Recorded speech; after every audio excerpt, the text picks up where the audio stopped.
straight ahead. I don't think of the past. You've changed everything. It's like bright lights and a starry sky. We're gonna feel that way most every night. Sunlight on a summer day. We're gonna laugh and dance all the rain away. Sing a new melody. It's full of love. It's beautiful and free. 'Cause you belong, you belong, you belong to me. Hello, Kriko. Birds fly, fill the trees like it's always spring. Yo, yo, yo. Dzień dobry, koledzy. White clouds Hey, high guys. above. I know just what I mean. Your smile, this Good morning, love Hydro. are an endless road. And I'll walk, I'll run, anywhere it goes. You've changed everything. It's like bright lights and a starry sky. We're gonna feel that way most every night. Sunlight on a summer day. We're gonna laugh and dance all the rain away. Sing a new melody. It's full of love. It's beautiful and free. 'Cause you belong, you belong, you belong to me. Hello, everybody. Where's Dom nowadays? He's dealing with some real stuff. Waiting for your fate to come. There's another day of sacrifice. Are you never gonna try to fail? Never gonna stop to give in? Never gonna try to reach up for the stars? You gotta fight with all of your life. For the doubt train, show me your name. You gotta hit that warning light. Are you done with the waiting on right? You better run now, run before you hit. It's not my place to talk about it, but Dom will be back in no time. I'm sure everything will be okay.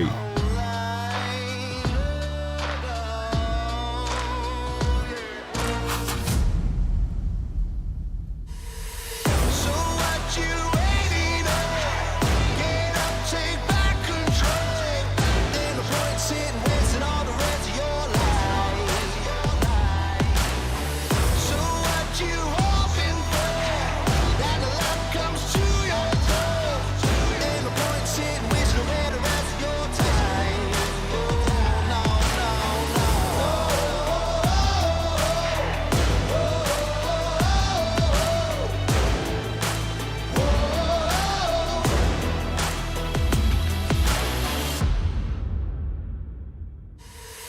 You know you're ready for something, but that something done come easy.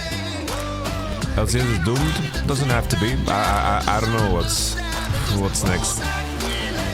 What's it been in OMG? They're gangster as shit, but it's a tough first match. I think Billy really became a lot better. Losing to JDG 3 times really made them better.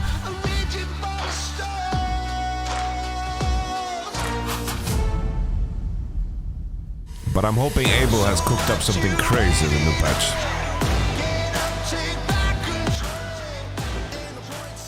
It's gonna be a banger, guys.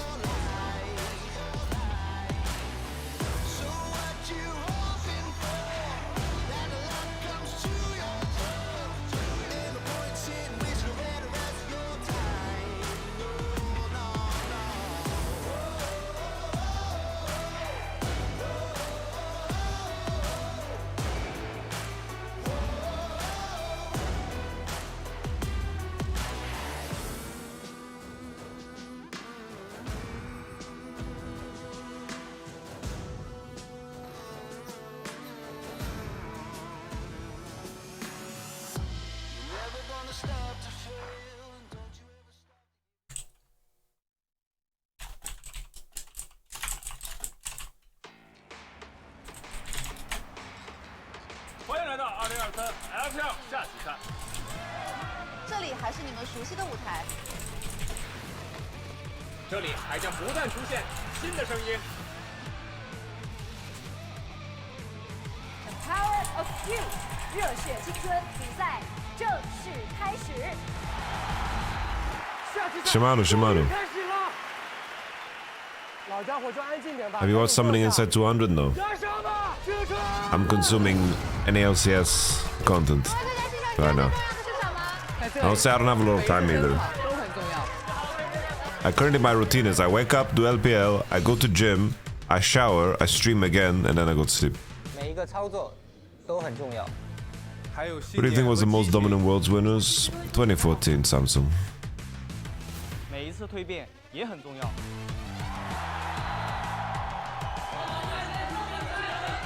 要敢抓住每一个机会。感接每一波，感接每一波才战，我们感接每一波才战。敢孤注一掷。没错，就在今天。我希望是今后的每一天。 Oh, thank you very much, Rabisi. You get a trim? I'm wearing a cap right now, 实际 dude. 的地方。 But I didn't get a trim. I trimmed my beard.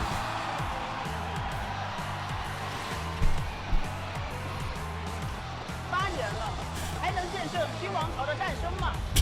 拿出你们本事。 That's okay, kind of one. We team is the best。年轻就是要狂。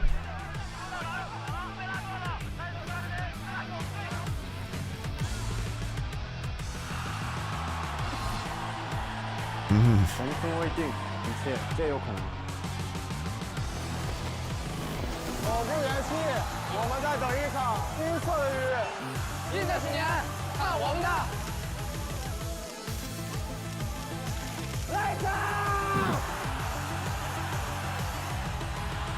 Do you plan to co-stream the DSG vs Delta Fox match? 的主角吗？ I think yes. 打败我们吧！我们的时代才刚刚开始。 I will, yeah.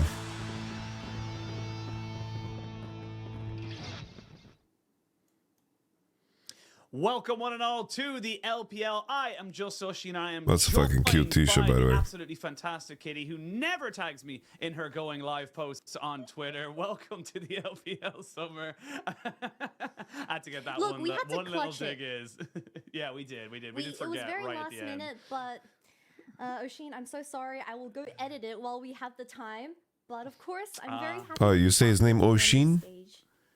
Yes, it's been absolutely. Oishin. Especially, I was going to say it's been a long time. It hasn't really. We Oishin. had MSI like a week or so ago, or 10 days ago or so, before we are obviously the champions of that. But before we can obviously talk about MSI, we do have a couple of highlights from yesterday because, funny enough, we're only into week one, but week one has already kind of given us some bangers with LNG versus Top Esports, and of course RNG coming back with their brand new roster as well.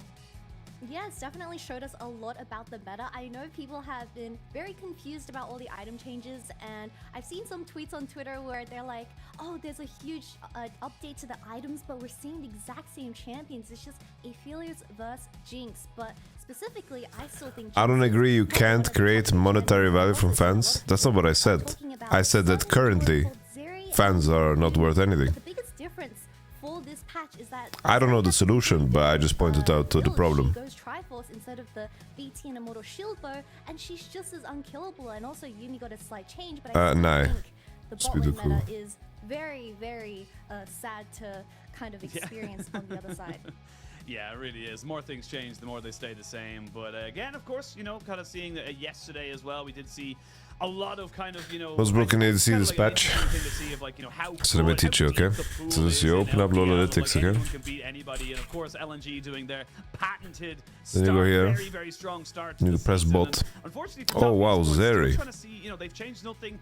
Definitely had a disappointing spring with the roster and the names that you see on your screen, but... And then AD carries didn't get nerfed much. You can go last 30 days for a bigger sample size. And look, wow, Jhin and Karthus. That sounds nice. Yeah, and everyone has been extremely hyped about LNG Gala, and we saw him pop up against Top Esports last night, but I think Gala also showed a little bit of inconsistency, like getting caught in mid-wave, so he's not totally invincible alongside his new support Hung. But I think in the early game, Top Esports stood a very good chance. Unfortunately, still This is, by the way, like, this is crazy, by the way. In the mid game, so hopefully they get to even that out. LS the Prophet, card is OP as always. And of course, there are the results on your thing. A very dominant win for RNG. We didn't obviously get to touch on it. They got in a brand new roster and definitely kind of put our forward yesterday. And we are obviously only very early on into the split, but we can see the standings now as we start to come onto it. A couple of familiar names right up at the top. It's looking like an old school kind of setup with FBX, IG, and RNG. But of course, Kitty, we have plenty of teams and plenty of games to see. Guys, everyone could predict that Karthus was OP bot.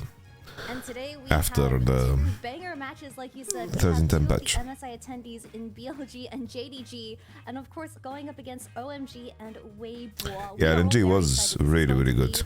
Probably the most watched game. I would say two of the most watched series for this week. We obviously have LNG versus JDG later, but I'm a little bit concerned for BLG. This is holy shit! Like, look at the series we're about to watch. So have they adapted to the new meta? We're not sure. Well, the new meta is the same meta, so it's all the same, Kitty. It's all the same. You just explained all this to everybody, but yes, we are going to be seeing. Yeah, yesterday night I accidentally altered my Streamlabs. Top 4 clash. The last time we saw these two teams go up against each other was in spring playoffs. It was a 5-game series that almost kind of saw, a different kind of setup. But for me, I want to see, kind of OMG. What do you mean secure Ayumi Zeri bot lane? This is a Like, you mean nerf it? Gone from strength to strength, has built up the little pieces. They picked up Cream. Okay, he's great. Let's pick up a new top laner. Shanji, fantastic. Let's build with that. And they haven't really gone the way of, kind of bringing in superstars right until they kind of brought in PP God and they said, right, this is our shot caller, this is our guy. And it's been working. Protect them to carry? You don't need to protect them. That's the whole issue. They protect themselves. So you're still seeing your familiar faces. You don't need to do shit. In OMG, I think they do have Pick Karma if you want. To give her move speed so you can murder everyone faster. To the playoffs. I mean, they had huge upsets up against EDG and top LNG. So I think will we open the nutsack today? Basically, let me tell you guys my game plan for Diablo 4. So I slept very little this night. Woke up for LPL. Then I'm gonna go take a big ass nap.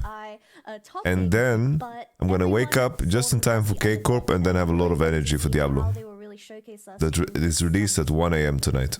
Yeah, well, we are obviously in the league arena. We're going to be coming out to the teams as they are introduced to ourselves. But I think it's going to be very interesting as well, because you got to remember, as good as BLG did, and I think this is the big thing that kind of people will forget, or people maybe, kind of tuning in to the LPL for the first time, trying to check out the league, is that this league is just so unpredictable. There are days where JDG will drop a series. There are days where BLG will look ridiculously bad and not know why they, kind of do it. They don't have the. I'm refusing to give Blizzard money right now, but have fun. I think that's perfectly understandable.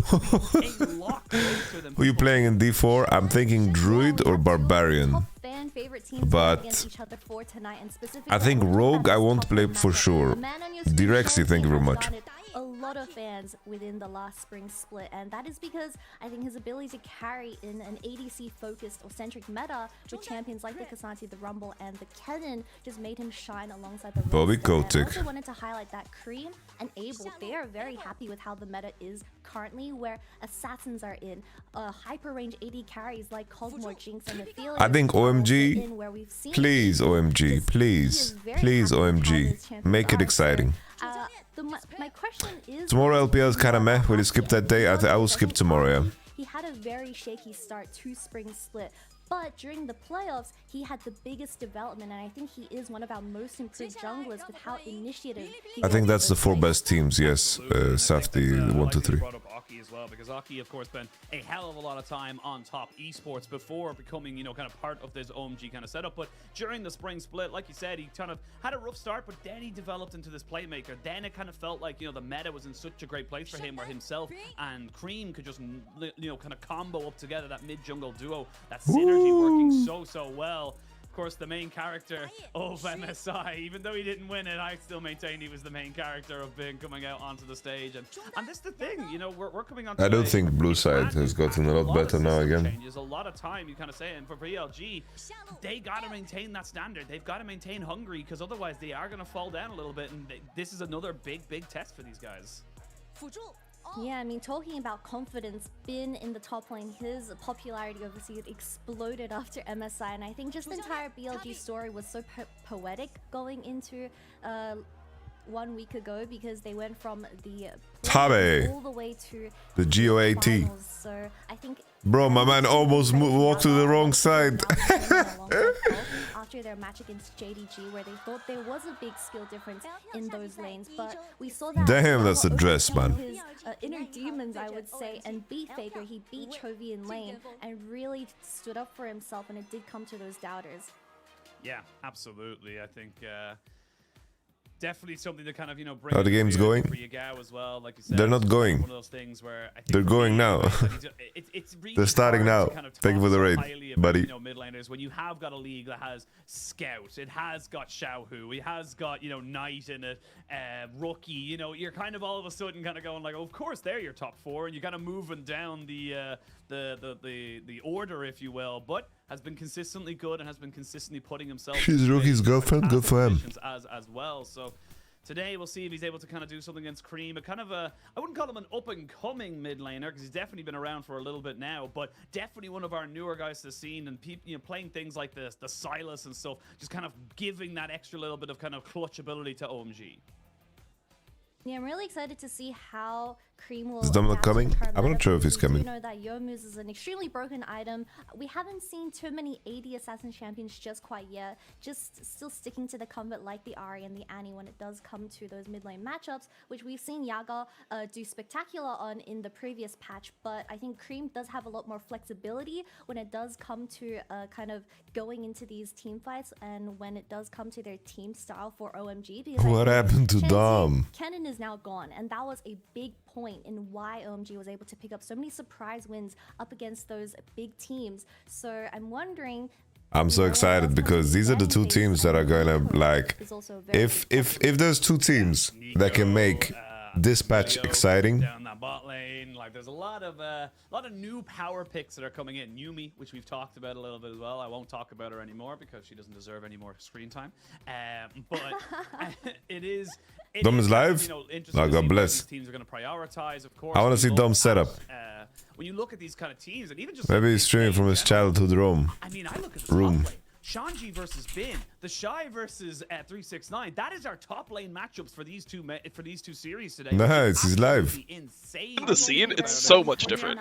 Like, as soon as I he looks like made a those different comments person. that I didn't trust, that I said like the LCSPA, the walkout could be good, but I don't trust the guy behind it. This Philip Aram guy, I don't trust him at all. When I said that, I got messages from team owners, team managers, people with inside Riot, people on the broadcast, pro players, former pro players. Everyone reached out and was like, this is what I think too. I'm just not going to say it publicly because either they can't based on their position, or they don't want to fucking deal with the backlash. It's just there's no way you can trust somebody. That is crazy, by the way. But guys, LPL is starting. Yeah, and just a message to all the other regions, if you're red side and you're not banning either Zeri or Yumi, you are just trolling, because I think a quote Dom shadow banned? Why? If you're letting these two duos out in champs, like you are Aphelos. admitting to lose. Lucianami. Lucianami. Lucianami. Hey, hey. Lucianami. Lucianami. Oh, they got Jace Maokai route? Okay. Okay. Yeah, I think it's just such a powerful combination of things. But already we're seeing the Aphelios No Lucianami here for Abel and BLG, already kind of saying, going back to tried and tested methods that we saw. Oh, it's good shit, Stumpy Bozo. The Jace and the Maokai to kind of say, look, we're happy with this. It's a flex for them. They can put it mid, they can put it top. I will say we did see Yagao play the Jace in the play-in stage of MSI. Didn't look amazing, didn't look fantastic, if I'm being totally honest. Didn't lose, but definitely didn't look as I'm checking my cards. The other, you know, LCK, LPL Jaces that we've become accustomed to. Yeah, I think I remember specifically in an interview with Tabi, I think it was the press conference right after MSI finals where they didn't find they didn't realize the significance of this Jace pick when it does come to the mid lane meta, and we saw that JDG specifically not utilize this champion and take away I have this rookie card. 3 wins in a row, and I think in one of their interactions, Yago was like, "Yo, look, we're gonna be Someone link playing this. finals once again. Can you Send this to not Kato." build Medjais?" And he's like, "Yeah, sure. Just play an AD carry," and that's what he picked. Jace is just such a high priority when it does come to this patch.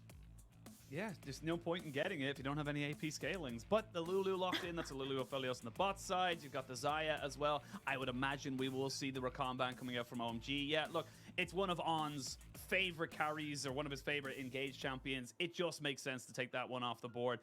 I don't understand why on earth he would want to play Xayah here, but maybe guys, maybe Elk plays Lethality Xayah. Maybe he plays Lethality Xayah, they're gonna max Q and poke. Let that one stick, and with the Scion as well, they're happy to scale. If OMG wants to commit to the double support ban, they should take Blitzcrank away as well. Wait, whoa! How cool is that? The prediction is like a little pip. But you know, when we talk about On, his 2 iconic champions is the Rakan and the Blitzcrank, which made them so far, or go so far, into last split. But of course, it's already been taken away. So maybe On does go for something that can match up against this Lulu, or go for something that is going to be more initiative. Like to see what they want to try and go for, but the end now, it's going to be the Nautilus coming in. You mentioned the Blitzcrank, got to take that one away. Nautilus just as good sometimes. I only have the rookie card. Precarious positions if he misses and hits a wall, so we'll see how that one kind of goes. And gives you a bit of good pull play. And right now, we're kind of seeing a very kind of standard front to back here for the side of. I have one more pack. I imagine they'd look to put maybe an Ornn or some kind of tanky, maybe even a Malphite. You might see it in that top side to kind of maybe 13-10. a little bit more of a front line. But with I think Xayah's fine, yeah. Xayah has some build options. I think he's a strong champ. They're looking to try and maybe get themselves. But unless she's going Lethality, I don't understand why you wouldn't go Jinx. You've got plenty to be going off of, and they will get it. So It is a better kill lane, like to match with Blitz and Rakan and Nautilus, so there's that too, but make these skirmishes very not so sure. and kind of keep them going as long as possible. And it does seem it is going to be a Jace it's like, Yago in this specific matchup. But yeah, I know Jinx is banned, but that like just makes the Jace Maokai 1-2 is instead of Lucianami just worse, you know. Very strong when it does come to this laning phase. I think blue side, honestly, I like blue side a little bit more here. I just don't like the quality of the bot lane. Let's see if the Xayah actually goes Lethality, because that would be dank. Is the perfect champion when you do need to disposition a happy carry like Abel. Bin 1v9, my boy is playing Gragas. There's no 1v9ing on Dragoon. Honestly, yesterday Wayward had a really good Dragoonia game. Yo, SanTTX1, thank you very much for the prime. Do want to go for those resets, but I think Aki not having the ability to engage himself or at least go for those plays in the mid game is going to be a little bit confusing for. Can Xayah go Lethality against a comp with Sion? Well, that's the issue, right? It's like there's you're damned if you do, you're damned if you don't. So I don't know. You're in a bit of a tough spot. I think it was a Lucianami angle, but we shall see. Where the lines kind of lands, I suppose, but teams are locked and loaded. It is going to be game 1 of this best of 3, and I think OMG are fairly happy with what they've gotten. You know, like you said, Aki's going to be able to kind of go forward with that Viego, build himself up, and kind of, you know, become that kind of shot caller / carry, while also having the Aphelios in the back pocket with the Lulu to kind of protect them. Whereas the other side, BLG, plenty of playmaking ability. You have the Nautilus, you have the Gragas, as you just mentioned. So I think both teams are definitely going to be looking to kind of be a bit more scrappy, and I'm hoping that just like yesterday's second series, we got ourselves a bit of a banger. Most definitely, Oshin, and I'm so glad that I am back on this. Good morning, guys. Good morning. Alongside you, because OMG vs BLG, 2 of the fan favorites we have in the LPL, and for Thank you, Bunny's too. I mean, they were definitely the underdogs. Right, ladies and gentlemen. Many top tier teams, and they were able to. Dziś jutro, Diablo. Dzisiaj o 1:00 rano. Get to see them shine even further in the summer split. Absolutely, and look, I normally say that the split is a marathon, not a sprint, but it's a bit of both this particular. Alright, I'll do a little prediction. 7 weeks of play. This is kind of one of our less condensed weeks, as once we go into next week, it'll only be Monday and Tuesday that we have only 2 best of 3s, and then the rest will be 3 best of 3s. So plenty. I think OMG can win this one. League of Legends to be kind of honestly. as the incumbent winners of Game one, MSI guys. look to kind of go for it. But we'll see what BLG, how they look, and I think that's the biggest question on a lot of people's minds is how they look. Why not Nautilus mid? Because they picked Jace already with Maokai. It's 13-10. I think OMG win this one, guys. Futures market there alongside that first strike. Do the prediction, guys. But yeah, like, Bro, we only have Billy promote. Billy voters. Adapted back. Have they, jet lag? Have they been able to kind of get on the pack? You guys are getting screwed on the odds there. Also importantly for OMG, can they capitalize on? I don't know why it's only 30 seconds. It's like or even like 15 or something. BLG is not jet lagged because I'm definitely jet lagged. So Why did you bet on Billy on the LPL stream? That was before the draft was completed. Level 1 because once you Reopen? that flash for flash, Shun is more than happy to route to Can I reopen? side, and On is one of the I most can't. aggressive supports we have in the LPL. And I'm really excited to see how BLG will play out this composition because we have Shun on a utility champion. And I think BLG, they find the most success when Yagal is the one playing utility. But for this game 1, he has decided to opt into the Jace. So he really needs to get in that mid push so Shun is able to look around the map with that priority. Well, it looks like already he's going to put down a nice little ward there on the ramp just to see if he can catch someone else. It's not that deep, if I'm being totally honest. Normally we do see them. Let's see how OP Maokai. Honestly, you kind of push in. Honestly, get that ward down on Raptors, so you get a perfect information. But red side comp is also good. It's good.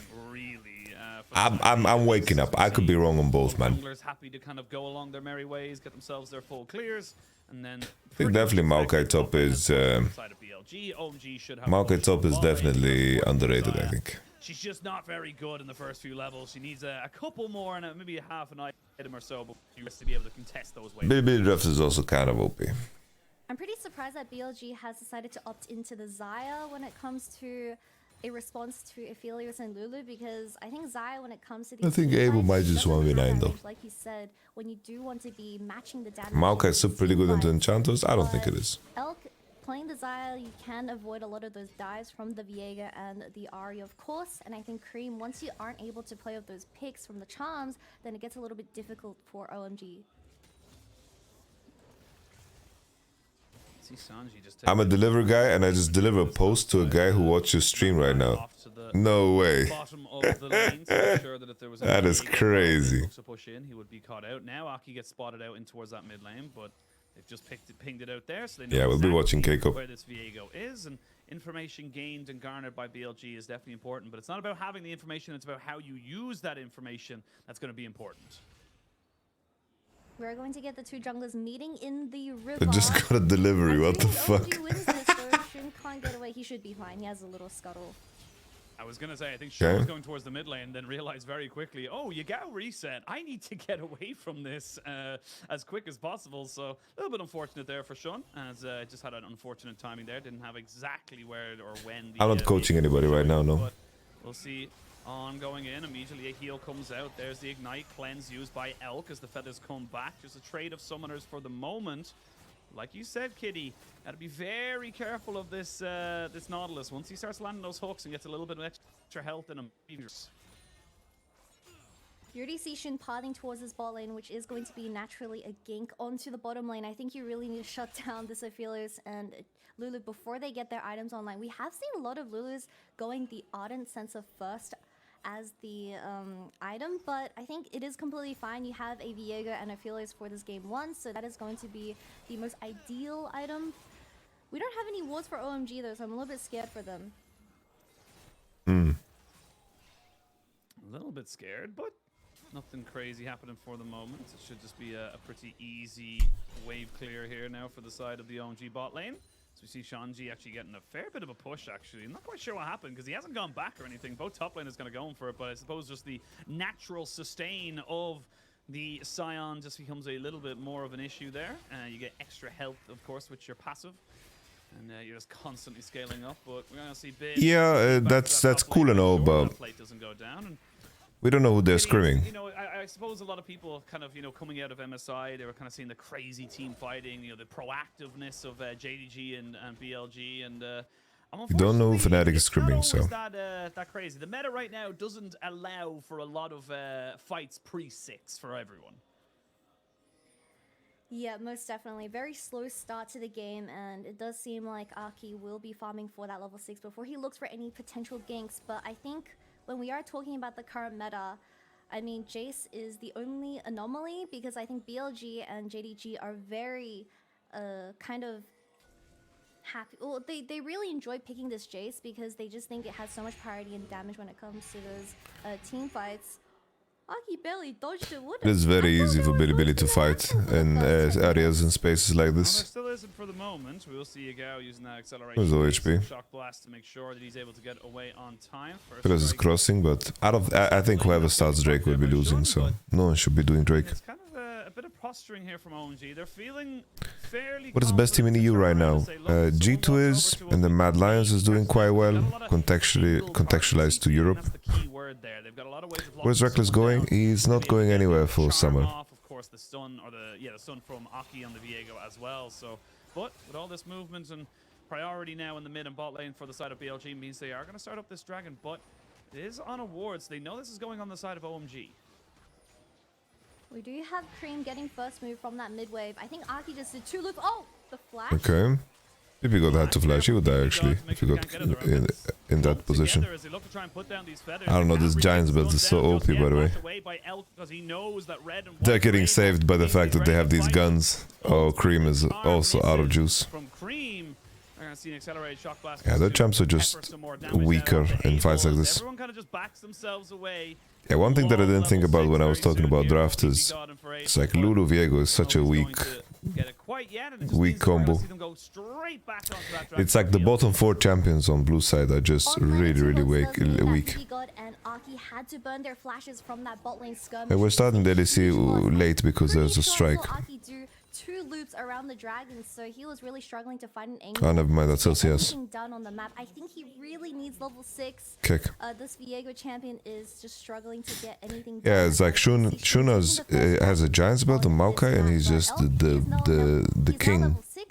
He's the king of the river, man. He just can't be touched. It's like compare a Giant's belt to a Warhammer. Here for Abel, PP God. We're in level 5, and it was a little bit of a movement there. I'm not quite sure how close or how far away. Actually, you can see it there on the bottom left. Nautilus and the Lulu shouldn't be too far away from their ultimates, respectively. Shun has got himself the Nature's Grasp as well, so maybe looking to try and make this one work. Remember, they know that there's no flash on PP God, and that's probably the target they're really looking for to try and go for. Cleanse has to be used. Wow, they got him out of the flash. He's dead. Billy is a bit too good. Yeah. I think now, in hindsight, and as my brain has woken up a bit, it's like these 3v3s and 4v4s are completely unplayable. And Abel, he thought he could get away with tanking the Maokai ultimate with that cleanse, but on landing the follow-up hook, and maybe PP goes in trouble once again. Yeah, we're going to see them go straight in on top of him. Shun flashes in, gets the Nature's Grasp down, and they'll donate that one over to the fund of Elk, who is gladly receiving that particular one there. So nicely done here by BLG to get themselves a 2-0 on that bot side. We'll see On taking a fair chunk of damage. Needs to be very careful with how he gets this reset, but a plate, 2 kills. The Rift Herald, definitely a good job from the BLG bot lane. It's like Viego doesn't create initiative. And they have no champion that can create initiative. That is the problem. The ultimate, he just avoided the ward at the tri-bush, so it was a very good ultimate from the BLG jungler, and unfortunately Abel just got caught out of position as his wave was slow pushing towards BLG. Yeah, we'll say Aki was doing a fairly decent job of kind of capitalizing. I think he's doing the Kraken as well. Gets that picked up for himself, and of course has been actually storming ahead in terms of the farming as himself almost a 4 or 5 camp lead at this stage. But we'll see what he can do with that Rift Herald. It doesn't really mean anything much in terms of the gold as well. You can see at the top of your screen there, it's actually only about 200 gold. Actually, not even. It goes straight back up. It's only a couple of hundred here or there. So even though you do get the 2 kills, and of course 2 kills onto Elk means he is running straight into that Kraken Slayer. Yeah, see this Kraken Slayer built on everything. Just don't see why you wouldn't want to go like Essence Reaver. I think Essence Reaver is so OP, by the way. It also seemed like I think Essence Reaver is one of the most underrated items. Ultimate as a result of that, so I mean, you guys remember when they reworked AD carry items and Essence Reaver was bought on everything? That people playing Viego Essence Reaver because of how OP Essence Reaver is. Essence Reaver is literally in the same state that it was back then. 1v2 in the bot lane. Yeah, it's funny as well, actually. We're kind of seeing this, or the Top 3 ADCs. Munchables and Lyric yesterday discussing this of a kind of a situation. Currently ruler. The Crown It's number 1. is still a very rushable item, at least in the eyes of a lot of AD carries in the LPL. So normally we're obviously hearing a lot of the Static Shiv, the Storm Razor, the IE, but still definitely favoring it. Maybe kind of saying, look, if I'm going to lose the early game skirmishing, I might as well just all in on getting that, you know, big I don't know if Kraken is decent for that. That's the thing. Like, Kraken is just generally not that strong right now. So we'll see if it ends up sticking in. And we're discussing Kraken because Kraken is bought in every game. I personally don't believe in it, but maybe there's something that I don't understand. I'll let you guys know when I find out. It's over, guys. It's all over now. They're not looking tired at all. They're looking to continue. Ari is so happy. Right back here in the LPL. Ari is so happy. A 2 for 0 and 1 kill goes into Yagal plus some place for She finished Everfrost. She gets a little basin. I mean, BLG is just constantly And then diving boom. the bottom lane of OMG where they're not able to do anything on the other side of the map. We see Aki finally placing that Rift Herald in the mid lane and having that gold going towards Cream, but we don't see the same type of movement coming out of the duo for OMG in the mid to jungle where they're kind of just doing nothing in this early game. Yeah, it's a bit Like, Kraken to get full value really needs to you know, you don't make a choice, therefore it's a choice do a lot. Definitely feels like And I'm sorry, it doesn't have to do a lot. You have to do a lot to get maximum value of Kraken. It's very hard to things like that, using the Hex Blast, like if to get there. They don't lose anything from it. Look at the wave states. Look at the maps in any way of like losing a cross map. Is Yagu the correct pronunciation? We call him Baba Yaga here. That BLG has able to plant down after the dive in bottom lane. OMG are just bored? No, I think after the first, like at minute 5, they realized, fuck man, our champs are useless. And that's the point I realized too. Side just quite, yeah, 13 minutes. Look at On, he's just placing wards everywhere. He doesn't care. It's not like Aki can kill him anyways because this Viego doesn't have the damage just quite yet, unfortunately. Yeah, obviously it's Yagao. Support and jungle duo taking over the game, which I do also want to highlight, is exactly what we saw at MSI. We saw that BLG had a very shaky start throughout the play-ins, but the biggest difference was definitely Shun and On getting their synergy together and making so many proactive plays. This is bit connecting the turret. Yeah, Storm Razor finally finished up here for Abel, but Baba Yaga is what they call John Wick. So definitely going to see them look for a engage. Okay, the Root Sandstorm. This is Divine Thunder Viego, so maybe this is the best chance you can get. To actually fight without ADs. But Zaya's coming, and the TP is in. Early. Keeps Aki alive and well, but you'll lose the teleport, but now they might just turn themselves right back to that bot lane and say, hey, look, we may be looking for a little bit of a dive on this Aphelios. Abel just has to leave. This bottom side jungle is, you can't enter it for the side of OMG, and they are forced. If he buys Blazer on King, he would have died 4 times in this fight. We don't see Aki countering any dive from the side of You're just too much. You're just too paper if you buy Blade. We also have Cream on the Ahri in the mid lane, not really going for anything on Sadly. the top lane either, where it is Jace. Oh, poor Abel. He can't do anything. Not really at the moment, no. We are going to see Egg doesn't kill that? Okay. Take down Yagao now. Kind of isolated away, a flash for flash. Shanji keeping himself in tow. Nicely done there by OMG. Finally getting not too shabby. A little bit of reprieve and should be able to pick up this tower as well. Not too shabby. Not the worst result, but that kill going towards the side of OMG. Is it enough? Maybe. It could be the start of something, but Abel is just so behind compared to Elk when it does come to that CS 30 behind at this moment. For sure, Sai would buy MR, guys. I think he was zoned out by 2 people in the river. But you see, we have Lucidity and Everfrost, and I already hear Nightmare. I personally love Trinity Force on Viego. I think a big problem that Trinity Force was facing is the fact that the build path was just so much worse, but now it's practically exactly the same as Divine Thunder. And you're really going to be dependent on like the fact that you can buy double longswords is such a big deal. Like Sheen double longsword Kindle Gem. And then you need like 1.3 to finish the item. It's why we're seeing It's nice. priority from top laners now to kind of say, look, you know, he's just a wall. He just runs at you, and there's nothing you can really do about it. Nice sidestep there from Shanji as Miguel looks to try and get a little bit of a trade back here. Might be a 5v5 around this Rift Herald, though, as 16 minutes into the game, we are seeing full Before he goes hard still, guys. We're going to see a full engage there on top of Aki, Abel getting... So it's like no one has initiative. It's like Sion needs to group, and he needs to be able to... At this stage of the game, like, Sion needs to block all of these spells. difficult for them to really go for anything else. Why does he start with that much delay? Not sure. Generally not sure. The ability to face check any objective when you don't have vision control, or at least lane party when it comes to this top side. And Aki, he had to go in first, and unfortunately getting one shot from the side of BLG, and we saw a full combo onto Bin, and I think from Abel as well, and Bin barely dropped to half HP. There's just not enough damage to do any skirmishing right at this moment, and I don't think they're going to get any stronger unless BLG make that mistake. Absolutely. I mean, like, it's so difficult. I need to remember my rules, guys. Viego, Lulu together, always lose. Viego, Lulu together, always lose. Has Science gone too far, but does have himself the two old mythics combined. And yeah, I mean, Aki, once he gets caught by that single CC, it just kind of keeps piling on. Summer is going to be 10 weeks long if you count the World's playoffs as well. I'm not sure if anyone noticed, but Abel got... Yeah, I will ask Attitude, but we have plenty of time. Like, LSE starts in 17 days. That is 2 weeks and a half. So we got all the time in the world.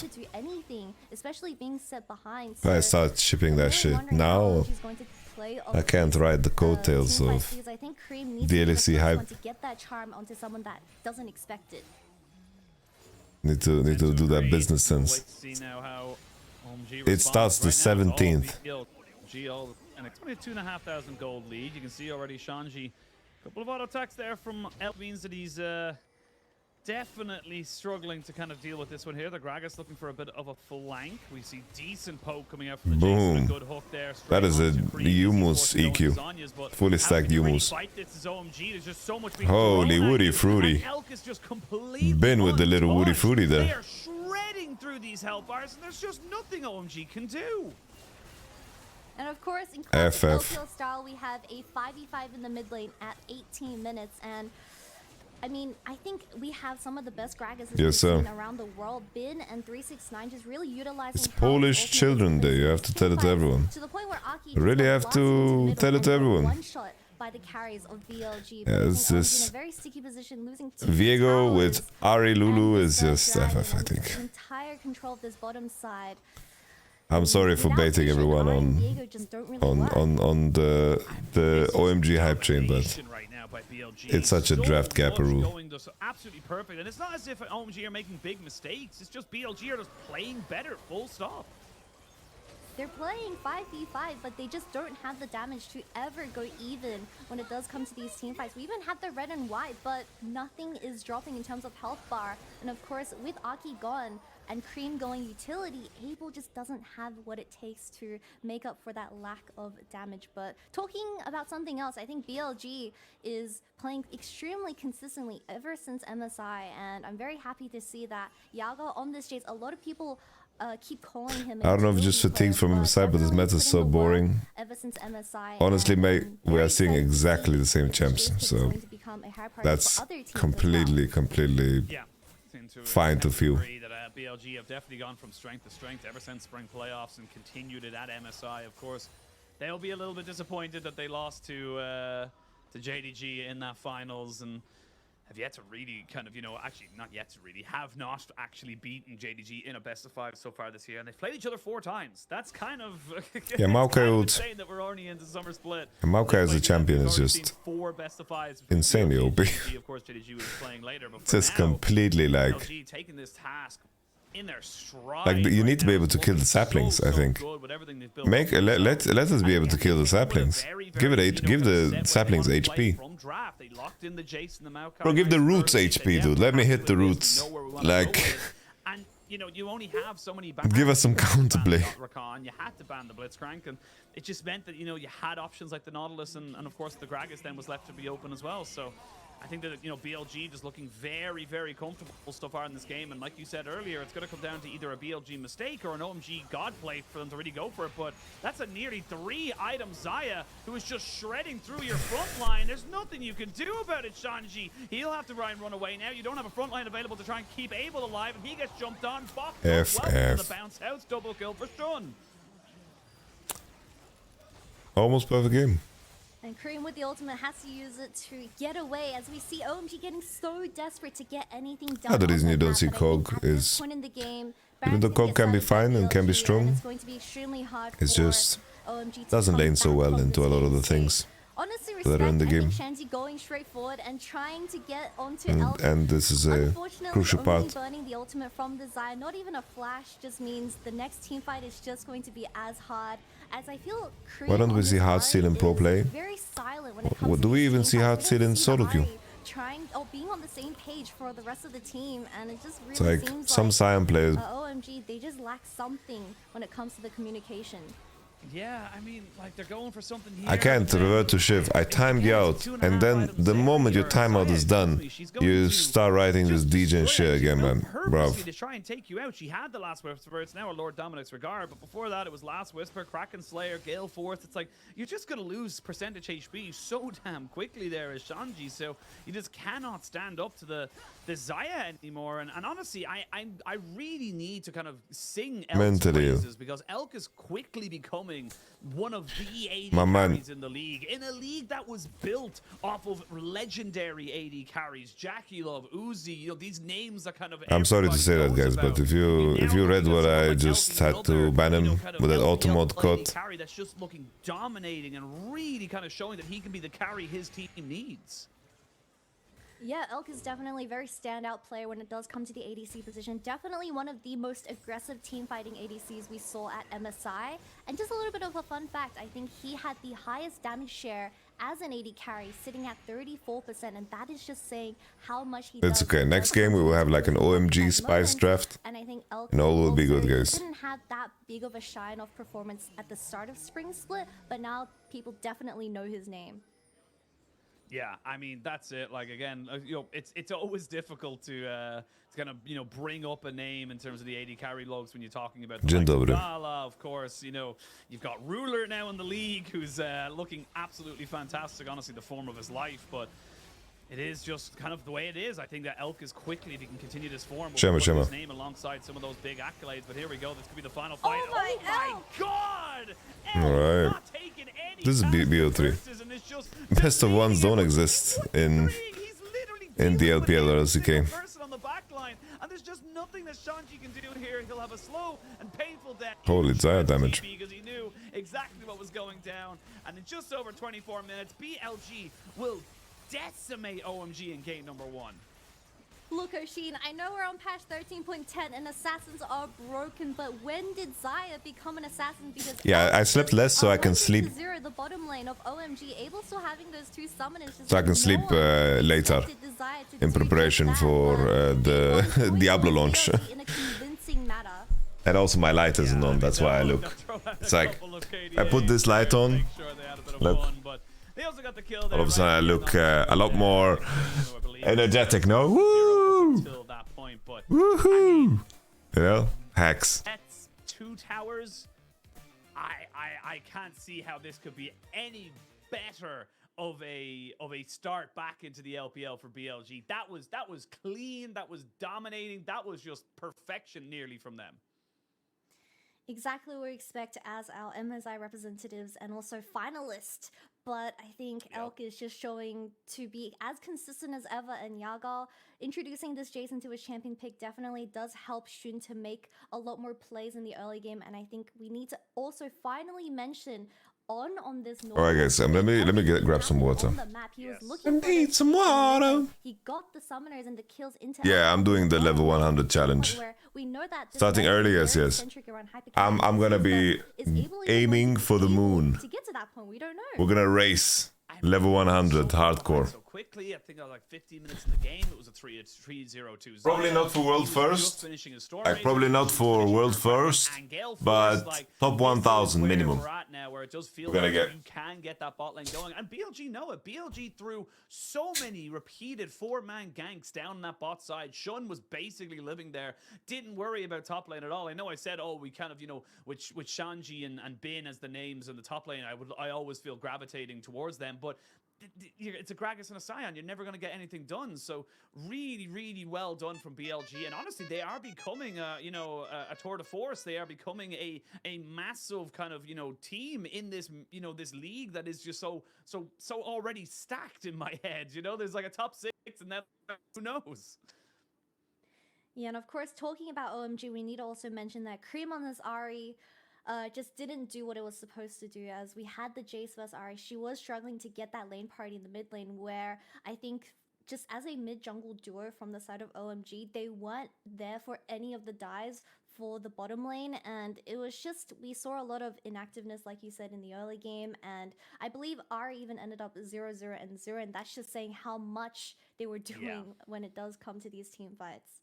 Yeah, I mean, yeah, look, OMG, I still hold out a lot of hope for them. And this is something that Lyric touched on yesterday. When the start of the split comes in, every single team, whether you made changes or not, I always expect a little bit of rust, a little bit of kind of, you know, slow to get going. BLG did not show that. BLG showed that, look, they took a week off to get from MSI to LPL, and there is no rust to remove. They have themselves plenty of practice, and they are willing to kind of go back on stage. But for OMG, I still think this is a great team that can do great things. I just need to see more proactivity, because like you said, it just, nothing really happened. I mean, look at the Aki damage. Like, you're playing the Viego, dude. Like, you need to be proactive. Nearly double damage across the board, apart from Shanji, who's on the Sion. So I don't even think that's really a positive. Yeah, very tough to be a Viego in this game one, as you are just dealing with On and Shun constantly invading into your own red side jungle, and I just think PP God and Aki really struggled to get any vision down, which made Cream's life so much harder as that Ahri that was looking for the picks onto the carries of BLG. I mean, Jace, champion like Jace, you need to gank him early, or at least get picks onto him to the point where he isn't able to get those items online and do 19k damage. Yeah, I mean, it just was BLG all the way. I don't think I can put it any other simpler way. It was just BLG from start to finish. Once or twice that OMG were able to kind of be proactive. They got a kill, but that was about it. That was literally the extent of where OMG could take it. And now we kind of go into game number 2, where BLG are, I assume, will be, you know, continuing to fire on all cylinders. But we'll see how they do after this quick break, where we have after that our picks and bans.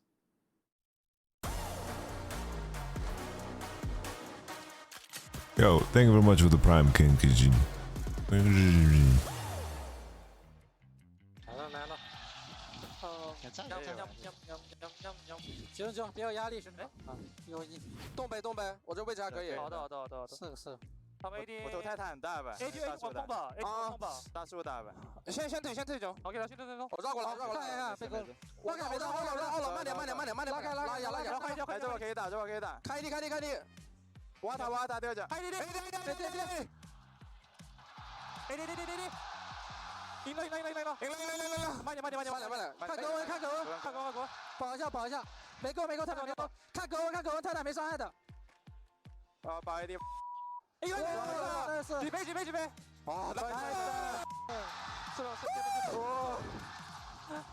推上冒出了，来一次，怎么这么难打呀？这格文这个，行，打团你们别太冲，别给格文刷伤害，是，让 AD 输出就行了，我们限制他们后排输出，是的，OK， 小龙怎么说？好打呗，好打，一定要打，会绕后溜来干打架，好了，慢点，别秒，慢点，看这，拉，慢点，我没打，位置很差，还行，慢一点，没错，哎，慢点就，出来，我过去了，走，还行，啊，这慢点，走吧，大树上不去啊，他上不去的，他没闪好像，还行，不亏的，还行的，我这位置真的很好 ，OK， 这边很好，这波，打团注意格文 LE， 是的，这么赢了真的慢慢打，对，慢打，别急，别乱冲，他们打不了，无尽啊，这波可以打架的，看到吗？别换别换，我别慌，没事没事没事。玩 ID 玩 ID，没关系没关系。快点玩 ID，我看到。哎对不起。看 ID。闪没闪 ID。啊不，走，慢。走，别背一波。好，被开了。没事，没关系，接住，这一波突然都是。啊，我往前走了，我一个人挡一下。啊，走，大车，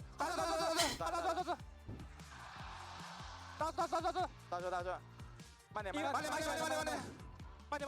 我杀了，老出，慢点，出来，小心太空，走，走吧。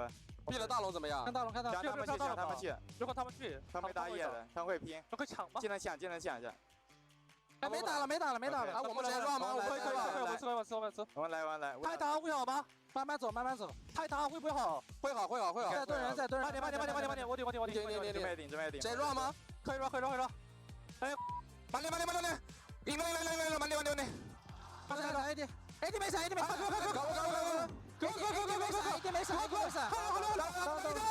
慢点，集中，还没，哎，好了，走，拉出来，没关系，可以的，打探，我看个1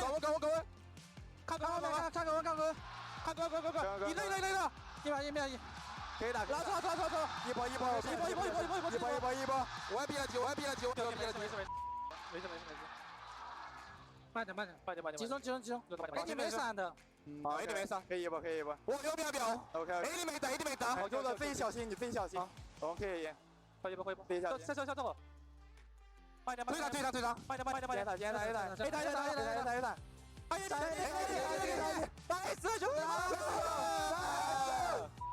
替我赢！来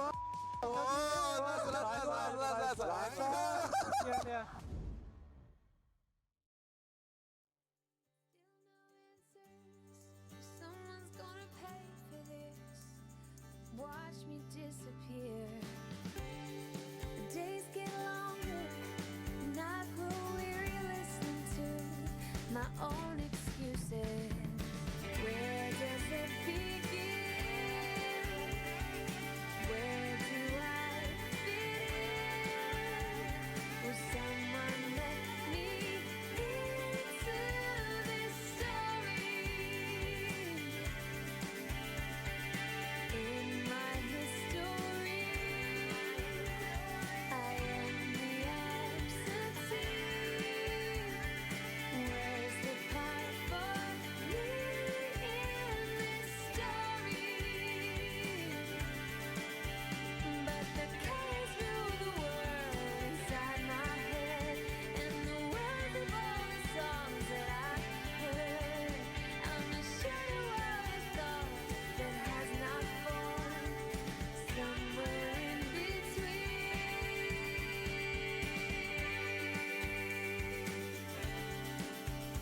Let loose on the news. Where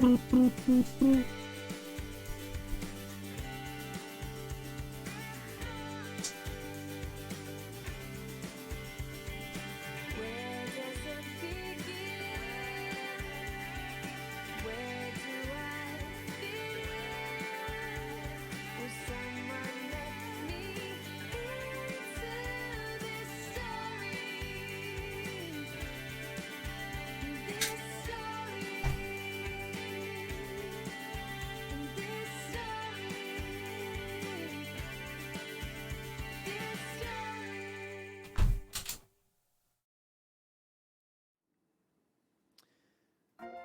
Welcome back, one and all, to the LPL. We are in day 4, week 1 of the LPL Summer Split 2023. I am still just Hey.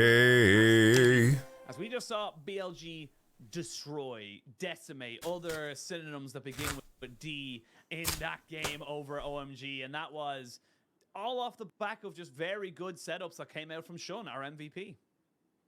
Yeah, Shun being the MVP on this Maokai, and I think we just saw so much practice from Deserved. the of BLG and a Deserved. mirror on. I feel Deserved. like he deserved it, but you know, we'll give it to Shin for this game one. 92 KP and of course 32 damage to towers, which just means they got Elk ahead on that Zaya, giving him a 2-0 start, getting that Kraken Slayer online so early to the point where when you do come to those 5v5s, I mean, OMG were just really struggling to match this Zaya. And unfortunately, all started off with this where we had Abel using double summoners into On's hook, and ever since then, not having flash available in the bottom lane just meant repeat ganks on repeat. Yeah, I mean, it just felt like time and time again, there was just nothing you can do. And honestly, I gotta say that, like, you know, OMG, you probably should have expected something like that to happen. But even here, you can see they tried a hard force in mid. Sean, he's like, no, I can realize there's no way. That's a 2.5 item Zaya who's built almost specifically to just shred me. So there's nothing I can do. I can't really stay here. I can't. I'm not sure actually. Deal with this, and that was kind of the beginning of the end, shall we say, as you mentioned in the guide. I think I will want to play a barbarian mob. Carry, you know, hyper carry, AD carry, assassin carry, they do it all. And Elk and BLG just carrying that momentum straight from MSI right back into summer. They're back on red side. OMG, they got to try something different. And this was the thing we praised for OMG so much in spring. They got to go for different things. You can't go look out macro. Go for Rumble. Go for something crazy. Because if you play standard, you're probably going to lose. I got some video recommended to me. On sound was definitely Let me see him. this pick when it did come to the spring split. I believe How to skip queues. Quite the unpretty scoreline KDA, I don't know, on the sound pick. So I was pretty surprised that they decided to opt into it once again. I'm sure he's been practicing it during the off season. Hello everyone, Don the Crown here with a little tip that might help you avoid the queues altogether with Diablo 4 launch. Now, if you're like me and actually played the Diablo 3 launch, you'll know that these events can tend to be pretty crazy. Yes, we slammed the servers, we did the beta, but it's very likely that there's of course I'm playing hardcore. Yeah. There are going to be delays to being able to get in the game, and if you are looking to try to get to max level as fast as possible, or if you're just really looking to play the game once it actually launches, you're going to probably want to do this. So what I'm going to show you real quick is pretty easy. It's like a little technical, but really anybody should be able to follow this. And so if you're familiar with how you normally launch the game, we have the little Battle.net launcher here, and all you normally would have to do is click game, click whatever game you want, and then click play, and it'll be ready to launch. Except for this game is not able to be launched yet because it's not available. We've pre-installed. It'll come out for me on June 1st at 7 p.m. Eastern Daylight. And around that time, maybe like a little bit before, maybe a little bit later, you'll actually be able to click this button. But normally what you need to do is go and close down and start it back up over and over and over again. You mean in the server slam build? The button's actually clickable. What I'm going to show you is how to get around that altogether. And so what you're going to want to do is just click on the cogwheel here and click Create Desktop Shortcut. This is going to create a little desktop shortcut for you. And you're going to right click on this and go to Properties. Now, if you're not a Windows 11, this might look like this instead. So click Properties at the bottom, and this pulls up this little window here. This has information about this shortcut and lets you know that, hey, it's targeting my D drive, the Diablo 4 folder with the Diablo 4 launcher.exe. Hello, Chase. This is actually not what you're going to want to do. And so we're going to remove the launcher here. It's just going to be Diablo 4 exe.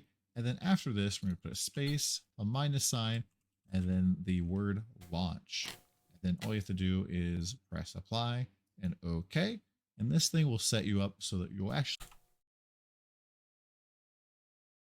And a world championship, that's a failure for that roster. That roster is so we're running back the same thing. And I will stand by that 100%. But anyway, coming back into this particular game, we do see the FLL's priority coming back in here this particular time around. We actually see a slight draft difference here for OMG, taking away the Jason, so that you cannot just kind of first rotation that. But damn, left open something like the Nico. Baba Yaga. We talked about how a lot of people say, oh, Yagao, he's a fantastic facilitator in that mid lane.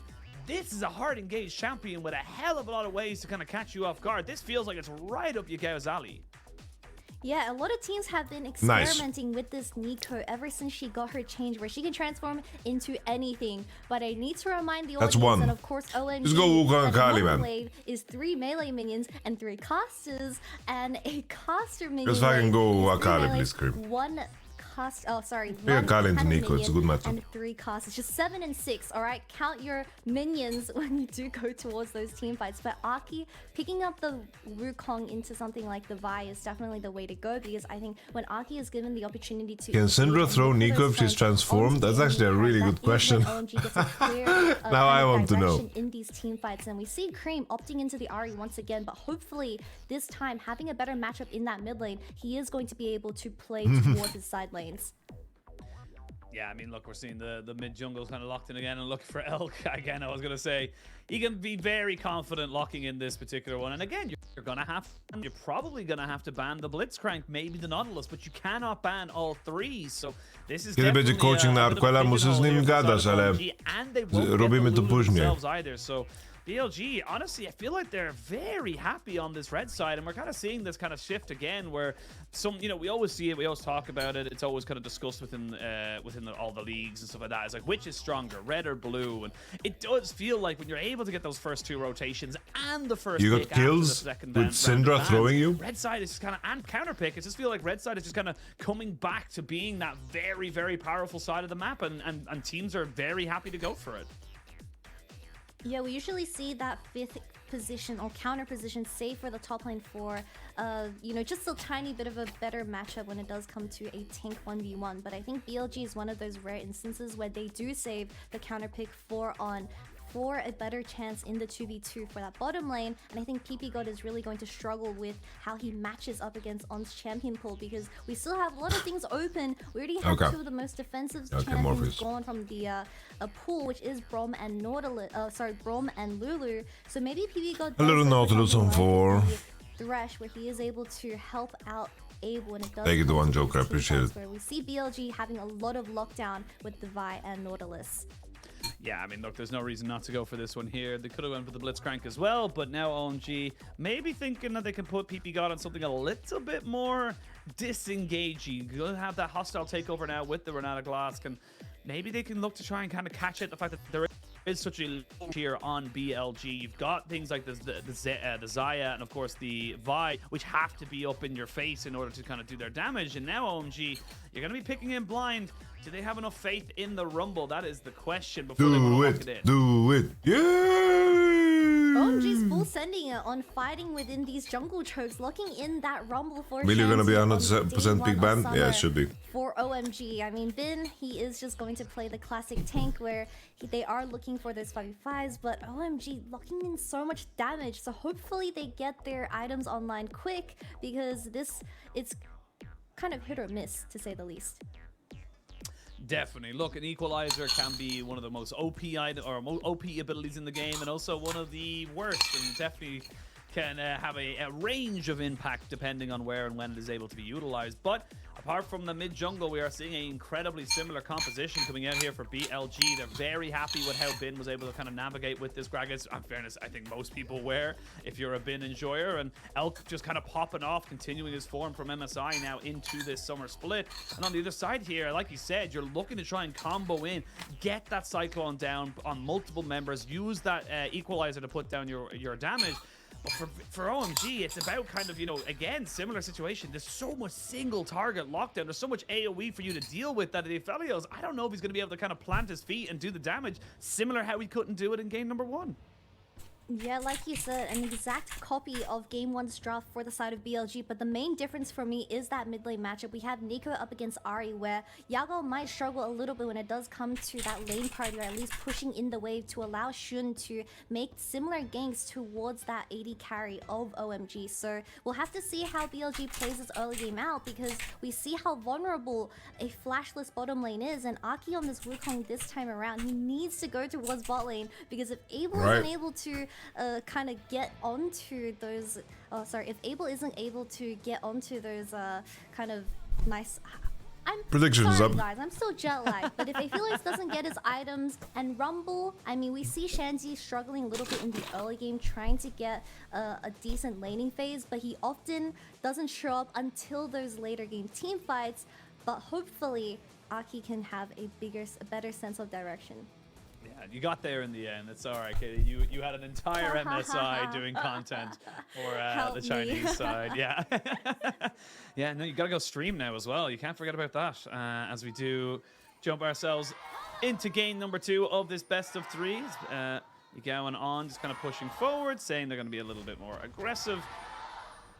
Wait to see kind of thing. And again, look, probably going to be very. I think similar those to like game colored number 1, lenses where look so not creepy. Really is what's going to probably happen. Yeah, see, I've seen those. We're going to wait till teams get their Not a level fan. 6, and then that's when action can tend to take the forefront. But for now, definitely going to be seeing a lot of farming, a lot of small little vision control, little pockets, and we'll see how teams want to go for it. I would love to see OMG I'm only really try human. to punish in this top side. You've got the ignite from Don't put the blame on push as well me. with the comet, so I would love to see them kind of go for something a little bit more aggressive. Put And the that's exactly what they're trying blame to do right on now. Looking for a little bit of a late fade to try me. and make sure that they're getting all the information. But this information has been garnered by BLG. They should know, with the red buff being warded and with the top laner of Bin going in to check on that blue, that this is a red side invade. Yuri Shun making his way towards Okay. the red side, which is a complete. Yeah, in terms of flip draft, I think for red side is OMG, better. I didn't cutting mention off it before, the but bottom lane of the Aphelios I and think Rana Nico is so because they're fucking getting a strong, little bit bro. worried with this choice I think being it's so made from the powerful. jungler of OMG, But it's like the highlight of this game is definitely Nico and Yago playing this blue side is game also for really these strong. two, where we've It's seen it a like it's couple not of easy to times play in against the blue side. It's so very far, relatively equal. And I want your take on this. I think because player we've gap seen a would be the lot of, difference maker here, I guess.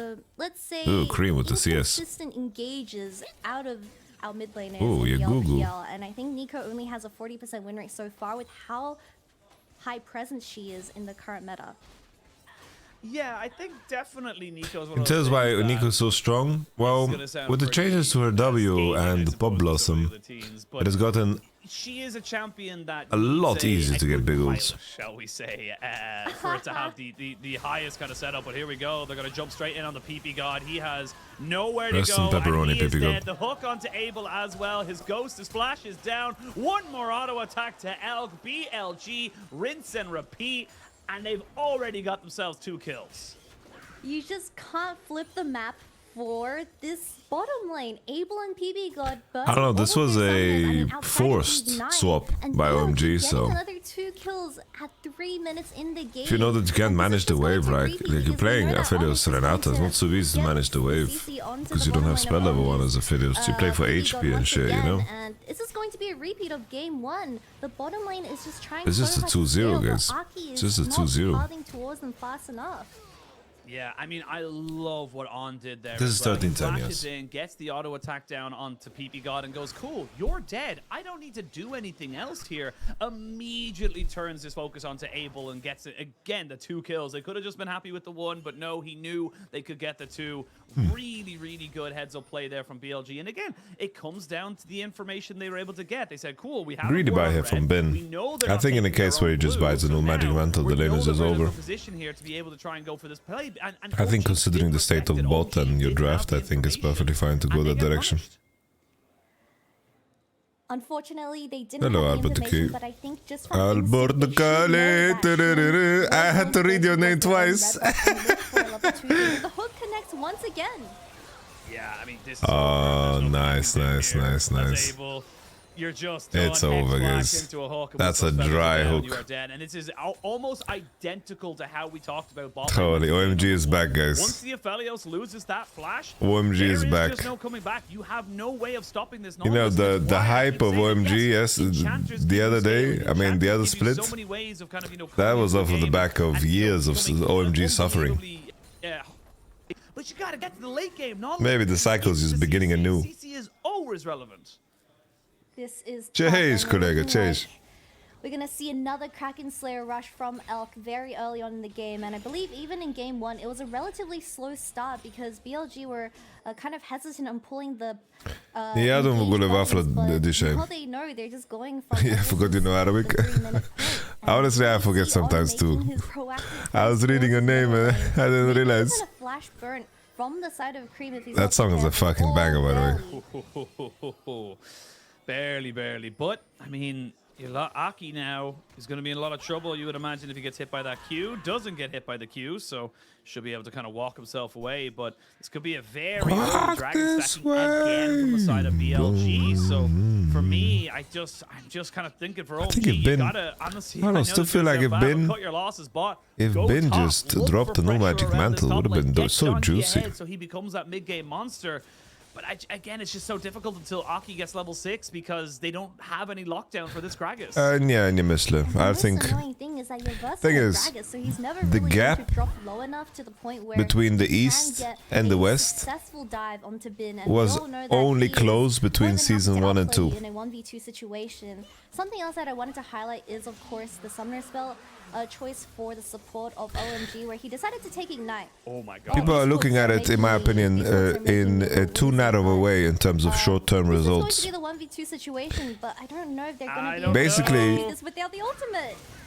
Gonna look to try and dub into it, but they should be able to get themselves nicely done. Aki takes. So my point, right? Let me explain my point, guys. Okay. When it comes to the West, they need heavy outliers and circumstantial things to happen in order for them to beat the so-called Eastern teams. The Eastern teams have all of the odds stacked in their favor. So for example, 2019 G2, right? This roster being constructed and the fact that IG imploded and, you know, the weakness of Korea over 2019 and 2018 was a big part of G2 success, right? And the odds of a roster like that being constructed with the best players peaking in their careers at the same time is incredibly difficult. It's like 1 in a million, by the way. Mickey was arguably the best support player. Wunder was, of course, the Shy exists. 2019 the Shy existed, but all of these things are insanely difficult, right? 2018 Fnatic. So if 2018 Fnatic was a very strong team, but the same thing, right? It's like 2017 Caps arrived, right? 2018 Caps was peaked in his career, right? Caps was amazing as a player. And additionally, they made the transition of Hilly into that roster. Reckless had a fantastic year too. And additionally, this was the worst worlds ever for Korea. Korea was in a transition period because that same year, do you know who was in their challenger scene? If you look at the challenges scene 2018, you know who was in there? So Griffin already qualified. So Griffin qualified that same summer, right? But you had Damwon, Sandbox, and Griffin coming into the league. Korea was in a transition period.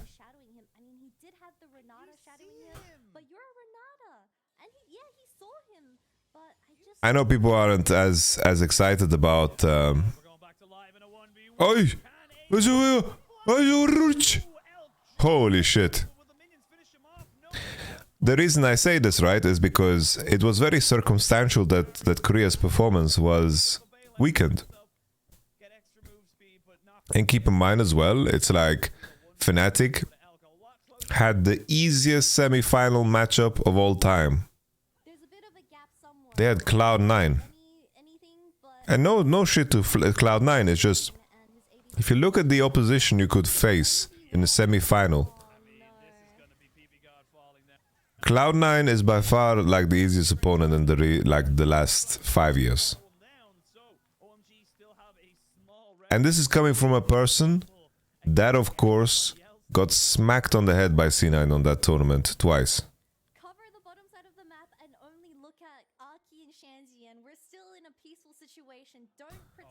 Yes, Katie was pretty insane, right? and KT lost to IG 3-2. If KT beat IG on that day, I think KT would have won the tournament. Ah, it's tough, man. The precision of these dives is really clean, and Abel is done with the game already, guys. Holy, the pop blossom on the cancel on the R there. The timing was pretty interesting.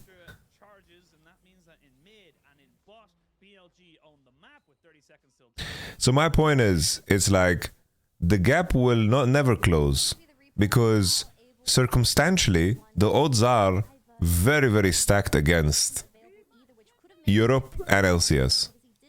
So you need to have heavy outliers in order to win. With competition, there is outlier situations, freak situations that occur. I think if Ben was less greedy about his choices, item choices, it would have been... What if Europe literally gets the next faker? Yeah, but that's very circumstantial, right? Very circumstantial. Point is, it is far more likely that either the LPL or the LCK get the next faker.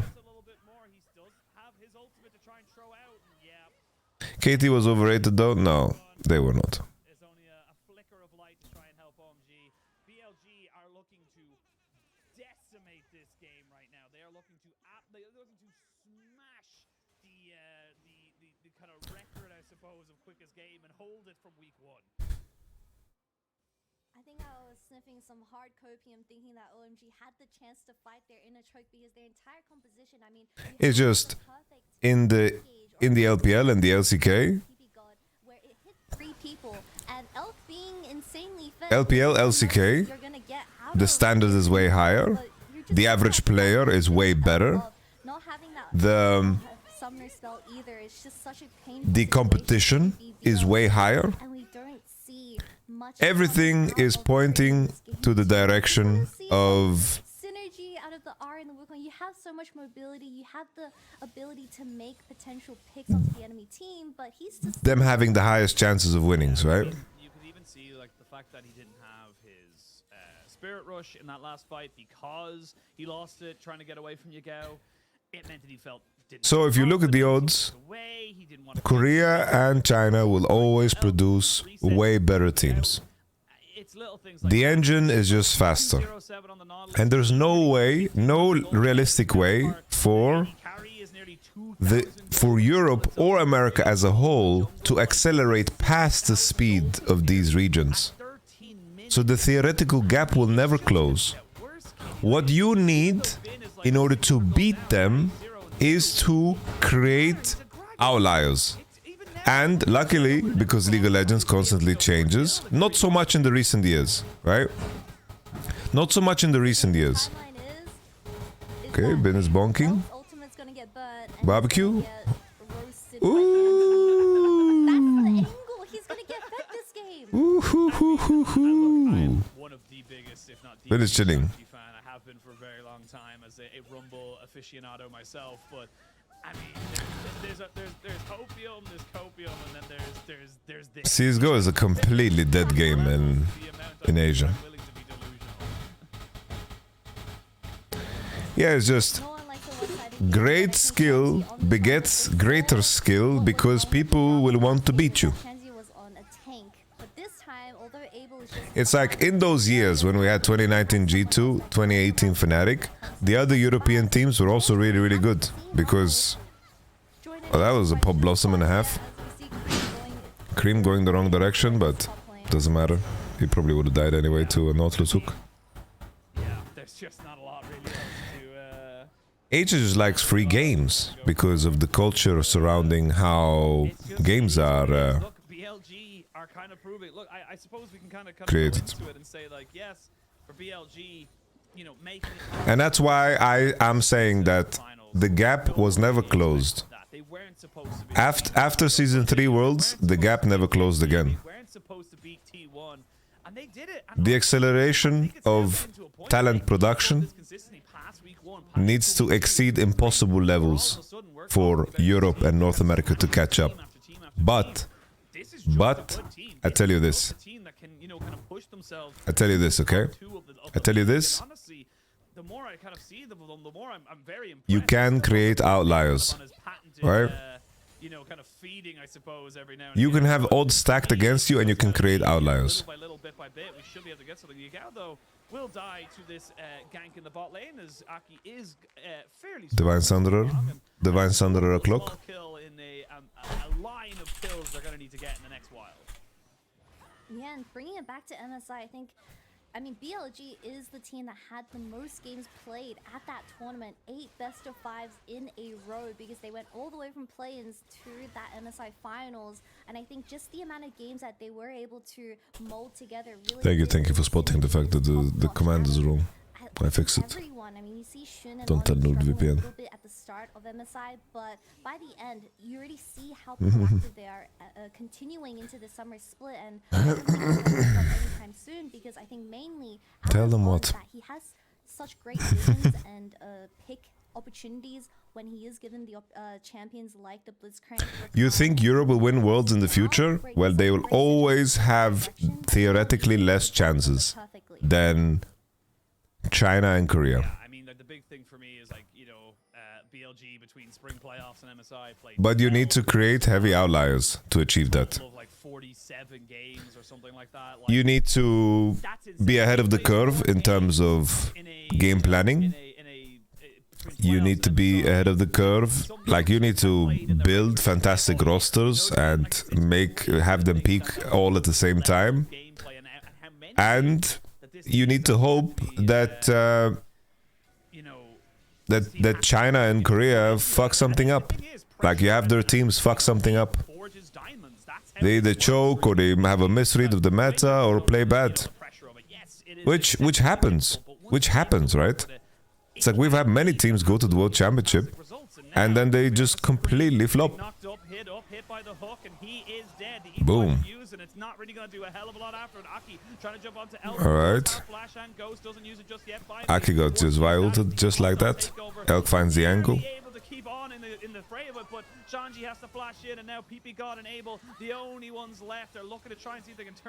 I think the Code JJ double lift Impact X Smithy Jensen roster was probably the best North American roster.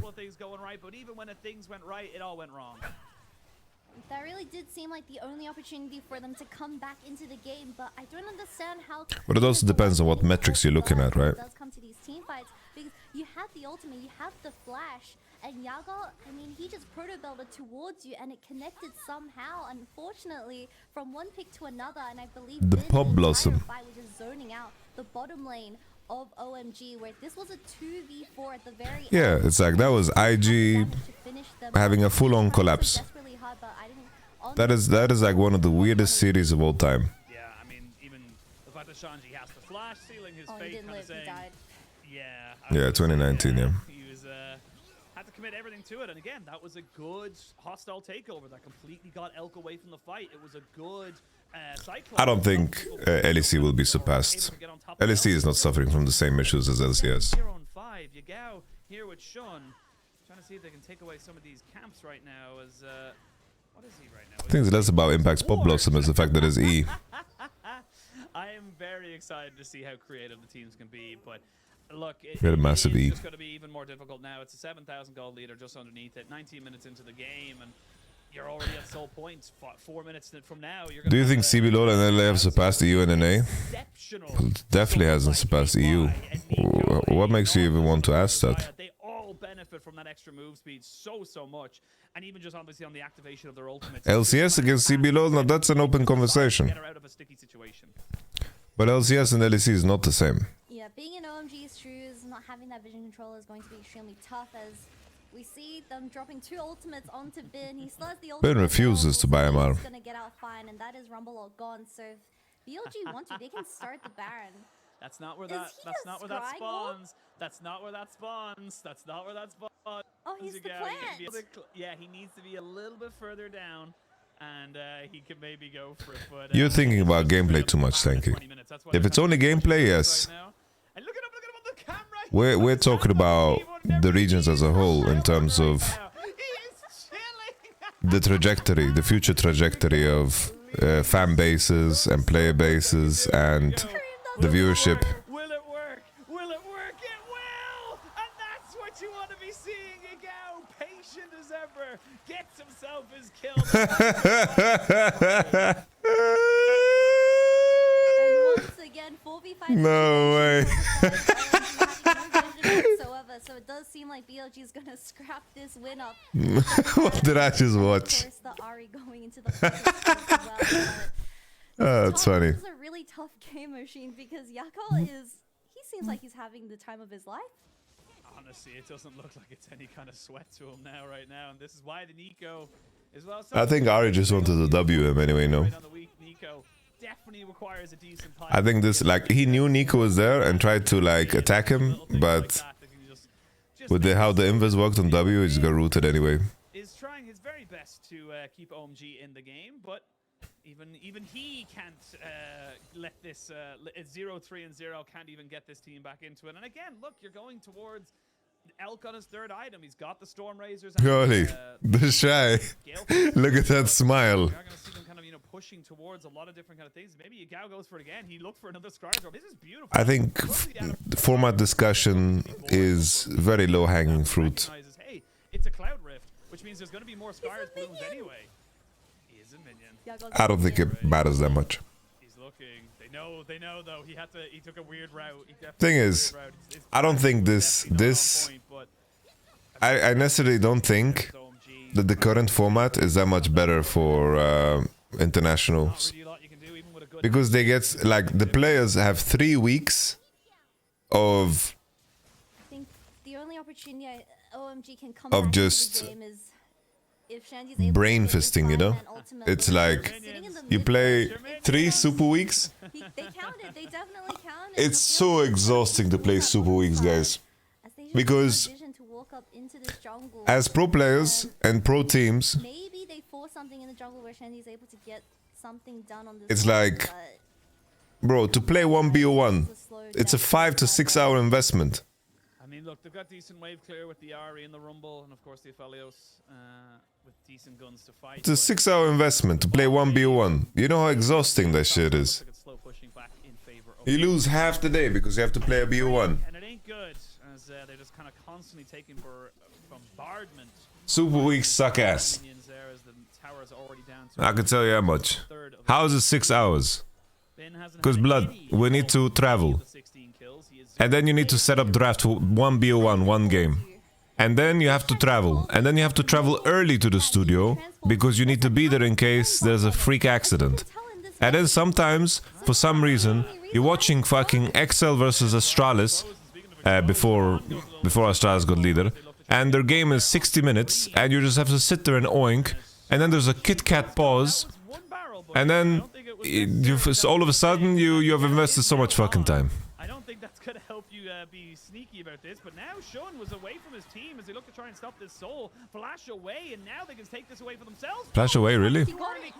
You got the soul. That's just too bad there for OMG. Yeah. Opportunity to make this one work. Hostile takeover, just not going to hit anything, and a little bit scrappy from BLG. They're having a little bit too much fun, but they still got the soul. Did Aki smite Shun? Or am I crazy? Unfortunately, like you said, a miss smite coming out of Aki, which could have denied that Wind Dragon Soul, but I think if BLG is going to continue playing like this, where On is going to slip away and give some opportunities over to On. Alright, I'm done with this game. At this point, I just want to see Weibo versus Bruder Musas. Sniffing copium. Let's take a look at this. You see that champions like the Vi Nautilus, once they go in, I mean, they can't really get back out. And if OMG plays up these mistakes, they could potentially come back. And let's ignore the Zhonya's, but I think this dragon not going towards the side of OMG is just really unfortunate, because Aki definitely On this replay thing, he does have smite, so 80 HP. Now been. bro, how bored are they, man? No, has a little bit of extra healing from his They're so bored. Get him down. Nah, they're so bored, by the way. They're so bored. Two people bot side, which means that they can commit now onto Cream. He's dead. It's a great Moonlight Vigil, but not the right guns at the time. And Abel just about gets himself out alive, and you can see there 9,000 gold. Doesn't matter how much fun BLG are having, they are going to continue to destroy you. And now in a 4v4, I just don't see how you hold on to your base. A really tough series for Cream to start up the summer split, but we know that he is I think CBLOL is interesting, but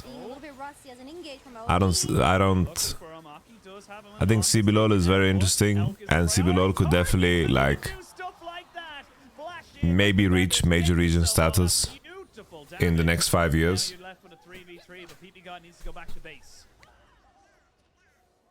I don't know how LLA is going to reach that though. Because genuinely, like, I've seen a lot of players that are playing in CBLOL that are actually like good. LOL isn't gonna be a thing in 5 years. I think it might be worse, but it will definitely still be a thing. I would be curious to see if you know the way Rakan and Zaya get the In the current state of League, like, League has enough juice to be played for the next 10 years. I'll have to check this. If you're the Rakan, if it would actually work in the same way, because it will give the animation. But it could definitely get worse. You know, on your Larry, just by yourself. Can we just keep the camera on Yago for the rest of the game, please? Why will it be worse? Well, it could get worse, right? It's like a developer fuck something up. But yeah, Baron up. See you go. Just kind of pushing forward here, but with Elk already on it and on nearly 4 items, he should be able to thread this through. But you do have 2.5 on the Aphelios, and if there's 200 years have taught me anything, it would be kind of funny though to like hear what like China thinks about like Riot and balance changes and all that stuff, you know? What if it's just like the Western community that is like so entitled and complaining all the fucking time? It's the OMG special, guys. It's 25 o'clock. It's time for them to morph into teamfight gods. 4,000 HP on the Baron. OMG looking to have to try and make this one work for themselves. Okay, on. Coming in, looking for a smite fight, but it's secured by the side of OMG. They get the fight after. Okay. That is the big thing. El cannot fight us, he's getting barbecued. Cream goes golden to make sure he doesn't die. And BLG, they're not done yet. They have to continue this game. I will say those super minions are in the base. So you will be able to get back here from the side of OMG, but they're not done just yet. BLG still have game to play. They did it, and that's Baron going towards OMG, and a very sloppy fight coming out of BLG in particular. I think we had the ultimate going onto Cream, but this time he I don't think it's that easy, so. And he was able to survive that initial engage from the jungler of BLG, and Yago sitting in the very middle. Unfortunately, this Nico ultimate without that flash is a little bit dopey, and he just missed everyone, as we saw. It's just the Vi ult, like this time around, they were not ready for it, and the Rumble will just... They just didn't get value out of their spells, plain and simple. They're playing like these hard CC champs where they need to lock one person down and murder that person, but they just didn't get value from Violed or the Pop Blossom, so... Yes, still a 50-50, but Aki was able to kind of get him up. If you're going to choose between a Dragon and a Baron, I definitely choose Baron, and this is the thing now. This game gets a little bit tentative here for the side of BLG. You're now looking at a lot of items going to be able to be completed here for Abel. A lot of damage for Shanji as well. Elk wasn't really able in a position to kind of put himself to put out the damage. So now, still, actually, it's gone from a 9,000 gold lead to a 5,000 gold lead. It's going to be an Elder flip in 40 seconds. So, come back into live, and you've got an Aphelios on 3 items. You have 4 items onto your Zaya carry as well. We'll have Flash very, very soon. You imagine the Ghost will be up for it as well. 0, 5, and 0 from Ben as he goes full AP. So he is not going to be able to tank up as much as he possibly can. Or at least what he thinks he can. I think that yeah, it's tough because it's like the game hasn't changed that much in the last years, besides like mythic items and some Drakes, which is kind of sad, I think. And then it's like we have durability patches, but now it feels like we're back to pre-durability patch business, at least in solo queue. Not quite caught out just yet. They know there's a ward there though, so he knows that he's going to be caught out. He's going to try and back end of the blue pit. The plus is the gold they've generated during the window of Nash. So basically right now, they have generated 4,300 more gold than the enemy during the Nash window. Gets taken to about 10,000 HP. There's going to be a great charm, and that's Elk forced into an immediate ultimate and flash away. The Nico's gone down. OMG crawling this one back. If they get the Elder off this one, They can't win anymore. They've just been able to take Elk out of the fight, trying to heal up with that red buff and the extra little bit of damage from the Bloodthirster. How can Elk play? Elk can't walk up. Bin's going to look to try and end the game. Oh! Oh! They're going to try and end the game as quick as he possibly Woody Fruity! A good Baron recall from Shanji means that he cannot go for it. Why did Oh! Well, Zaya got it!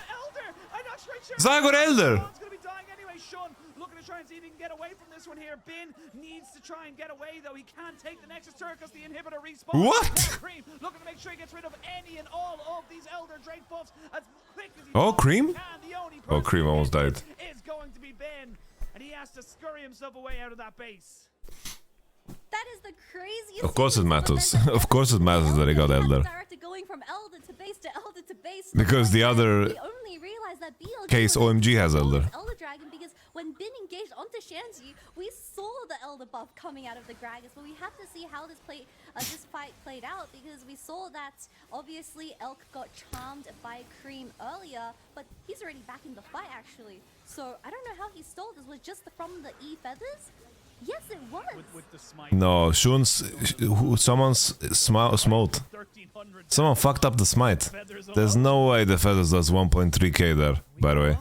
We go on. The base is in tatters though for the side of OMG. The one thing I will say for OMG is that despite everything, they've not taken a single tower. So they have not got a lot of retail space, I suppose, or land, shall we say, to kind of put themselves forward. And they're going to have to be very, very careful. But I got to say, Shanji... It's insanely hard for Zaya to play any of these fights. Fantastic so far this game. The Rumble Like, Yagao and Shun need to have turbo value from the ults. Like, they need to ult into Gragas ult, they need to really, really combo someone. But I don't know, like, if Abel buys a stopwatch, I don't even know if he has room for stopwatch. He has Elixir, okay. One good team fight is all it takes for BLG to end the game, but OMG's not giving any opportunities. It's just that, you know, this is the point where AD carries do a shit ton of damage, but they're very squishy. Like in a different world, if they had this BT, right, like this Zaya would walk around with a 600 plus health shield, you know. It's completely unleashed. So he has to play very carefully if they want to close out this game. It's like, well, my point is that you can actually kill AD carries now. You know, they are very fragile. So it's like Wukong Rumble ult can easily kill and murder Zaya, you know. It looks like BLG had a little bit too much fun. They were having a little bit taking too much of a leisurely stroll. I like what they did in Dota, where basically they reshaped the river to have a curved out spot that is in the center, so the position is equal. The fact that they still have all of their outer towers means their straight up kind of control of the map is just so much stronger. And now we'll see Elk. Yeah, except Zerium, yeah. As Baron's going to spawn just in a second or two. We do have the Guardians available for Aki as well, so he's not afraid to go in and send it. Here we go. Oh, Pop Blossom. They killed Rumble. Rumble didn't even ult, by the way. And then Cream just ulted in like that. Okay, Abel lost all of his power. He gets one. That's a flash, though. Can they look to end? Can they look to end? Or did you do Nash? So I don't know if On can get his fingers onto Abel here. No flash? No flash?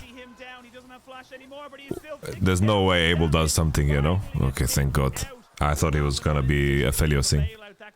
Holy shit.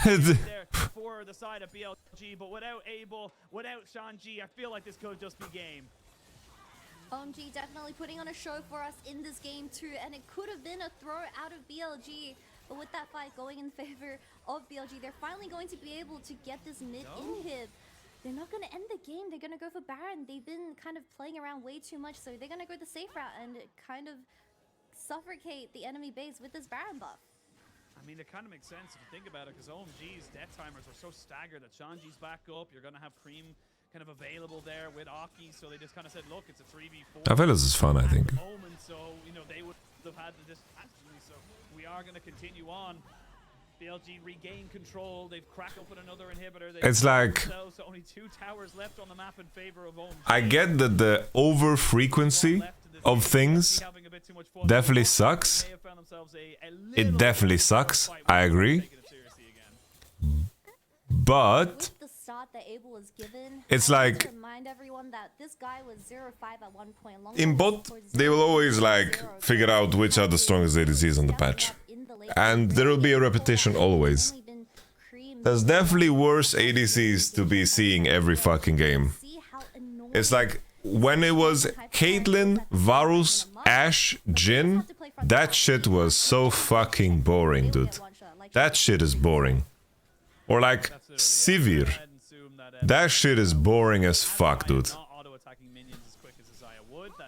They probably know it's not not the actual Zaya herself, but Elk level 18, highest level in the game, alongside Shanji. And this is what it's all about. Hook does land. They're gonna try and jump in and burst out Cream, and they do just that. The hostile takeover is fantastic. And Elk is already. Yeah, Kaiser Zaya meta was for sure fun because on top of that it was like Lucian Braum too. Yeah, after they finally got some value out of the spells, the game completely shifted. Yeah, no flashes, GG. Started with On landing every single hook onto the carries of OMG, and it ends with On landing that last final hook onto Cream, and they're going to be able to take the series away 2-0 up against OMG. A great return there for BLG into the league. Of course, a lot of question marks about Nice. how they come in, and honestly, they look just as good and also as bad as they did when they left. There's definitely some sus performances there, but again, I definitely think that for OMG, look, you're going up against a very kind of All right. I suppose what's the word I'm looking for? Seasoned, I suppose, at this stage, team in BLG. They have not really had a rest, but it doesn't look like it's kind of phased them. And for Yeah, it's like I get this response, on I did a lot of like 2 videos on the LCS, and people like, this is negotiating 101, always over ask. But they're like, what LCSPA asked for is not even over asking or anything. It just lacks substance. It's not about over asking. Once he wasn't dying every single time to a gank, was able to plant his feet and show that he's able to make things work in that bot lane, but it just feels like little things like that for OMG. Will they have another top 4 performance? I don't know. Look, I usually give people, or at least coming into the new split, a 2-week grace period, because obviously being on the new patch 13, The LCSPA is kind of a meme at this point, man. What is going to be their playstyle approaching this new champion pool, which is going to be very exciting, specifically for Cream, but we see them defaulting to Comfort, or at least what they were used to playing in the spring split, and I guess dealing with this Nico, it is a very new... So I already did a rundown of the patch notes, but I'm just gonna check that everything is true. Didn't know how to... I already did a rundown, but let's take a look. I'm just curious if the Ivan buffs actually went through, because let's be honest, this is completely bonkers. I think Rel, the mid-scope update, right? It's like Rel, mid-scope update. I think it's fun and all, but I don't see a reason why I would ever want to play this champion over like Gragas or Maokai. So I'm not so sure. I need to test how it feels and how easy it is to queue, because that's like important, but I have to wait and see. It's like in regards to how the E works, right?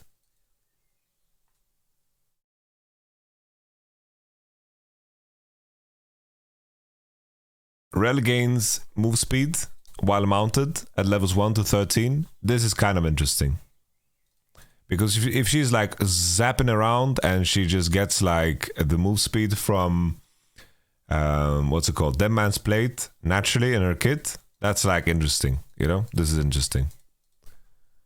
But all in all, definitely, like, I'll try it, because kind of important, how easy is it to use the Q. So we will have to see, because currently it's like, I know people didn't like Rel, but players like our boy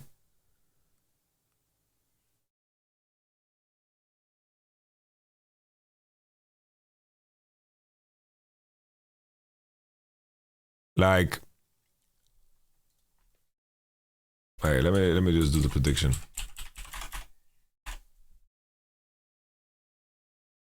Billy 1, boom, complete prediction. Why did Dom stop stream? Dom stopped stream. Is he okay?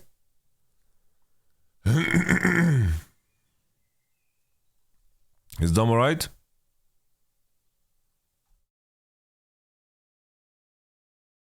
He's okay, just wanted to watch OMG. Okay. Cool. Okay. Dom is a good man. He's a good man. Good man thing. Okay. Are you gonna watch the games and go to sleep? Yeah. That's my plan. I slept very little this night, so I can sleep again. That was my whole strat. Okay, let's repeat this. So I think Rel, interesting to try, but probably this champion will get buffs, is what I'm imagining. I think this champion will get buffs from reading it. Q-base damage increased. I think the only thing that is interesting about this, right, is if it helps her reach some kind of breakpoints to kill range minions on like on 2 Qs, you know, but I don't think it changes anything for her. 10 damage is nice and all, but nothing that is gonna make me think, oh, Akali needs to be picked. Amumu, big surprise. This needed to be nerfed. Like, the base damage was so insane. I don't understand. It's like, look at the relationship. Look at the relationship Riot has with Amumu. They are so confused. So it's always big buffs, nerfs. Big buffs, nerfs. Big buffs, nerfs. I'm so surprised. Like here, for example, they just pulled up the damage to 10, and it's like, damn, they just gave it like 4 DPS. That's crazy. And then they nerfed it. So it's I don't know what I don't know what they want to achieve with the Mumu. Aphelios, AD bonus, AD decreased. I think it makes sense. Like, some of the AD numbers that Aphelios manages to reach with the new items is kind of crazy, and the damage is a bit too high. I think it makes sense. E mana cost increased, magic damage, AP ratio decreased. Aurelion Sol with the changes to minions was very benefited, so I think it makes sense too. Q cooldown down 2 seconds on Q. Summon range, this is also like a neat quality of life. I like that. 60% AP. For those who don't know, you max W now on Azir, so like getting the 2 second cooldown down on Q is kind of neat. But I don't think this is enough to push Azir to being relevant. I think another aspect is the buff that I mentioned for Aurelion Sol in terms of how the waves work is also very beneficial for Azir. So we will have to see. We just have to see. Kog'Maw not nerfed. I think Hurricane got nerfed, so that's a nerf to Kog indirectly. Yeah, so let's see if these changes actually went through. So when I read these changes announced, I thought, okay, well, this champion is just broken. Jump for joy. Ivern can now recast Q to jump directly to the target, while Ivern now can issue an attack command to move to their auto attack range distance away from the target.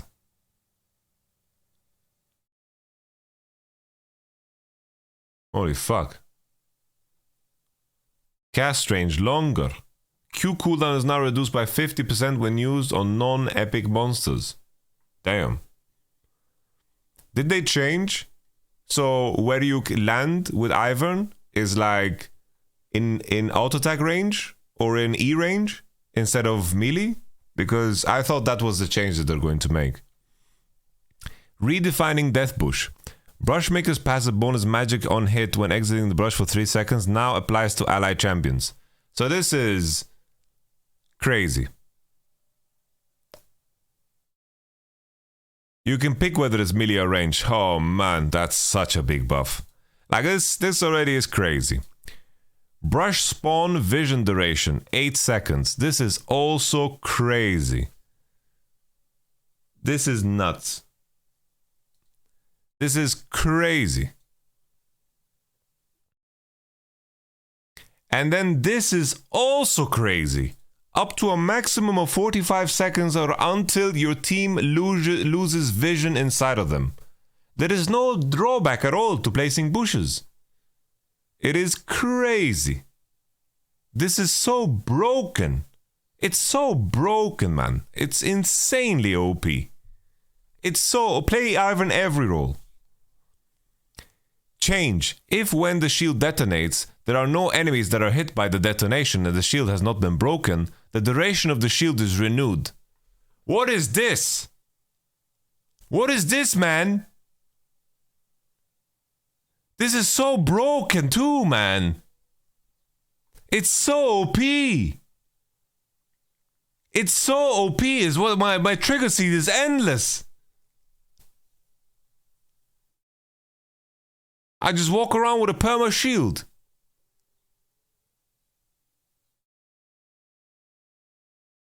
Daisy attack range increased by 50. Move speed up 20. Attack speed.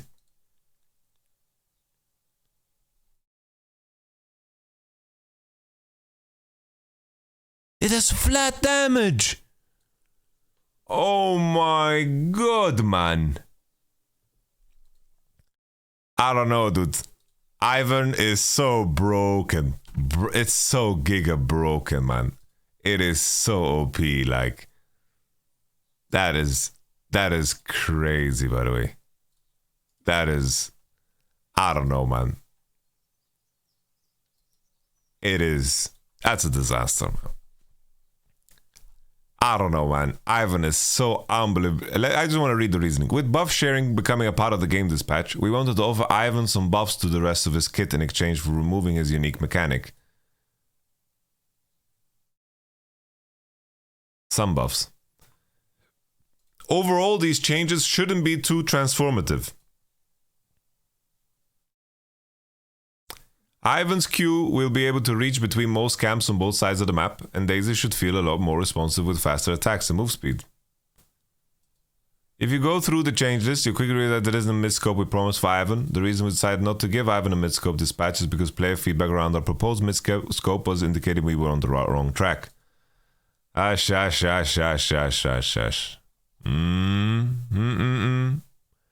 Attack speed growth. This is a pretty hefty nerf, considering how little attack speed is available in items nowadays. This is a pretty hefty nerf. Kalista.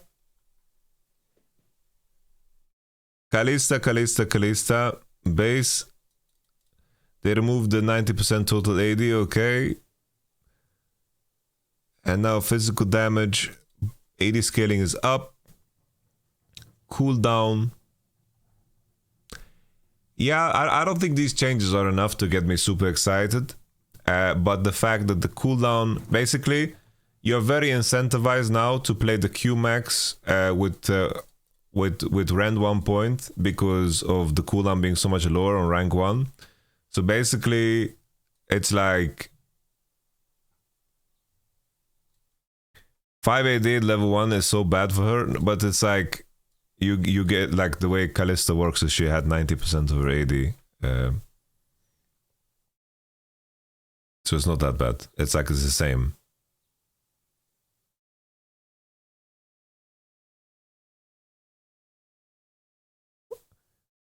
Guys, 5 AD nerf. Are you guys trolling me in the chat?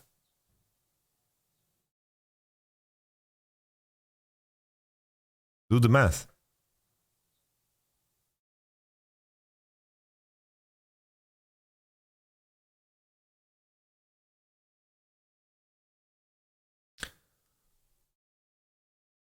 So basically, I imagine that you do Q max 1 point rend because of the rend cooldown being so low. I think it's... but I don't think this will change Kalista that much. Really. I don't think this will make Kalista that much better. I don't think this is... I think if anything, play Kalista in solo lane. Like, I think for solo lane, this is like neat, you know? You can play like some...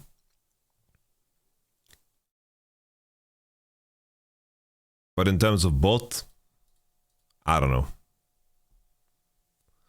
It's like, even though it's like, just because Rend has a reset mechanic in it, like I don't get super excited by a 4-second cooldown down. I could see like Qmax being good, and maybe people play like some solo lane Kalista. Rek'Sai. When I read these changes, I thought, okay, I'm gonna try Rek'Sai top with Stridebreaker and Black Cleaver and a build like that, you know? The nerf for Prowler's Claw is definitely like really rough. It's really rough.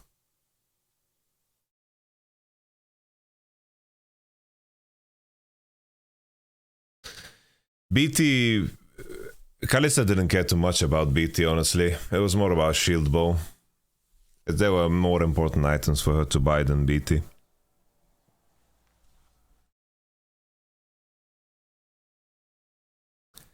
So the changes, right? Tremor senses refresh rate 1 second. That's a pretty big deal. Like it's a tick where she spots if people are moving around her when she's burrowed. I think it's a pretty big deal. And then the heal. This is what makes me interested in playing this potentially top, because this heal is pretty hefty. And considering this heal is so hefty, you can stack it so quickly with this Q change. This is the unborrowed Q. It goes down to 2 seconds. So like if I could see Rek'Sai. Like, I could see a world where I play a Hull Breaker Rek'Sai with Stride Breaker, and I take your Nexus, by the way. I take your fucking Nexus. We're going to see some crazy versions of that build. Like, 100% I'll be like, you fucking put tunnels all the way up to top, and you just tunnel to lane, right? And then you just Q perma the wave, you're gonna heal to full, it's gonna be like this toxic Tryndamere version, you know? And then you just perma Q the wave with 2 second cooldown down. That shit is crazy.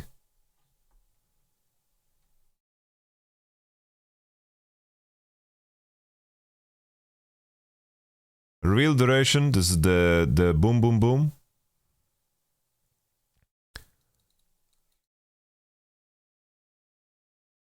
Five seconds real duration is pretty neat. Target range increased to match untargeted range. Okay.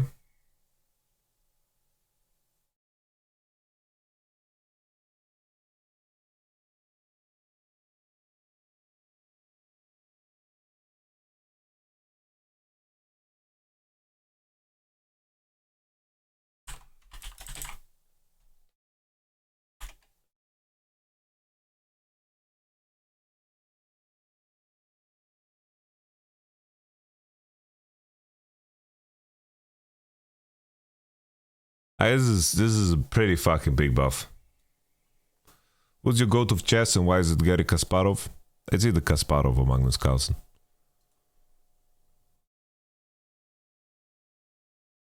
I want to try Rek'Sai top. That's all.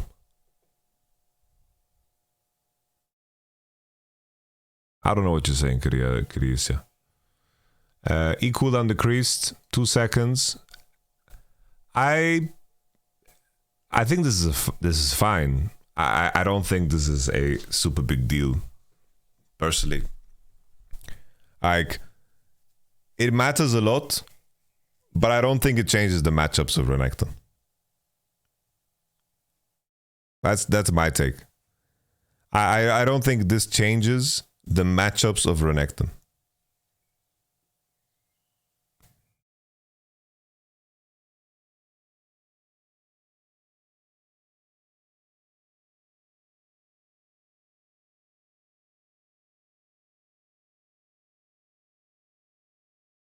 Our damage looks big. It's like 10 damage per second.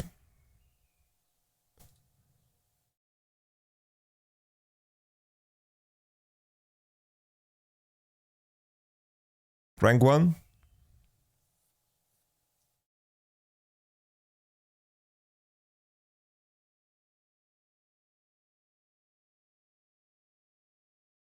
Like 10, 20, 30 damage per second.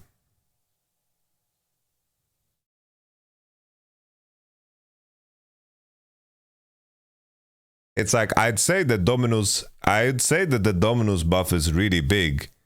If if it comes down to if it change the cooldown of the rank 1 ultimate. But rank 2 and 3, I think at that point it's just like well needed quality of life.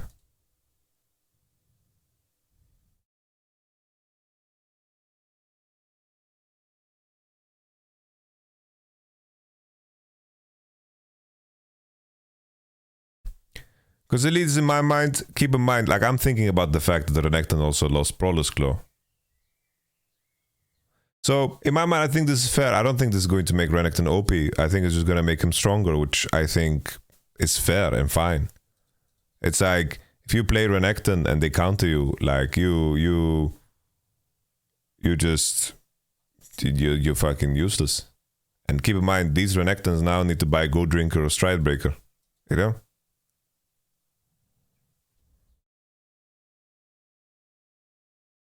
So I don't think this is like super impactful. I don't think this changes the matchups. It's 2 seconds on E is big. But I think the fact that the cooldown doesn't go down on the rank 1 item, isn't Gore a shit item? Yeah, that's the problem with Renekton, right? Like I'm gonna be playing Trinity vs Renekton. What was changed to Prowlers is it's no longer the dash mythic. It is now just a lethality item. W cooldown decrease no longer decreases with rank. This is fine. Okay, that's alright.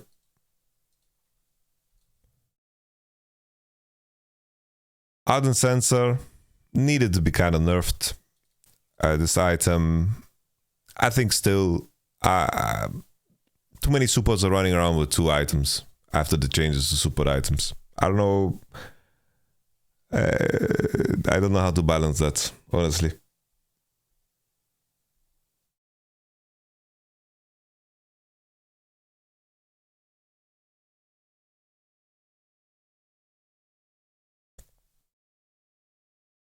Duskblade. So we've been seeing like some Samira builds starting to show up with this, which is interesting.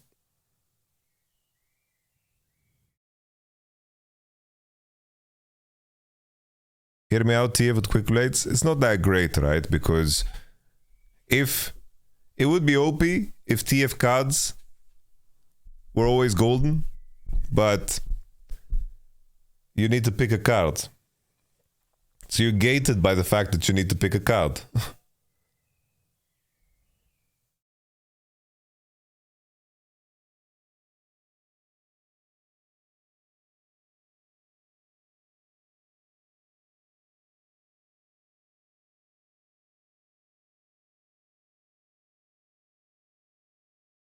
I think this is interesting, but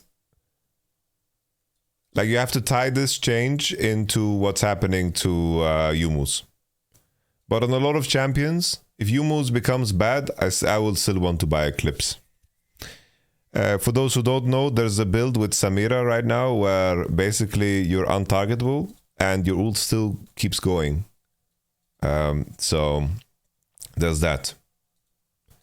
And so there's this build right now where people go like Collector and Duskblade and they play the game with Samira. But maybe it's something that you want to try.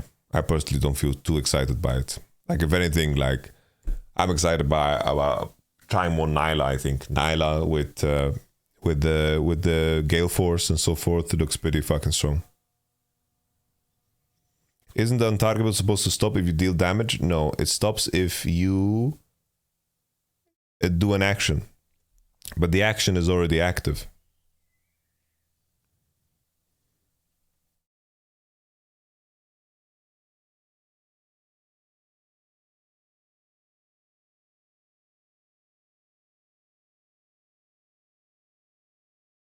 Echoes of Helia. This is a pretty chunky nerf. But I don't think it's enough to push this out of... Like, I don't think this nerf is big enough to make Yuumi useless. As an example.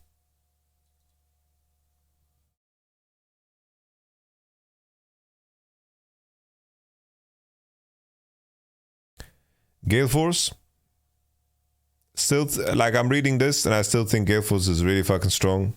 I don't think this is going to push Gale Force out of the game. I think this Gale Force will still be bought exactly the same spots where it was bought. Still looks pretty fucking strong to me. Maybe, if anything, people will consider buying Gale Force first item more often. Kraken Slayer. At first, when I read this, I thought that like this is, in terms of pure damage, is a pretty fucking massive buff. Pretty massive buff. But keep in mind, it's like it will have better synergy with LDR, but keep in mind that physical damage is inherently weaker than magic damage, even if you're a physical damage champion. Because all champions in game just have less MR. Right? It's like all champions in the game have less MR, even if you're Xayah and you're dealing magic damage or physical damage.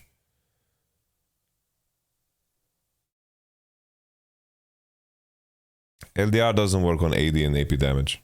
It gives you armor penetration. This idea that LDR is good for magic damage is so overblown. I have to explain this every time. It's like the Giant Slayer passive is really unimportant. It's like this LDR gives you armor penetration. You're buying it when you're doing physical damage. So very often that magic damage amplification shouldn't matter.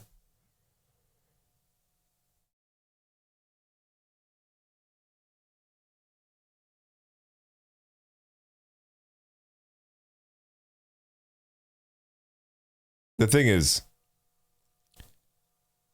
this going from magic to physical, this part in isolation, almost in most cases is a nerf. Whether you're on hit or if you're regular AD. This portion in isolation. It only becomes worse when the enemy has more MR than armor. Which is in a lot of cases rare.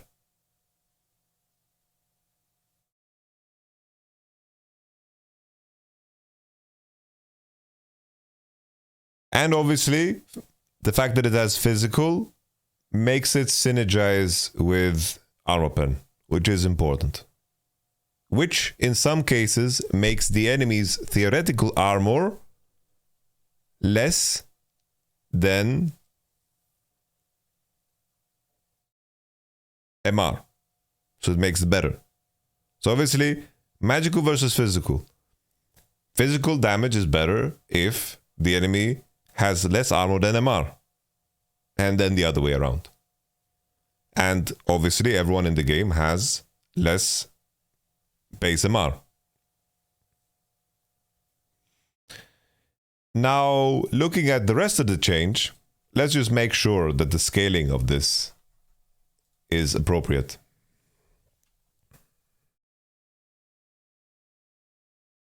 I'm spacing on the item name. Kraken Slayer.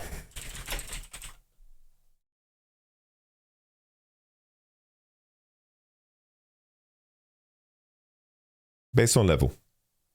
So okay. So level 14 onwards. Level 14 onwards, I mean level 9 and onwards, it starts to scale. Like in terms of, it does look a little bit better to rush.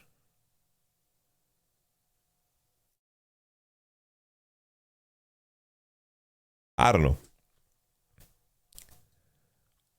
I feel like this is like a neutral / positive change. Think positive. It's like, yeah, it's a bit better. It's a bit better. Scaling wise, a lot better.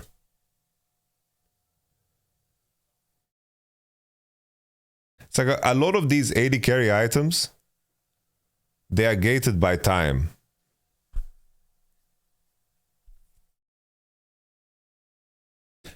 It's like all of these AD carry items, like Kraken Slayer or Static Shiv, are all gated by time. in terms of, like, look at Tactic Shiv, right? Based on level again. And look where the scaling is, right? It's like they're gated by XP. And I get that, right? Because it's like 80 carry right now in terms of how they curve out.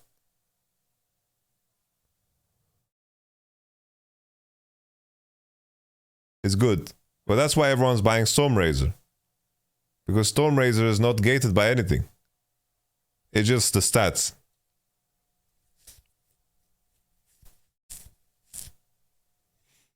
There's just stats. Obviously, you get more AD later on, but you get the full effect of the item, right? Oh, they got nerfed 5 AD. That's pretty big, actually. I think, guys, an item that is insanely underrated is this. I think this item is insanely underrated.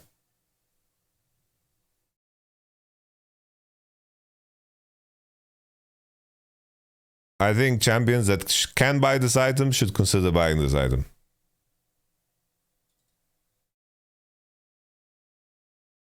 I think this item is insanely underrated. It's insanely cheap. It's insanely strong. So like Xayah, Lucian, Ezreal, you know? It's worth to consider.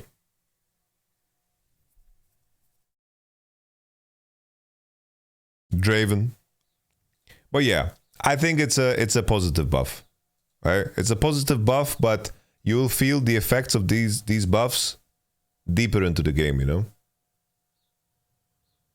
Because in terms of armor versus MR, champions have less MR early game. Because you usually need to itemize into it, you know?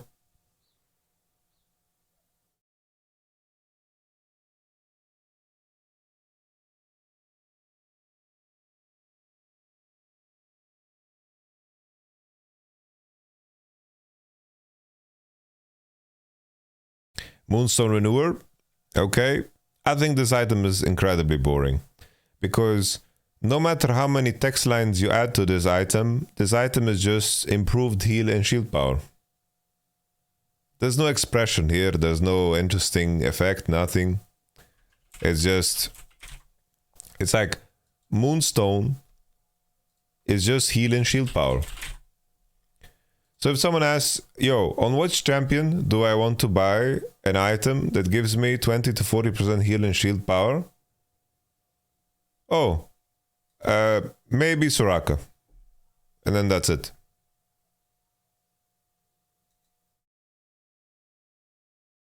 Because Soraka is so heavily indexed on healing.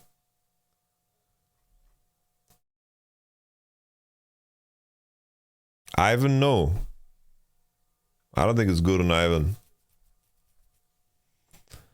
Unless there is like some interaction, right? If there's an interaction with Ivan where Trigger Seed being refreshed also triggers it again and heals, like shields your teammate, maybe that shit's crazy. but no, I think this item is pretty whatever.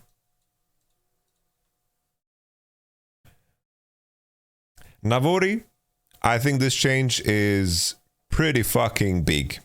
I think this is a pretty fucking big buff.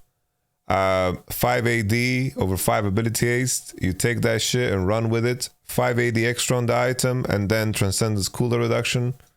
It's big. This is really, really big. Really big. But once again, right, it's like a lot of the ADs that are spellcasters and like to buy Navori are also champions that really like Gale Force. So it's always a very tough choice. The match didn't start yet. This is the Kog'Maw nerf. Runan's Hurricane. Runan's Hurricane was a bit overtuned. Static Shiv. Still, it's fine. I still think, guys, Static Shiv, if they bring back the old effect and make it look way more cooler and way more impactful when it zaps, I think more people would buy it. This item is not even satisfying to build. Like strictly from a design point of view, it doesn't feel good when you punch the minions. As silly as that sounds, it does matter. Stormrazor 580 down, change, and then the damage down. Well, this is a pretty hefty nerf, right? But Stormrazor was definitely strong. We're in this spot, right, where I think that it's like you need to start to consider buying Gale Force first. You go Gale Force first, and then you go somewhere else. That's like where we're at right now. Because like all first item AD carries are rather weak. In contrast to, for example, something like Yumu's or Trinity Force. It's like compare these other items that other roles are buying as first item, and AD carries is just getting shit on. Essence Reaver first could be good, yeah. I think Essence Reaver is still a very good item, very underrated item. So finally, Yumu's gets nerfed. Who would have thought? The bonus lethality is 3 to 12, and the ability haze is down, and then distance per stack. So basically, like you generate this slower.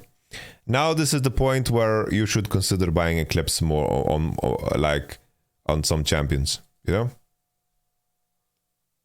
How's Kraken then? We go it first? Yeah, Kraken could be fine, yeah. Kraken can be fine. Buff sharing. When a jungler kills red Brambleback or the blue sentinel while their smite is fully upgraded, they will receive the camp's buff, but in addition the buff will be dropped at the camp's spawn point. An ally can pick it up by walking it, so it's very late into the game, right? It's like 16 minutes and onward when you have full business, you know? So it's basically just the Ivan business, level 16, like minute 16 and onwards. Cool. So a jungler is going to have some more buffs. That's a buff to jungle. Nothing else to add there. Yeah, I don't know, like Gragas didn't get nerfed, Maokai didn't get nerfed, Vi didn't get changed. No changes to Zeri. Like Yumi, sure, got a little bit of a nerf because of Echoes of Helia, but it's still the same. I don't know. This patch is very lackluster, but it's just sad because the LEC will be stuck on this, you know? The LEC will be stuck on this, and at least Aphelios and Jinx got some kind of hit, you know? Got some kind of hit. Milio not getting nerfed is crazy to me. Lucian Nami, I don't know, like Milio not getting nerfed is absolutely nuts, you know. It's really crazy. It's like if we look at what has been performing well, right, on 13.10. So it's like Assassins got hit, right? Assassins got hit pretty bad. That we know. 13.10, Assassins got hit pretty bad. Top lane, it is what it is, right? You have some tanks. There's good variety here. I don't mind top lane too much because in top lane there's a good amount of variety, I think, right? You have the Akshans, you have the Rengars, you have the Olafs. I think this looks like a healthy variety, yeah? Jungle, obviously the lethality enjoyers were overwhelmingly like doing super well. Rengar higher in the brackets that you found, then like Rengar was, you know, performing better and better. Mid lane, Assassins got touched, right? Nico was untouched, got a big buff. Nico is out of this world. Kiana's still relevant. Annie is still relevant. Where is Ahri here? Ahri is still super relevant. These champions got untouched, right? So Assassins got hit hard by Yumu's changes, which is really good, right? And those champions were dominating the meta. But I think that in terms of support, right? In terms of support, I think that more could be done, you know? More could be done. But maybe they don't feel like they have a big enough sample size. Karthus is another one that is crazy that didn't get touched.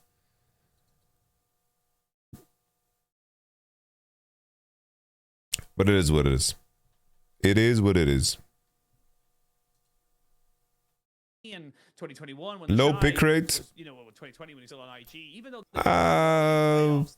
doing exceptional. He was having a fantastic season himself, but we just haven't seen that this particular year. So I don't know about this. Bring that back, or if the Shy is being a low pick rate. as you know, because the longer it goes, it doesn't get any better from that. So you gotta 1.2%. Weibo fans are still very vocal on social media, and as I believe I saw a statistic, or at least a fan voting for tonight's series, which is Weibo up against JDG, and 60% of the audience still thinks Weibo will take this series away from JDG, who It's like in Master Plus, right? It's 2.5. Best of 5. So I still think, you know, the fans have that little bit of copium, or maybe hopium. But Lolalytics does a very good job of like creating like that. Lolalytics does a very good job of assessing these details, you know? They do a very good job of assessing these details. Lolalytics is a really good, really good website. Documentary really revealed that Homie isn't just a very good strategic coach that is able to give feedback, but he's also a very good morale booster, where a lot of the players, I would suppose, when you do drop a game, he would obviously they start self-doubting themselves, but Coach Homie, other than just being a coach, he is also just your mate that is always there for you, and I think players really need that. So hopefully coming into this next split, they're just going to get stronger and stronger. Absolutely. And look, for me, I think JDG are a team where arguably, except for maybe support, missing, but Keria exists, you could argue that they are best in role. Like, there is a definite argument. I'm not saying they aren't. I'm just saying that, like, you know, in every single role bar support, you could definitely say for JDG, they are best in class. That is just a fact of how this roster performs. I think Missing has an argument too, honestly. Like, Missing is really fucking good, by the way. It's going to be a lot about kind of, you know, where, similar to this previous series, where I think Keria is fantastic, but how are JDG coming into there's definitely like a limit to what you can do currently with support. Still looking to hit the ground. I'm eating this, by the way. Like, I'm saying fuck it. They again had a massively disappointing spring. You know, fourth in the regular split, not bad. 11-5. You're only 2 games off of the top 2, but you didn't do anything in playoffs. You weren't able to make anything happen from that particular position, and it shows the value of the LPL, where, you know, the regular season, you have to get into those top 2, because even if you do lose, even if you do get knocked out in your top 2, as long as you have that double elimination, you should be able to try and bounce it back. So every kind of game counts. Every small series does matter, and you know, even starting right now at the beginning of Summer Split, it is going to be important for Weibo to try and have a stronger start, a stronger setup for themselves as they continue on. But we'll have to wait and see. I'm curious to see now as well how the Shy does, because again, he was kind of on tank duty, and I can't remember the exact thing, but I think he went like something like 2-26 or something like that in the last series versus BLG. Do not quote me on that, but it was pretty damning against Bin. I'm not gonna lie. So, you know, I'm putting a lot of pressure on him, because I think that there's a lot of pressure on him, just, you know, kind of globally, you know. Yeah. This right here is my idea for pro play, okay? You pull this up, okay? You pull this up, and then you press presence, okay? And then every week,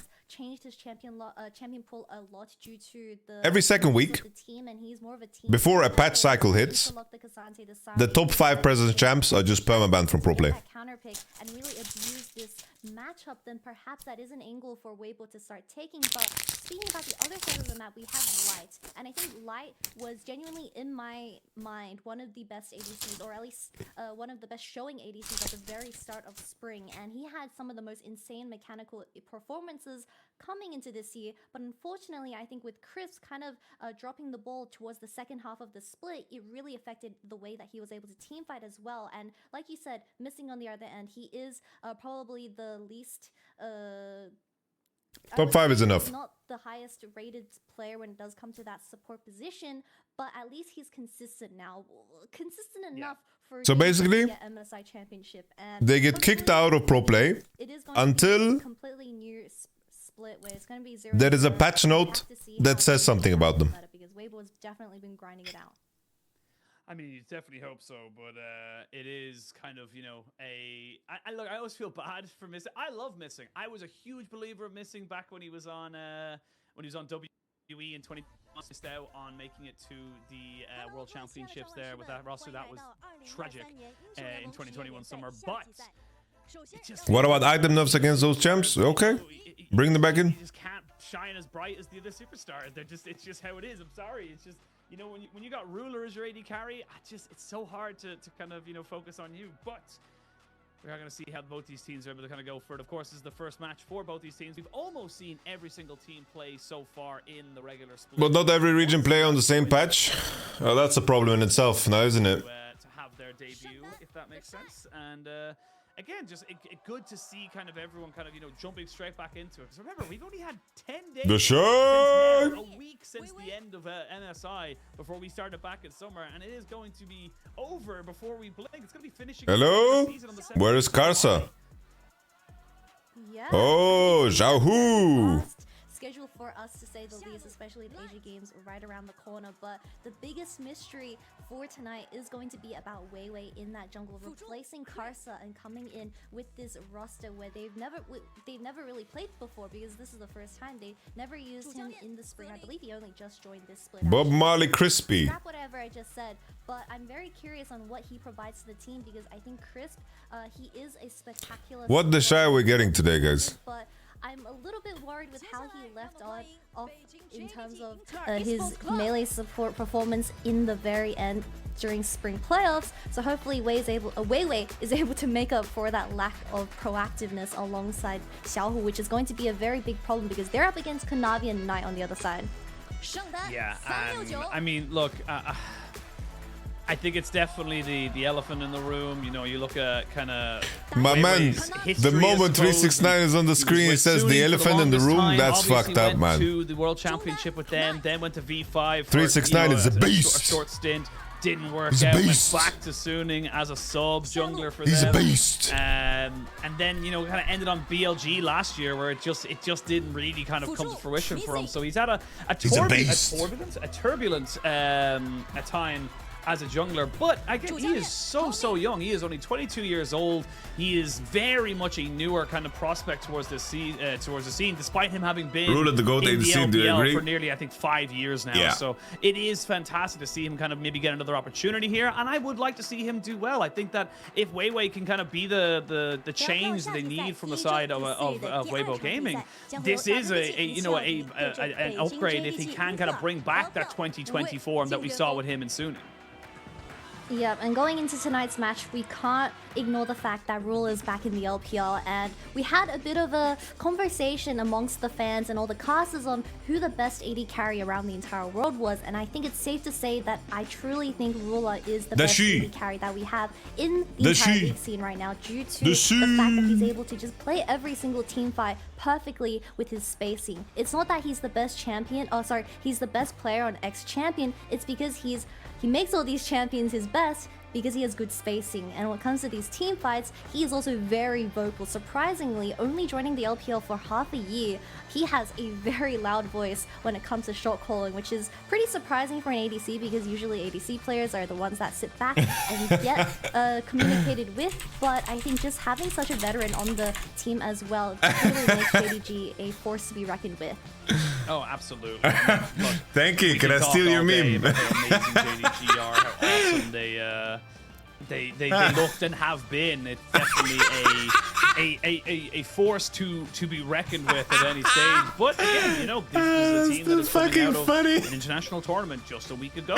They had to compete in Europe. They had to then fly home back to China. They had to then reevaluate their sleep schedules, get that jet lag sorted out, which you, Kitty, of all people, should know is a difficult thing to try and sort out even within a week.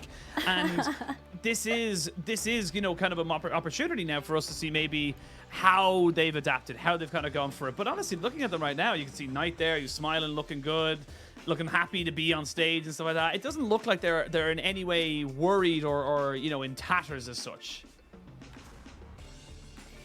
Well, they're probably not worried, but in that documentary, it was just such a real, it showed us such a real side of some of the best players that we really enjoy. Did you see freak tweet about Renekton win rate going up? He did have a lot of confidence issues coming to 2023, and playing alongside these names like Ruler and reuniting with 369. Damn. Now getting this MSI championship under his belt, it's going to be that is kind of clean, confidence boost, but it's a small sample size. So hopefully it's a small sample size of more I wouldn't say loose gameplay coming out of them, but a lot more confident play styles coming out of the mid laner of JDG. But I think I also want to mention 369. His team fighting is so insane, you can't give him Gragas, which is already banned right now. Yeah, I was just about to say, I think 369 is, we can already see the Sion ban, the Gragas ban. It's a kind of a setup on both sides. Milio? There is going to be the Wukong as well. Konami Ban Milio having JDG. some And then you've incredible banned the games over MSI trifecta. with that particular champion. And again, we're kind of just saying, like, look, you know, you banned off all these, you know, kind of top laners and junglers. There's still plenty to be taken here by JDG. Yeah, JDG already taking up the Zeri and Lucian off the board, which is really Okay. interesting. I mean, we do have the Nico still Milio up and trade? available, which we don't know if Xiaohu is going Nico? to experiment with Nico, just Nico, quite yet. The Nico. Milio and the Kog'Maw is still up and available for Weibo as well. But Aphelios, Lulu, whoever gets this is just going to be a battle of range. But when it comes to these team fights, I still think Jinx, compared to something like the Kog'Maw and the Aphelios, is just so much more potent with those resets. Yeah, get excited resets in, and you know, extra attack speed, extra movement speed. It just makes it so difficult to really deal with her once you can start getting into the nitty-gritty of team fights. But looks like it is going to be that Aphelios trade off. The Milio is picked up here for Weibo as well for Crisp, and we'll see if there's going to go for it. I love the fact that we're seeing JDG as well, just kind of hard focus into towards the Cassante as well, to say, look, we're taking this. There's nothing you can do about it. And the thing is now is that we're in an interesting position where they can pick something else to kind of get away from it, or as I was just about to say, they could go for themselves a jungler to make sure they guarantee Weiwei a decent matchup in that jungle setup.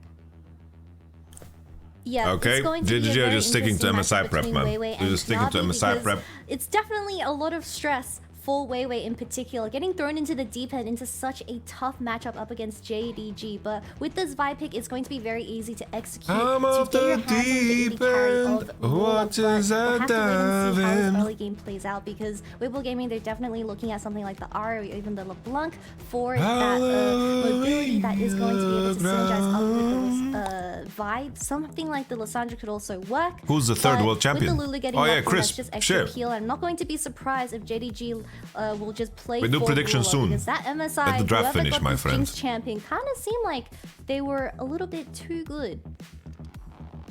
Just a little bit too good. As we start to see some of those mid lane bans come in. And this is the thing as well for Weibo. They're recognizing, I like that they're doing this, but they're recognizing that, look, we need to get rid of some of these OPs. They could just blind pick the Nico. Best jungle champ for solo queue right now. Deal for them. So I can play Maokai, dude. JDG kind of say, look, we can target ban a little bit. We got first pick off this rotation. We can pick up our jungler. We can, you know, there's plenty of options available to us. We're not really in a rush. And massive respect going here onto the solo laners of JDG here from the side of Weibo. You can see the Gragas, the Sion, the Nico, the Sylas all being banned away. Oh, they're gonna play Jace Maokai for 5. One of the bigger kind of carries in this entire thing was the Jace, which means that we could be seeing an AP jungle. Nice. Maokai is very easily picked up here for JDG. Just like that. They got Exodia MSI draft. Jace getting locked in, where he hasn't lost a single game with this during MSI, so I'm not going to be surprised if Xiaohu does have a little bit of a tough time trying to match this champion in the mid lane. But we could potentially see a Cassante in the mid lane. Who knows? LCK's introducing this Cassante mid. We even had Nautilus mid for a while, which went absolutely brazy, but it is going to be most likely a Jace up against Syndra, where we do know that JDG play with range and how they're able to play these team fights so slowly. That is their best quality of life. It's and game I still one, think if you don't get your hands instantly onto the enemy carries with this Malphite, then it's going to be a little bit tough, because the Shy is playing Malphite, and I believe he's played it once in spring, and he had a pretty fun time. Yeah, it's hard. Look, it's hard to gauge. It's MSI Exodia draft. with the Shy. He did play it once in spring. You're absolutely correct. It was a win for the Shy. I believe he went, I can get it up for you now. It was 1-0-3 into a Kennen. But that was with a double AD carry composition. Isn't Maokai towards a million? Not necessarily. To kind of make work from it here, but teams are locked and thing is, if you're gonna try to spend effort picking champions into Milio that are good against Milio, you are going to end up with champions that are just complete garbage. This could be an MSI comp for JDG, and I'd have absolutely no problem. In fact, I'd probably favor it over anything else, considering how well they've been able to do it. But I will say the one little thing, this is something I've just looked up in the stats. has played Malphite 3 times in his career, and he has never lost when he's played Malphite. He is 3-0, 100% win rate. He's played it Isn't in Milio 2022 spring, just Jana on twice, crack? 2023 spring. Something like that, yeah. 4th time.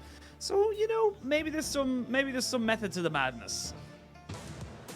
Well, is JDG testing comp? No, I think sometimes you're willing to give Milio because you know the enemy will first pick it, so you can get a very clear 1-2. So for example, they made Kesante better by banning Gwen. 60% of y'all is correct. So they got Gwen, so they got I mean, Gwen banned. It could be. I will say there is and another Jinx one, for another Milio. statistic that I can give you is that, and now this could be different now, but it was right, I think it was like week 6 or 7 of spring 2023. Lulu's fine into Milio, I'd say. Shy has a 18% win rate when I was casting him. So it wasn't great. Wasn't great for the Shy to kind of have those moments. But nevertheless, here we are. We are jumping onto the rift. The Jayos are here. Definitely Lulu sounds like one of the better picks into because Milio. yes, JDG have won the MSI championship and you know some of the bigger names, but you're thinking about people like the Shy. You're looking at Xiaohu, massive names in their own right here on Weibo as well. So plenty. He's having a good time. That's the prediction. This is I think definitely Red going Side to be one of the most anticipated probably matchups win. that we have throughout the entire summer split. But of course, talking about just the 2 compositions we have as the Shylocks and Malphite, we look at JDG's composition. They have 2 heavy AD damage carries where Kanavi Prediction has is on, a lot of guys. pressure put 30 on his seconds. belt Go, go, go, because go, he is go, that go, solo go, AP, go, acting as go, a go, solo go, AP go. for the Malphite. So if Weiwei is a little bit aggressive and starts looking for The those issue is early you can invades definitely onto the lane Malphite. against Milio. That's not the Is this problem. Malphite? Like you Did I can say lane Malphite? Nautilus into Malphite, it. I You get can the mix lane up into it, all the no time. problem. But if the Vi starts But the to issue early comes invade this Malphite in his when own jungle and stops that later on in the item game, coming he online, just then fucks shit up. JDG, they're gonna have a tough time trying to get rid of this Malphite in team fights. Yeah, absolutely. And Like you can pick champions into Milio, no problem. Like the lane phase is not the issue, guys. Towards that Gale Force to give them that extra little bit of movement speed. Of course, the changes to the 80 carry items were very sweeping. It hasn't really changed much in terms of the damage they do, but it has changed a lot of the different build paths. We're seeing a lot more diversity, I think, in the game-to-game setup of when and where people are, you know, changing up their builds. We even saw it in that last series. But speaking of damage, Weiwei gonna find himself in as Kanavi steals away the Why do you think puppies. Kog is not utilized? Because Aphelios is just a stronger laner. Malphite's just invading you at level 2 as Vi started the top side, so with that blue, she was never going to win the 1v1. Surprisingly, but Yeah, Milio scales like a motherfucker. constantly trying to get their flashes out of JDG as Rule is going to be. He gives your AD 20% longer range. But That's just crazy. It's a little bit tough because once we hit level 6s, I mean, the Vi ultimate comes online. The Shy is going to be staring you down every single team fight, so he needs to space perfectly. But we'll have to wait and see on how their form is after MSI with only a week's time of break. And look, we don't putting in this early game is going to be pretty bogged down. It is kind of where the meta is, unfortunately. So the first 5, 6, maybe even 7 minutes of the game is generally not really a lot happening. We do sometimes see a dragon or two take. The additional layer of Milio that makes him so OP is his safety. Like he's insanely safe. Very hard to kill Milio. Gives move speed steroid. It's like compare the spells, right? It's like compare the E of Milio to E of Lulu as an example. And they're just saying it looks to be on the side of JDG, as we can see the rest. Aphelios Milio's dog shit though? Why? Why is it dog shit, Kababozu? I believe it looks like it's on. Why is it dog shit? Could be mistaken. I need you to confirm with this. So I believe during MSI we had a game pause, and it was because one of the players spilled water over their keyboard. I don't remember which player it was, but it was so funny. Yeah, but you're still not saying a reason, right? Intense 30-minute game, and they just accidentally spilled their water onto the keyboard, and it was quite. That happens a lot more than you probably I think it was Uma. Yeah, I also think it happened. I do believe it definitely happened, but I do believe it happens a lot more than people realize. People just like knock off their waters and stuff. But I think it was Munchables tweeted Skid out as well. capped. It was Canal. I don't know what the fuck Skid caps is saying or not, but pro play is very different. The Munchables tweeted out? It was like during Look, one. I think it was. That better not be the coffee T1 because finals. six cups of coffee is not. That's okay, good. Kawabozo. It better be water because water is healthy and everyone should stay hydrated. I just wanted to hear your reason. Navi is It's all advocating good. for that, so everyone make sure to drink your waters. We're in a pause right now. But I do want to talk about the bot lane matchup because it is the first time that we see Weibo Gaming kind of piloting this Milio champion. There's definitely better lanes with Milio, for sure. Like, as Gilius mentioned, like Ash Milio is probably the strongest Milio lane you can have. Like, lane. But then in terms of what you achieve later, I still think this champion is very easy to gank, and it does act similarly like very different. Lulu, but the extra range provided from the, is it cuddly campfire or warm campfire? I'm not too sure. I think it's something campfire. Something. It is definitely something campfire. Yeah, the W trading on that, and of course the Milio passive that does have an extra burn means that they find a lot of success when it comes to early game trading. So it is what it is, Dog Breath. It's okay. Campfire. Okay, well I hope Chris is feeling extra cozy. Yeah, well, you know, it has obviously been resolved, whatever's happened on the stage, and we are going to see now Navi just kind of moving up here to try and contest this scuttle, but level 4 on Weiwei means... My point was more that Milio is strong enough to be happy to be played with any ADC. It's kind of a bit of a double scuttle coming in here now for the jungler. There's definitely better pairings, but this is where the game can start to get a little bit more interesting because we are going to... Milio is just strong enough to be good with any AD. The next minute or so, and you can see already there... Like, you can play Milio Zaya even, you know? Going up here towards this top side to make sure that they can farm up a little bit safer, but I don't think they're going to be able to contest Weiwei on this particular... Does Milio Samira... Nah, that maybe not. But surprisingly, that's not the move. That was towards that bottom side river and just leaned towards top and avoided the gank, but it does seem like we're going to see a little bit of a try from Samira has too much of her power budget in her passive. If her support cannot help her proc passive, then it's just a bad pairing for Samira specifically. Kai'Sa is similar like that, right? Not going to be there in time. Yo, the Lordi. Yeah. Just walk away. Really good timing there from Weiwei to set up Weibo on the top. Siema koledzy. Witam serdecznie. Widzów. Goryli de Lorda. Dziękuję bardzo. Patrzymy teraz na LPL, gadamy po polsku i gadamy po angielsku. Really good stuff and well executed for the side of Weibo. Yeah, absolutely. And look, I didn't see this situation because I was alright. Good, thank you for the replay. Getting that mid-game spike is absolutely fantastic, and yeah, just really well done around the vision, making sure that nobody could see him, and then just hits him with a Q, easy as peasy.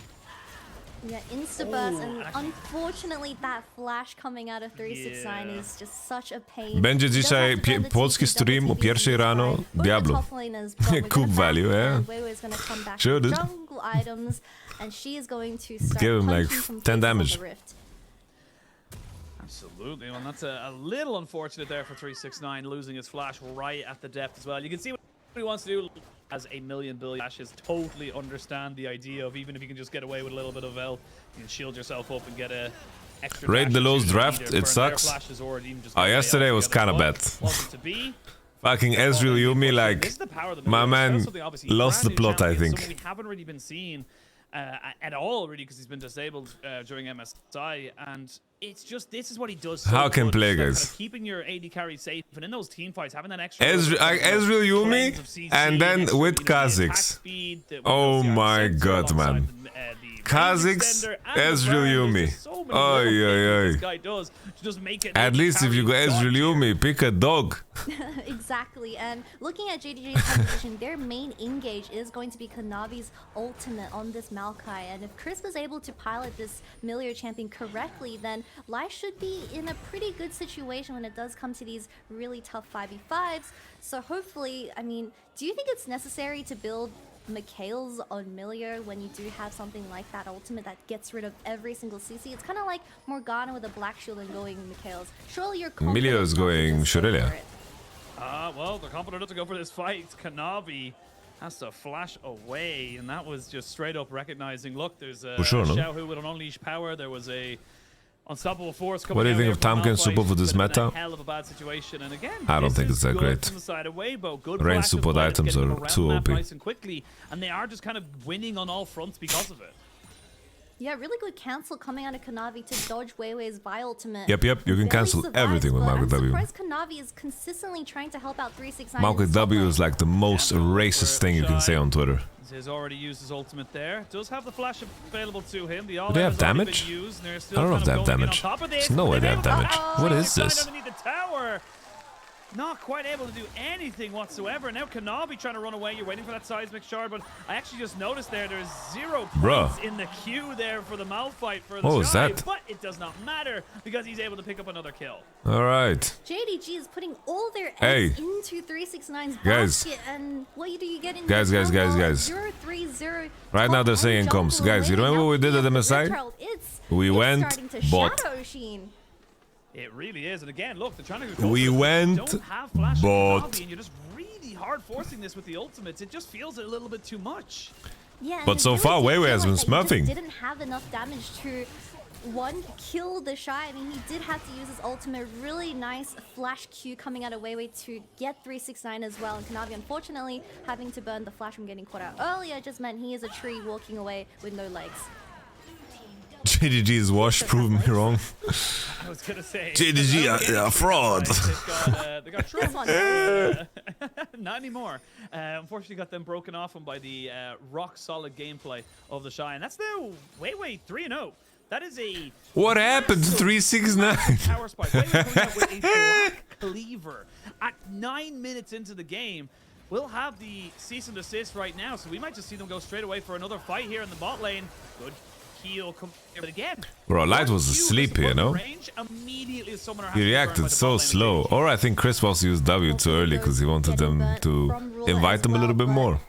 I think JDG for this current game state, they just need to cut the bleeding from how these two Weiwei with the black cleaver. Top side where Rula is still comfortably so strong, but if this Vi gets out of control, I mean, she can just 1v1 the team fights, and Lulu can't really just marinating the Maokai. Kanavi just seems a little bit lost, don't you think?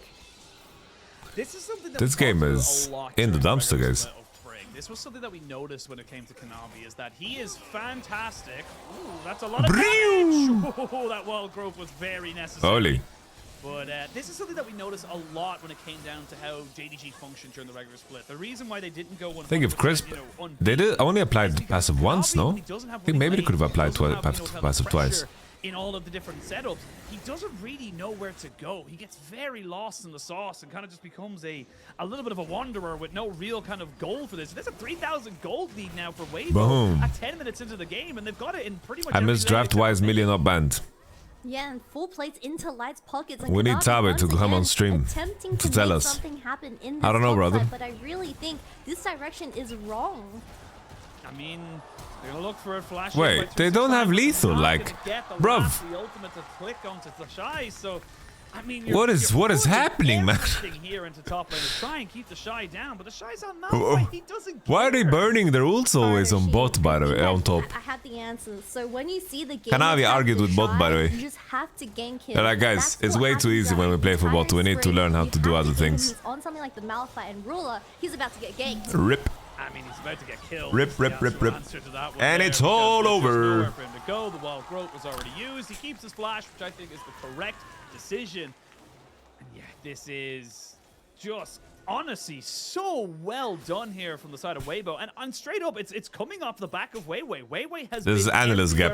Guys, the Shy dies to every gank no matter what. I don't really need to do okay, bro. You normally expect the Vi to kind of combo in.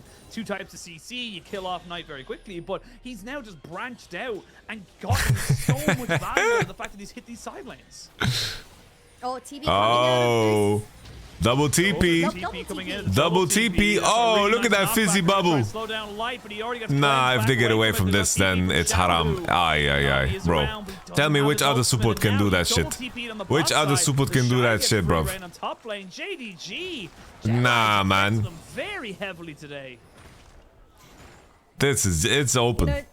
Coming into this game one, I mean, JDG. But imagine if 369 had flash and it didn't flash on Malphite's forehead. They were trying to just get light, but in the very end, they just got the ghost from the Aphelios and the Shy being the Shy in the top lane, eating up those plates. And this mentioned at the very start of the game, if this Malphite gets 2 ahead, then the carries of JDG, unless they get to that 30-minute mark where they're able to get those items online, it's going to be extremely tough to play out these team fights because you are trying to look for range and poke when it comes to this Jinx and Jace. But if the Shy is on your face 24/7, then how do you play these team fights as light? He's also having The Shy is on your face, guys. I mean, Xiaohu goes bot, picks up the rest of those plates, picks up the turret. He's now kind of sitting in a nice position to get himself his first item, and first dragon was taken, second herald gonna be spawning in a minute 30. They've got pressure in all 3 of the lanes. This is fantastic for the side of Weibo.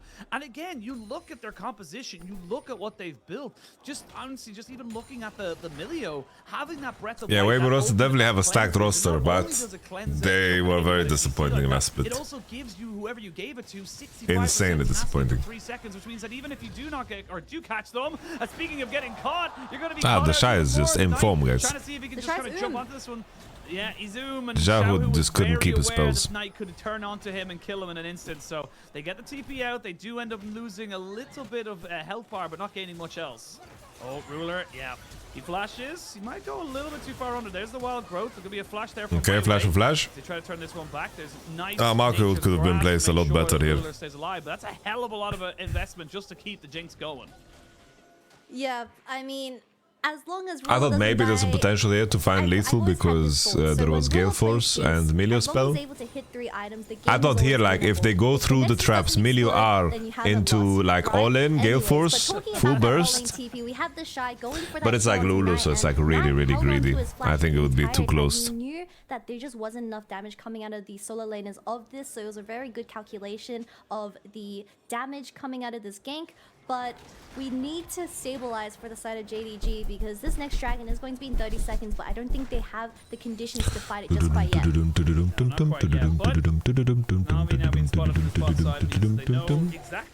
I like that Kanavi is playing the football skin. He's countering the Ankara Messi with the goalkeeper. Well, and this is good from the side of Weibo, getting accelerated kind of setup, and the more towers they get, the harder it is for Ruler and JDG to really I respect the CDR boots Malphite because a lot of tank items that you want to buy, they don't have ability haste. They're still gonna have themselves a decent I do the shit on what's his name, on Owen 2 sometimes. So he leaves with absolutely nothing, and that's gonna be more and more pressure coming out here. They get a the Saudi League is starting to get really stacked, man. 4,500 gold behind. This is Weibo all the way. The league is getting giga stacked. Karim, Benzema, Messi, Ronaldo are casually gonna play against each other. How crazy is that? It really does seem like Weibo Gaming has clicked in terms of being a team and working cohesively. Kanavi is going to have his ultimate up very, very soon. Wow, dude, you're buying the players. But Rule, he has to I think they need a league coach. Can you give me a job? To be able to try and catch them out, missing, getting a lot of damage onto him, but not quite going down just yet. Heal comes out there from Chris to make sure he doesn't die to the Jinx. So basically, Sunfire Cape doesn't give you any CDR. That's why. It's like in cases when I buy Sunfire, I like CDR shoes. And that is, or a single charge, excuse me. They'd already taken the mid lane turret, but the poke is good, but it's not good enough. JDG gonna have to just back themselves away. It's just a bit, as you said, look, you know, the early game has been fantastic for Weibo. Now we get into the 5v5s, but they're picking and choosing their targets very nicely. Okay. Yeah, I think at the very end, JDG were never looking for that dragon because you just didn't have the correct form to ever take that 5v5. We see that Knight is consistently trying to look for push on the side, which is kind of giving a breather for Scorch on Nami is good. What's your problem with Scorch on Nami? Scorch on bot is pretty OP. Did you watch episode 1 of Ultimate Fighter now? For 16 minutes. And JDG Emilio out-healed the poke from Jace Jinx Mao? No. Ultimate as the solo engage is really dragging their ability to find positive fights. You know, they could remove the healing from Emilio W and this champion would still be OP. Don't you think that's crazy? Already going around this Baron pit as they look to try and just keep putting pressure here onto Ruler. And this is the thing. There's a lot of carries on the side of JDG, but like you said, if you can kill Ruler, you can get a hell of a lot of that pressure off the map, a lot of that carry potential, and the Shy is basically built for that. They're going to get themselves a free tier 2 in that mid lane, and just little by little, bit by bit, Weibo are kind of just out roaming the map right now. They're just saying to the side of JDG, look, we don't believe that you guys have the power. Yeah, it's only that the proc items, you're right, Vito. So we're just going to walk wherever we please.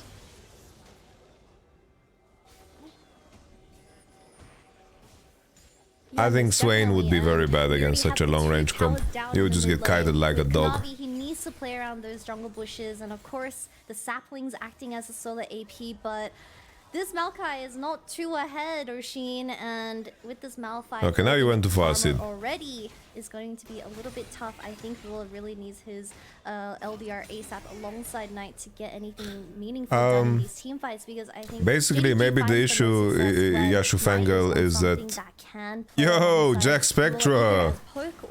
Good luck in your scrims, buddy. A lot of people have their Thank you very much for the raid. He is the most flashy Ladies and gentlemen, we're currently watching Weibo Gaming vs JDG. A proactive player on something like the Annie does give JDG a lot of clear indications. We have official today. Ooh, okay, Jack. And he's slightly behind. Who are you playing against? He's not behind in terms of CS and gold, but his entire team is behind.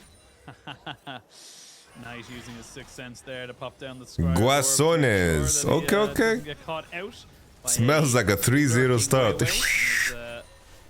I'll make sure to catch that game. Jack, best of luck to you, buddy. All the best to you, brother. Happy to kind of just finish up a couple of items. They would love to have an Ardent Sensor finished up here for Chris before they go for the next real big engagement, which is probably in about 2 minutes' time. Hex Rift makes going around the map a lot easier as well. Cheers, mate. Razor's finished up for Light alongside that. Look at Knight item. What's wrong with his item? It's actually going to be a 3v2 in favor of OMG's bot lane last series, yeah, they were not having a good time. They were not having a good time. Casually walking up to onto this top side. So I was explaining before why Melee is OP and why you might not feel good about it is because it's like, for Melee to be strong, you need to have an AD carry that understands how to space the passive and to burn like enough passive procs in an all-in, you know, with the W and your E. You need to make sure that you rotate your spells in a way that you get the maximum passive procs possible. And I think that's where the most common Melee mistake is. This is a sure 7 SMB, something like that. I think if you Google those words, you'll find it. Flash and Ghost, and a Lulu with a heal, so definitely has plenty. I like Eclipse Jace. I like Eclipse Jace more than Yumus.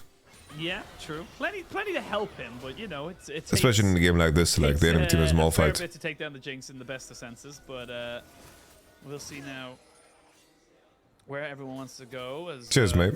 Baron does seem to be the next kind of protocol. Best scaling, Melee or Lulu? I think it depends on the range of your AD. Kind of the game is as a whole. Like, we are seeing a lot 20% range means more the longer range you have. You could just get a Baron, which, in my personal opinion, seems cheers, Moody Mine. way too easy of an objective to take if you're just able to kind of take it. Melee is better defensively? No. Well, I think it depends. If you're playing against Rakan, I think Lulu has more counterplay. Or does he? Does she? Actually, no. You can just cleanse the ult. Never mind, Millions is stupid. I mean, it's going to be really tough trying to contest for this third dragon. Is Serpent's Fang high value? No, it's not. There's more important items to buy. Like you need Cyrilda here, 100%. Mana Mune, Cyrilda. Just wait until that final dragon and put all their eggs into that basket.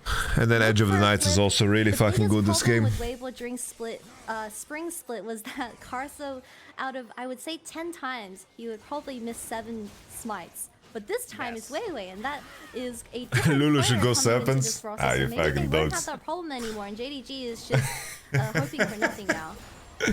Yeah, I mean, JDG are kind of happy to scale up for the moment. It's actually procs and all damage. Gets hit. Navi gets bursted down quite a bit. They get the ultimate out of him as well. No commitment of the ult here from the Shy, as I said, immediately they're going to go for it. That's going to be a flash in, missing now. Has his ultimate, and this is just. I like the size of nerfs here. As you like, Kanavi shall die. I like that. They'll take the blast going that's over the Nash. side, and JDG have no jungler and no support for this Baron contest. She goes Storm and it applies. Alright, wrap it up, boys. I think this game is safe to say that it is pretty dead for the side of JDG. 6-0, 3 dragons, and now also the Baron going to their pocket. Yeah, it does seem fair, right, Vito? Insanely hard that's my favorite from this game state, but I think Weiwei, I mean, as a debut onto Weibo Gaming, extremely nice initiative when it comes to these team fights, and he is not feeling any of the pressure at all. No, I'm honestly. Thank you, Carloni, for the prime. Appreciate it. Of 16 best of threes, so I'm gonna hold my full judgment as such. But I mean, What happened to 369? on this roster? And again, look, just little things like this, being able to kind of, you know, this isn't even him, but What happened to Kanavi? What happened to JDG? Clearly JDG only won because of the patch and Korea's better. Kanavi from getting caught, but I think Kanavi is Clearly Korea's the better region. As he is just getting bullied around by Clearly Ruler just brought all LCK secrets to the LPL for one cheap tournament win. Tough, but given the circumstances, we still have Ruler slowly scaling, Oshin. I mean, he's got two items. That's for What sure. are we saying? He definitely has two items. That's not three. It's not quite three yet. Light should be hitting 3 items before him. They rigged the final. He does have more gold in his pocket. There was no way an LPL team wouldn't win. To be perfectly honest, that kill on Kanavi was literally his first active, like, kind of participation in a kill this entire There was game. no way, no outcome where LPL couldn't win. Rigged. Very squishy. It needs to be very, very careful about where he Rigged. puts himself in position to get hit by poke and stuff with the Shy. Just seeing if he can maybe drag in a player or two to the mid lane while they look to try and just kind of take out this tier 2 on the bot side. It's difficult enough. What happened to Owl Dominate? Short range, but you don't have that Calorum going for light. He needs to be careful when he steps Yeah, the up. reason I'm doing this shit, guys, is because this game is clearly lost. But let's see. JDG are the comeback kings. But Light, Sorry! They're just more like killed lights him. out. There's nothing else to be done. He's just Bro, how straight up bored dead is the now. Shy, bro? Sixnine's trying to take a 1v1 What the with fuck is he Shy. doing here, man? Just kind of ults away. Collecting Yes, to be able to mushrooms. drag him back, but he's got himself so much armor. It's so difficult to burn through him. Thank you, Now the Shy. finally They'll try and take him out. We'll Alright, see him that's die to one. Ruler, who gets himself reset. That's one. 369 has to flash away though. That's Ruler's kind of too the weak, man. lands on Tonight, who just wasn't expecting. He's like, fuck me, dude. They nerfed AD carry. Oncoming Light, who was ready to laser him down. Green and white, he's got the range, he's got the damage. Thank you. And honestly, that one kill, it's going to lead to so much in favor. As you can see, Shao The Shy is the epitome of getting bored. I don't believe you've left yet. And now he can start I have to this put down new the thing, herd Dom. of the 369. He's not Whenever gonna someone's get running it just down and like Light just spacing out completely, plenty he's of dash bored. and crashes He is available for 369, bored. but my God, is it going to be so difficult for him? I was watching the Zio Cup and every time these solo queue players had to play a range support, The dragon is going to be spawning in they would just get bored. And having that extra range from the melee, and also now potentially the Hex Dragon, it is going to be so tough. But we see JDG being the first ones to engage, and Milio still had his ultimate available, but no one expected Light to just instantly one-shot missing. He still had his flash available, but that unfortunately connected, and everyone just gets instantly one-shot. He went missing. But JDG, Lights it out. does really seem like this is going to be their last fight in the next 50 seconds, because if you have if the enemy has the Hex Stole, then how do you really escape? I just say they have a disease. Oh, damn. Kind of win him over the wall, and then they Just can start kidnapped putting him work like into that. him. You can see their Knight try to take away a ward, The but Shy now posturing Shao's already forward, here for blocking Pascal to win. There's spells. absolutely no one. Kanavi's The big first to schlong. die. The 5v4 in favor of Weibo. 369 Thanks, trying to be a balance. tanky boy in this front line, and he Whoa. finally takes away the Aphelios. Everybody's He's got getting backup. kidnapped. He's got friends. Scatter the Weak lands there onto Ruler, which means he doesn't Okay, Jahu with a nice stopwatch. The TP! Holy moly! The Shy is just enjoying himself, man. He's just having fun. This is how he likes to have fun. They want to take them all down, and they will. It's a Why did he get 301 gold? Did you guys see that? He got 301 gold for the kill. Welcome back to the LPL and slapped down in game 1 by Weibo. Did Milio lose the game yet, guys? And this is the Weibo that Not that Milio had everyone anything to do with this expected, game. and they're definitely Well, she did, showing right? up Like, on Milio is super day strong. one and game This game was for lost them in the with Summer everything in the Split. top side. You can hear the crowd screaming. They're pretty damn No, I'm good, Pepper's SGT. I'm not gonna do that. The MSI champion in that game number 1.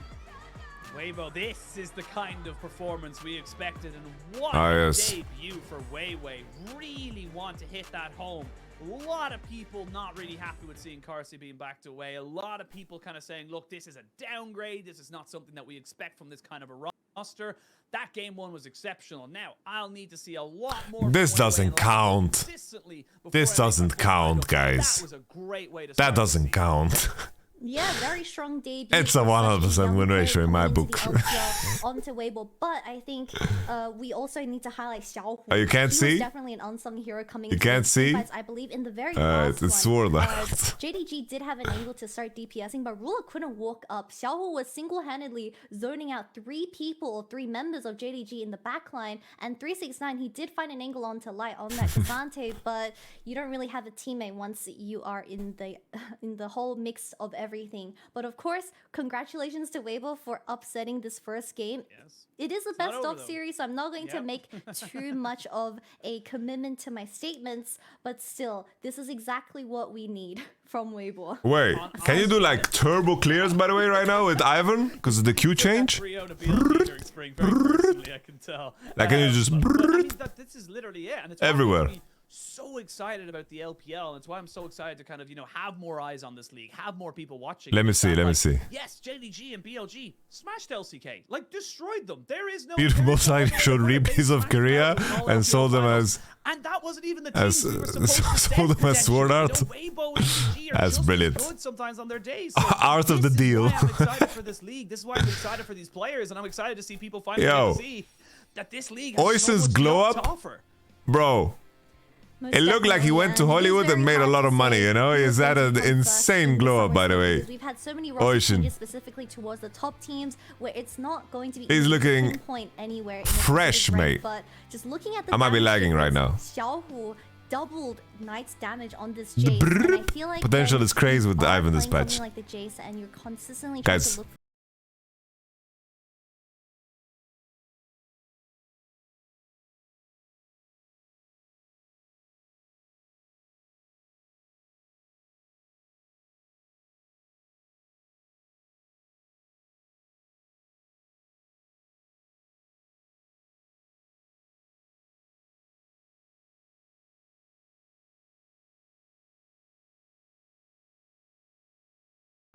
You could play Lulu into it, but I think just in terms of overall game impact, I'm not queuing for that.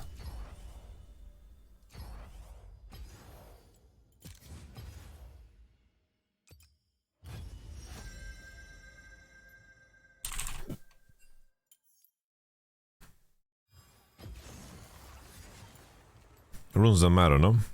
Można tu jebać Disha? No pewnie. Holy, is that a beaver? Look at that, it's so cute.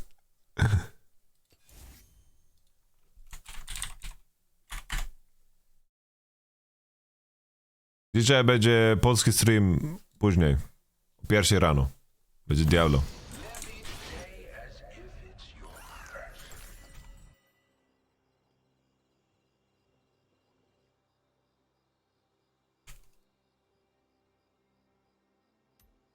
Welcome to Summoner's Rift. 30 seconds until minions spawn. Minions have spawned.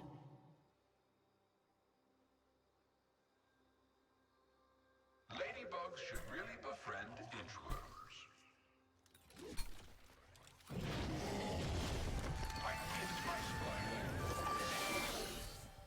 Fuck, the Grom spawns too slow.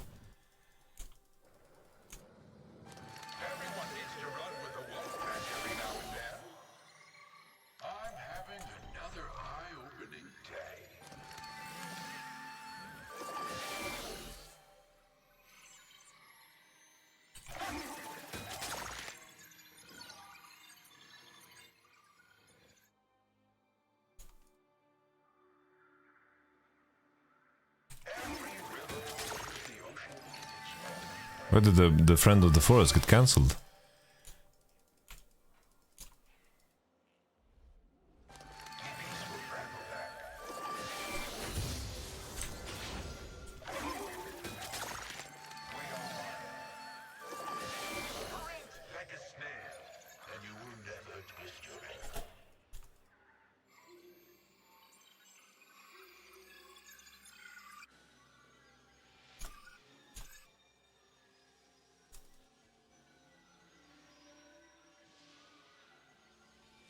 Wait, is the move to do this?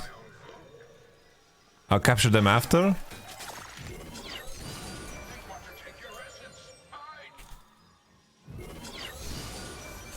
And then I can queue them for speed.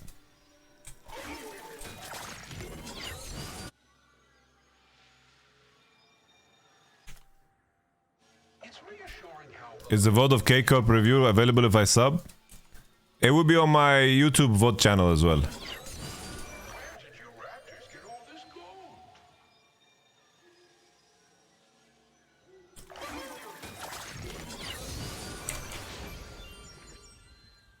It's crazy that I'm full HP.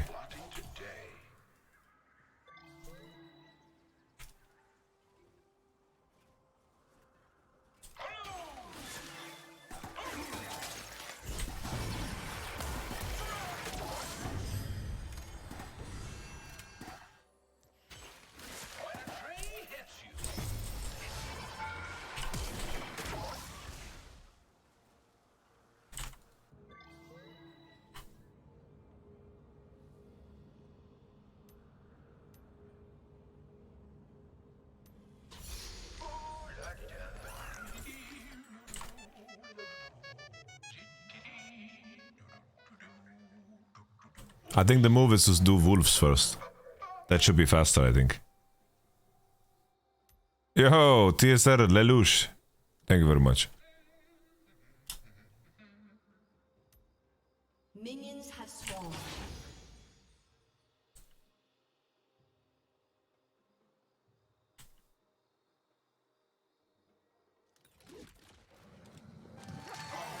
Okay, 532.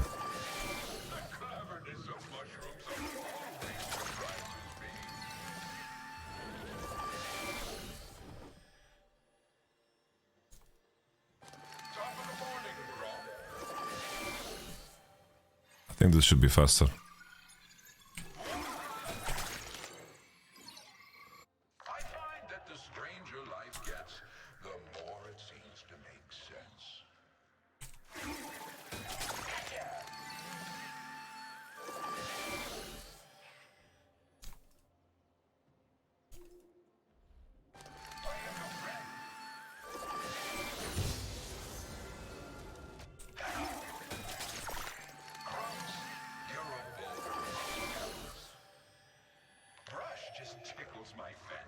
Alright, this is way faster. I want to see the E refresh. It only refreshes once. Okay. It only refreshes once.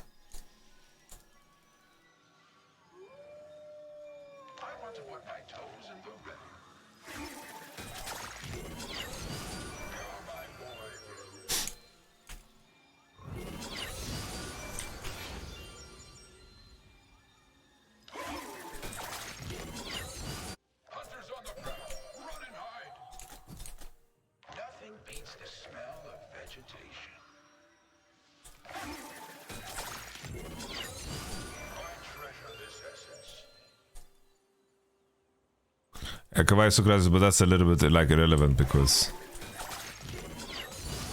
that's like cheesy. Well, this was way faster.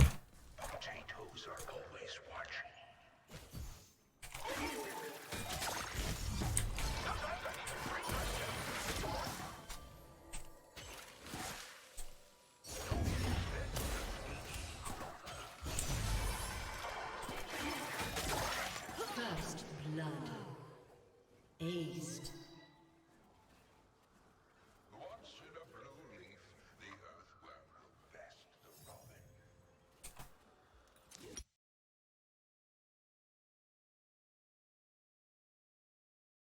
How can we win more time in the clear? How can we win time or more time in the clear?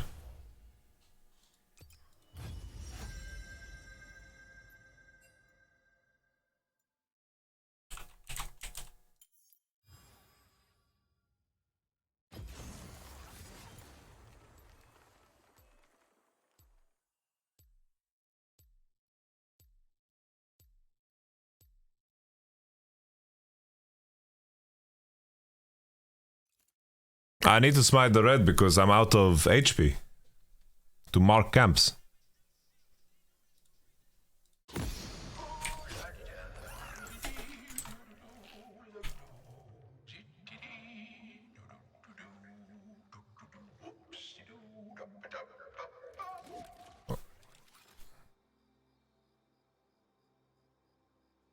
use the plant?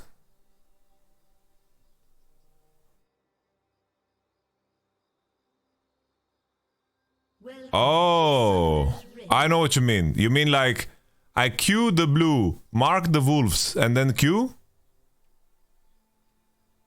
30 seconds until minions spawn.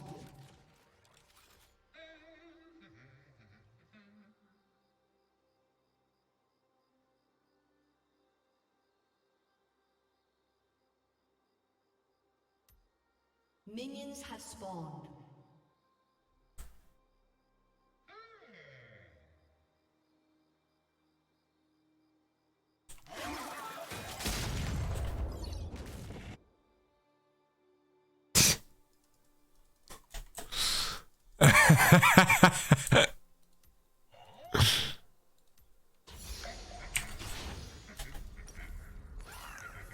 Has the game started? It's not on yet.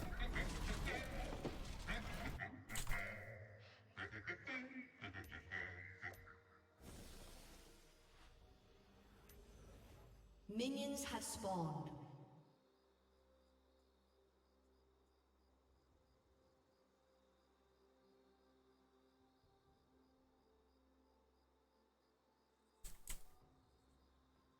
I don't know the exact... I don't have the plant, bruv. Mate.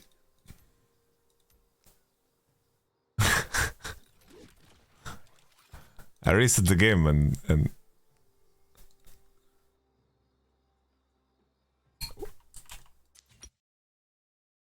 I spawned them, it didn't work.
All down. We're good, they're bad, and that's all you need to know. Welcome to Summoner's Rift.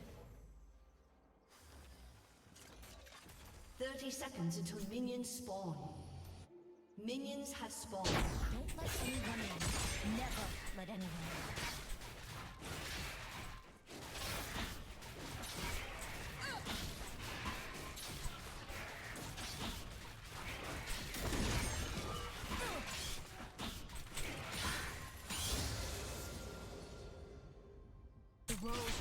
A weapon. Well, here I am. Let's do this for real.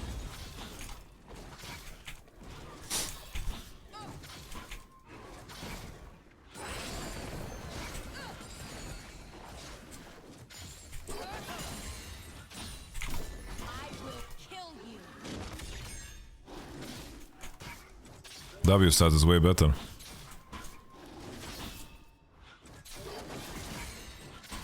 It does more damage. This'll shut you up.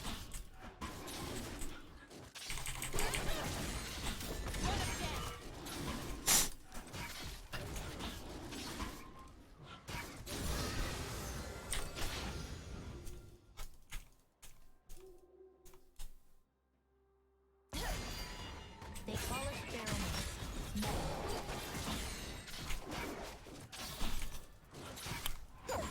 Damn, this feels way stronger than I thought it would.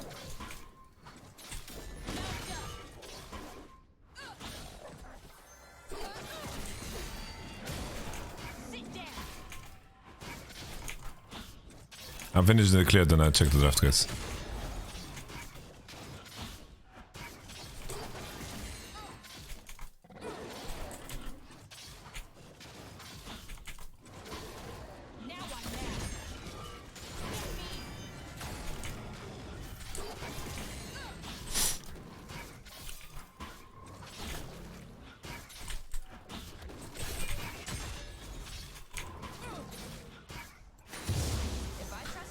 Probably smiting the reds is better.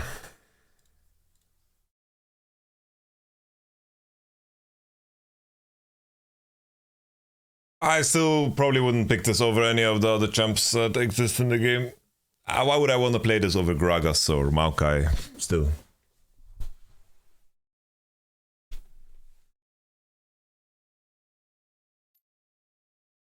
Okay, Milio's banned.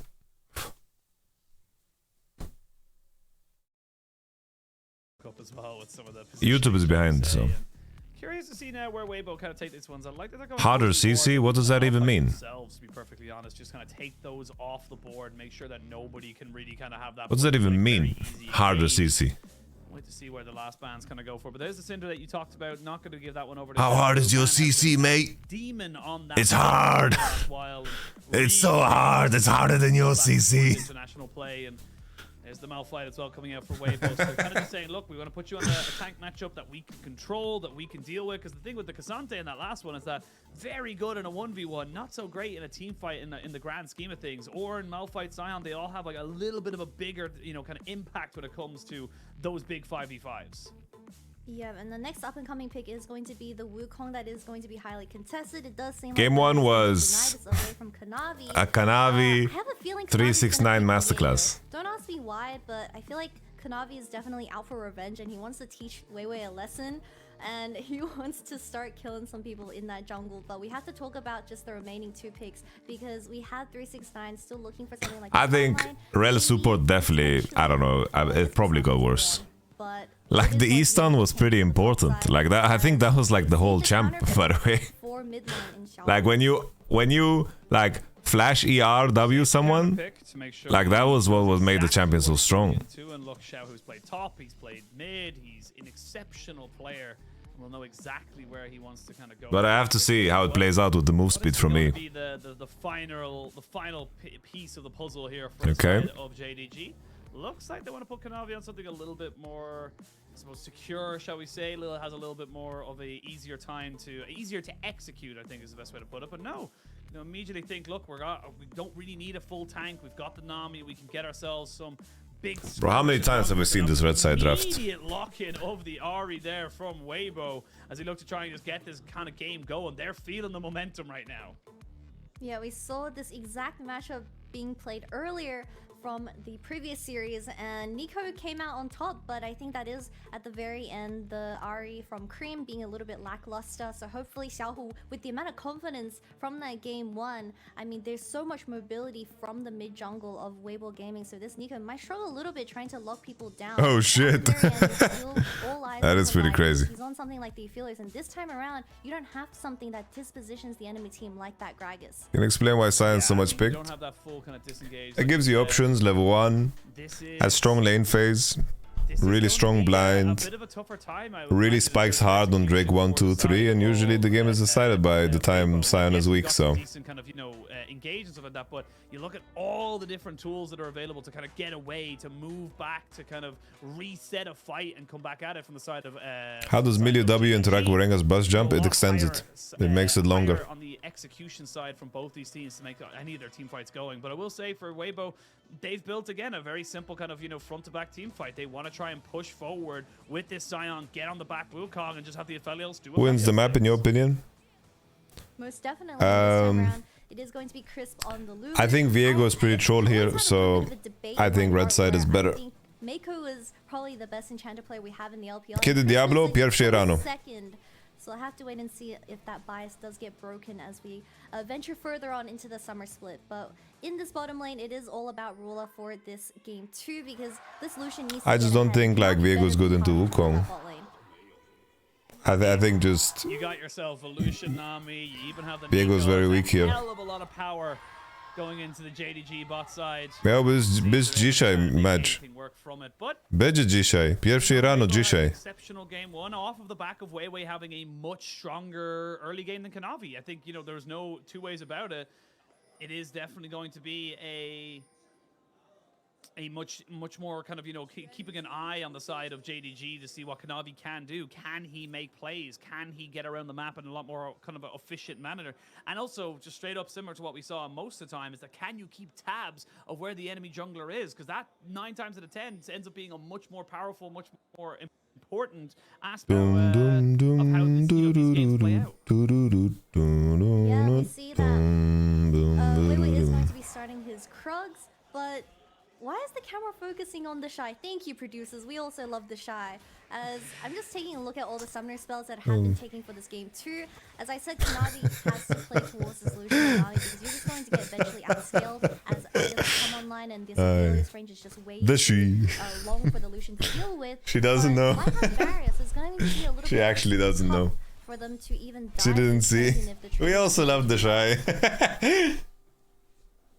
See what they want to do here. You still have to be very, very careful of Illusion Nami once they hit level 2. They've got plenty of burst available to them, especially with that first strike. So might see an early movement here from the bot lane of JDG to kind of get this one going, because they don't want to play the scaling game. Will you be co-streaming LCK when live? I have LCK rights. They do not want to give that one up, so Kawhi is so creative. Stop spreading fake rumors. I have a partnership with Sandbox. Advantages for yourselves, because otherwise the pick just kind of scales, fairly decently, as you mentioned, like the Aphelios. So you see already Crisp just kind I have LCK co-streaming rights. pretty effectively as Smite coming down from Weiwei, as Kanavi looks to try and just be a bit more aggressive. I don't like the fact that there's a grasp. Just constantly invading this bottom side, and luckily gets himself some wolves, as Nico does have that early push up against Ari when it does come. Okay, Jax just lost his nose. Also getting that push. He has Voldemort nose right now. He lost his nose to this fucking Sion Q. Right at the bottom. No? I mean, yes, work from home. I was gonna say, Weiwei's backing Wigs. I don't believe he wins that 1v1. I don't believe that's something he comes out. The on Zeus, top of. So, yeah. He's feeling the Zeus Sandstorm. I don't know why the Shy is tanking the whole wave like this. Like, he's completely running it down. Jacks into the Sion. That's just, he went from winning the lane. And creative advantages like this, where he's, you know, making sure that he knows exactly where Weiwei is, knows exactly. Yeah, I don't know how good Swain is against Nico, but Swain is not that good against Lucian Nami, that's for sure. Yeah, we do have an engage and the heal popping from Weibo's bottom lane. Ooh, Missing doesn't have a lot of mana. There's the Gravitum swapped over. Hell of a lot No, of the Polish community has treated me very well. Missing taking a lot of punishment here. You still have the cleanse on Ruler. No barrier, no heal. As Light and Crisp actually come out the better of that trade, so they're going to be able to push in this wave. They are a little bit behind on CS, so it should be able to equal out that wave just a little bit. Yeah, at the very end, we do have 2 summoners for 1 trade, so it's not too terrible for the side of JDG. They do need to stay for okay, did she? Oh, flash. It's a flash, and now 369. Okay, wait, flash? Flash, wait. Why did he wait so long? Okay. And that's going to be a beautiful kill on that top side. Ah, 2v2 got top gap. Oh, he did. Q. I thought he had Q and one more auto. Auto the minion into Q, I think. By the way, I had kill. He auto minion, reduce cooldown of Q, and bonk. Barucha, thank you very much. Exact replica Thank you very much. happened in the last game, but this time around, Kanavi barely lived on 1 HP. I don't know. I think if you're playing Grasp Jax against Sion, you're like really not gonna win the game, I think. He was also tanking the minion wave for a little bit that was built up by the Shy. Bro, he wanted to play Jax because his teammate wanted to pick Sejuani. And then they picked Jax, and then they picked Diego instead.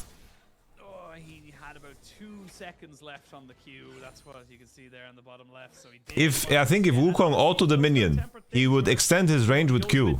Blood hungry and gives over a kill, becomes a 1-for-1 rather than a No, for sure, Swain is good into like Viego, Jax, Nico, 50-50, I'd say. But against Lucian Nami, not so much. We actually see him getting the smite down on that red buff previously, and that's how he was able to kind of keep in tow. Dzisiaj pierwszej rano zaczyna się Diablo 4. To właśnie będzie Diablo. In this game too, he is consistently pressuring the enemy jungler when it does come to these invades. But I think the overall takeaway from that top lane 2v2 is that Just think Swain is underrated? For sure it's underrated. Bro, So it wasn't too bad. It was completely popping off in Xio Cup. It was picked in like really good spot in Xio Cup and it was completely 1v90. Online, the Jack should naturally win the side lane push as Weibo. Yeah, this is some chroma. More for those 5v5 team fights. See, Knight just actually not even just Knight, every lane really having a Xio Cup is it's like an international tournament, but only Polish players got qualified. So, what do you think of Teddy joining Sandbox? Go for them. Go for Teddy. With this Viego, but level 6 is being hit very, very soon across the board. This is where the game starts to get a little bit risky for both these sides. You would imagine with the AoE available to both of them, they're going to be looking to try and skirmish around these objectives, and neither Dragon. What are the best spots for Swain pick? Swain, you know what it reminds me of? It reminds me of Sion. Yeah, and Kanavi is desperately looking in the sense that, like, if you have Swain on your team for Drake 1, 2, 3, in a lot of cases, it's just a winner. You want a big Swain in cases where the enemy is very short range. And they need to be in your ult range to interact with you. I mean, he's getting low, but 369 popped the ultimate, so I don't know if the Shy is going to be feeling too bad about that. So there's no real kind of, tanking to be done in the top lane for the Jacks anymore. So again, small little things I'm noticing. 369 definitely looking a little bit worse for wear in terms of the rust. Into Nautilus mid can work, yeah, if you can survive to level 6. It's actually the Shy who's ahead because he's got that kill. For this game, I hope Kanavi has learned his lesson and he should stay away from top lane. Just let 369 be in an isolated. He's not going Blade of the Ranking. The Shy because he will just go even. He will be slightly behind in the early game, but once items come online, he will go even or even start putting some pressure on for the side of Weibo Gaming. But with Rift Herald online now, and we have the support. That be sound good this game? Yeah, it is. Rotating towards there, it does seem like it is going to be a 3v3, but I think he's going Divine, he's into Sion, guess. Is going to catch some people off guard if Weibo decides to take it. And let's talk about this, obviously, we've got not a lot happening for the next while. We'd imagine the Dragon will be the next big point of focus as Xiaohu needs to be careful. Yeah, he's probably going to have to lose his... Yeah, this part of the account is like, it's always on my For You tab. And I couldn't care less. Kind of both these teams. Where do you want to see these teams kind of look for those advantages, look to be, pushing the letter just a little bit more? I do want to see Kanavi leaning more towards this bottom side because we have Rula having that ultimate available now, not hitting the items just quite yet, but it is going to seem like this Lucian needs a bit of help from the jungler to get things going. But with Knight having consistent wave control in the mid lane, I'm not sure what I'm going to be playing, honestly.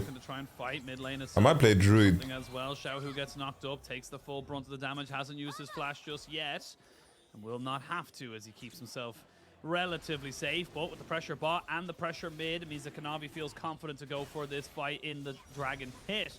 No bubble available there for missing now. Means that Weiwei might feel like he can go. I think Druid or Barbarian. Like, I need to be able to solo, so. A lot of damage there, straight onto the Nami, and she is dead. They'll trade big, really big. It, but Weibo still being proactive. Does he finish Drake? Does Viego finish Drake? Can you show both, please? Just needs to try and get ahead of him, and he will. And that's just going to be a move backwards there. But Kanavi might have to flash here as Crispy. Support will pop that Lulu. Oh. Chris getting himself a kill. And that's death. Is this series just over like that? Because they're getting all these plates on bot as well. They might even go for another gank. They're going to go for it because, oh my god. Okay, this is fine. This is fine. Kanavi, calm down. I need to calm down. But I'm surprised that Kanavi didn't flash instantly when he saw the Lulu walking towards his face, as at the very end, you still burnt your flash. And I guess JDG, they should have played a little bit more respectfully because you did know that Kanavi was finishing off the Dragon, as you also saw the Wukong from an earlier 3v3 trade. But this Dragon going towards the side of JDG and Kanavi barely getting out. Should just flash right now because Chris still has his cooldowns on from the E. And tragedy happened. And there's the back-end staff of Weibo. Very happy with that trade, but Crisp definitely coming out the worst, the better of that particular one. I will say, Kanavi gets himself right back on that horse, knowing that he has top lane pressure, as the Shy did have to ult away. Yeah, I think honestly, Weiwei played good. Contest whatsoever. Now bot lane, Where we played good. looking to go for another gank here because doesn't have his cyclone just yet, but does have flash, so definitely looking a lot more confident. But that's a lot of damage to come out as well. Xiaohu, unfortunately, swings a little bit. Skyland 1, thank you very much for the prime. A charm, and he's actually 30 CS down. He is not having a good time. Yeah, he also built the Merc Treads first, where we saw a 1v1 pursue in the mid lane, and I think Xiaohu barely lived that because of this Merc Treads. So we see a lot of pressure being confidence, you need to hit it for it to work. And he also does have the flash reveal. I'm just waiting for the moment that JDG decides. What is Lucian building? This is the build path to Gale Force. How this Nico gets executed, because so far it does seem like Weibo is a lot better in the early game, and that's thanks to Weiwei and being such a gank-heavy jungler. No, I haven't heard about this bug confidence. Excuse me. Wei's a different player. But Weiwei having still a decent time. This time, though, he's not getting the objectives, and I think that's the Top is done. big key difference here between Top is done, guys. number 2. Game number 1, he was getting the kills. The Shy is in his element. Kanabi was kind of left floundering around the rift, not really knowing where to go. This time around, though, it's a Dragon and a Rift Herald to JDG. The gold is fairly even. It's not really that big of a deal, so you can see now that there's just a more. Holy, my sleeping plan is perfect, guys. The reason I'm yawning, because and if you just take a look at the vision I slept so little. by Crisp here, he is definitely hoping for Xiaohu to get that midway. Because I'm gonna go to sleep after this series. We don't have any flashes available for this Lucian and Nami just quite yet for the next 30 seconds or so. So you need Kanavi here ASAP before that happens. I mean, TP just came in from 369 towards that top side, so if this is a full 5v5 gank in that bot lane, that could be detrimental to the side of JDG, but Weibo recognizing they don't have the wave and plenty of damage available to this Lucian to clear out those waves, so now Weiwei thinking about... Blue side is still kind of strong for this one, especially if the Shy, like... The Shy has TP advantage, that is the big one. But if for some reason the Shy is not participating, 4v4 isolated on both side, I think that blue side can actually win. Vision control that Chris was able to set up from a previous... Are you streaming a Diablo run? Yeah, I am. I'm getting top 1000, level 100 hardcore. That's my goal. If I die once, then I'm done though. Walk in and get any vision from their side, they most likely have to give this, because look at the pick potential that Weibo can play off. He does end up on a If I die, I will go normal. Don't know exactly who's there, but you know that it is Nah, now it's too late to do prediction. Like, this game is heavily Weibo favored because of the state of the game. So it doesn't make sense to do a prediction. The difference is going to be that the Shy does have... I'm gonna be on a statue. I want my name inscribed in Lilith's bosom. And if JDG isn't going to be able to kind of kill the fight, then 369 is going to be losing a lot when he's looking to trade for those towers. I mean, they didn't get the plates off that Rift Herald play. Yeah, it was like 6 seconds, unfortunately. Yeah, it was a bit too late. So that means that Rift Herald just kind of gets damage and not the gold, which is very, very unfortunate. 16 seconds till Dragon spawns. Weiwei's already here. They will not have teleport from Xiaohu, but they will have it from the Shy. So this could just be straight up a better fight for the side of Weibo. As the JDG just kind of... JDG, look at Lucian items. Like blue side is monster strong here, by the way. If the Shy doesn't participate, this is winning for blue side, I think. Aphelios Zulu don't have base yet. I think JDG can turn around the whole game here, but like the Shy needs to participate. The Shy needs to participate, buddy. Hey, buddy!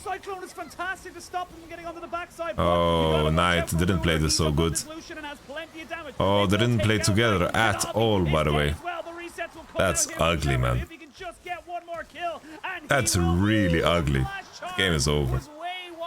To kill off Ruler anyway. It's just Xiaohu versus Hey, that was terrible. Get more damage off the Orb of Deception, and the charm is still a ways away. Wow. Look at the item difference right here, by the way. Look.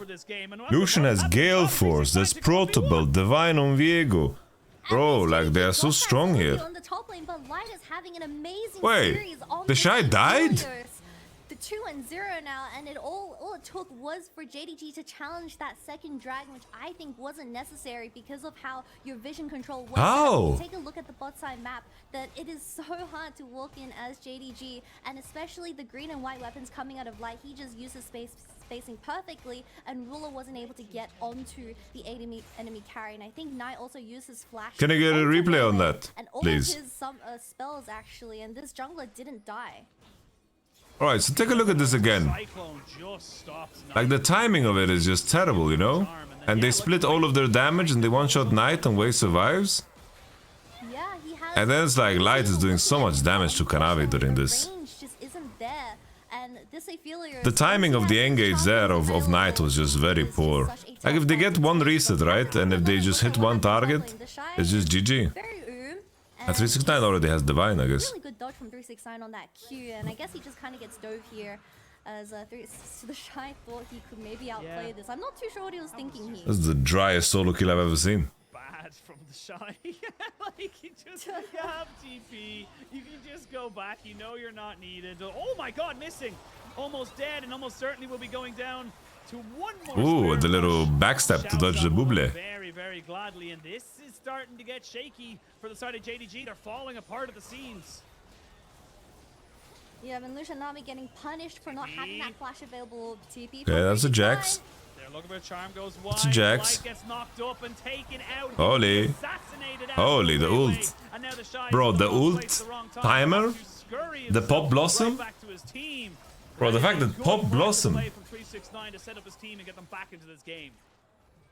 the Pop Blossom, the fact that it CCs you, pulls you up, and there's no cleanse counterplay is crazy, man. They found a wonderful angle to shut down Light, and of course Weiwei, which will result in a Rift Herald, and that is exactly what you want to look for. Getting your hands onto the carry as this Nico with the Proto Belt, but I don't know how many chances Light is going to be able to give to you, because Crisp needs to go for that Mikhail's as that second item. We'll have another look at what happened here. I think Missing just genuinely got caught. 3 orders from Light, and he's already 1 HP. Really good sidestep from Xiaohu here, and just finishes him off. But this TP from JDG, Yeah, if you revert to Nico, that's garbage, yeah. This version of the ult is really strong. It's like a fucking pseudo-wild. They really wanted to get the tower, but it was 1 HP unfortunately, and he couldn't get out from Nico's ult range. Yeah, they got greeted a little bit for it. They did get the tower mid anyway, so got their result, I suppose, and it's a 2-for-1 trade in favor of JDG. So 3-7, it's about 1,000 gold D now for Weibo, as we have a Rift Herald available for Kanavi as well. So right now, this game is getting very, very tense, very tentative right now, and you can see that these AD carries are doing a hell of a lot of damage.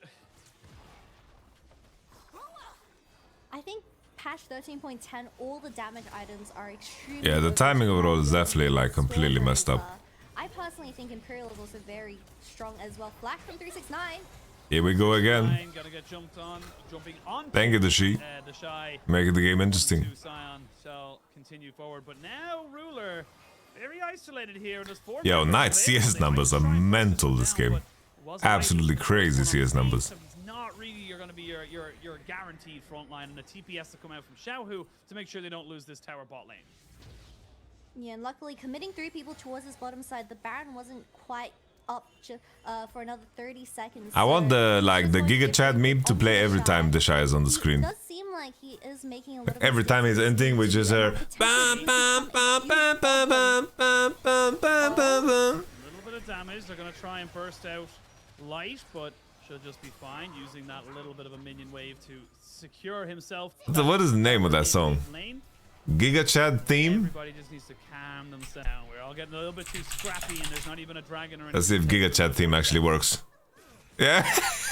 Yep, both major objectives will be up and available very soon, so this next fight there's going to be a wipe, then it's going to be a Baron throw. But I think with 369 getting slowly online on this Jax, the Shy needs to look for 5v5s in these team fights now, and he needs to get his hands He's on the screen, guys. Peel Light from the engage from JDG if they want to look for a successful fight.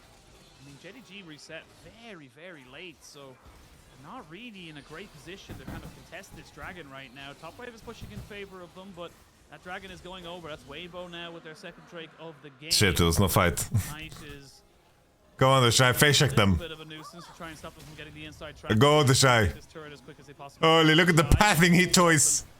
Look at the Shy. He doesn't give a fuck. Shy? To make sure he doesn't go down. Yeah, I think he just realized he didn't want to use, didn't have flash, he didn't want to die to that, but bot lane's going to get a TP from 369, and now JDG are starting to look like they're alive and kicking. They're looking to try and make some quick macro plays, and Weibo, they need to make sure they don't lose out on the rest of the map. Yeah, 369 is now level 14 and pressuring this bottom side as it just kind of feels like Weibo Gaming lost their proactiveness from the early All right. and they're dropping the ball. We're just gonna play it whenever he's gaming. And look at the towers, they're now Every even. time he's gaming, we're gonna play Really it. going to get stronger with having that hull breaker as well, where you need 2 people to deal with this Jax, or even 3. I don't think Wukong and San has the damage to ever kill this Jackson. Xiaohu, he went Murktreads, he went Everfrost. I found a different version. Enough damage from this trio where potentially you even need Light to deal with him unless 369 gets caught. And with Baron available, I mean 369 is just going to sit comfortably in bottom lane, and if JDG wants to kind of dance with the Baron, then Weibo Gaming, they're going to start feeling the pressure. This is much better as well from JDG comparatively. I'm not gonna play Bring Me the Horizon, guys. Definitely waking up a little bit more. Hull Breaker now finished up for 369, means that he's going to be an even bigger threat on the sideline. We saw how quickly he took down that turret. See what Weibo can do now as they look to try and kind of stabilize themselves. The goal's fairly even, only about 2,000 or so in favor of JDG. Dragons Thank you, Murai. 1 in favor of Weibo. It's all about how you're able to kind of leverage yourself around this map.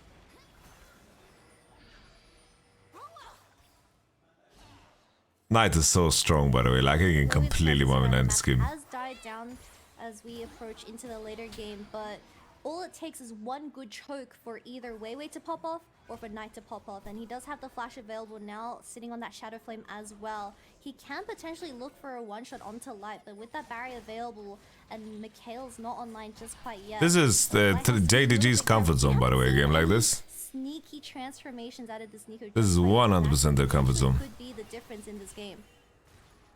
Well, there's one as you say it. Just drop down to a minion just there in the mid lane, but Gravitum and Infernum Guns here for Light makes it a bit more difficult to kind of walk up and be aggressive. You can guess that, a little bit of CC down. You could be CC down. Okay, the moment the Shy ult, the music will go. Not be getting a mythic anytime soon. Hullbreaker Jax. It did get buffed pretty hard. Like, honestly, the stats of this item, even when you don't hunt alone, is crazy high.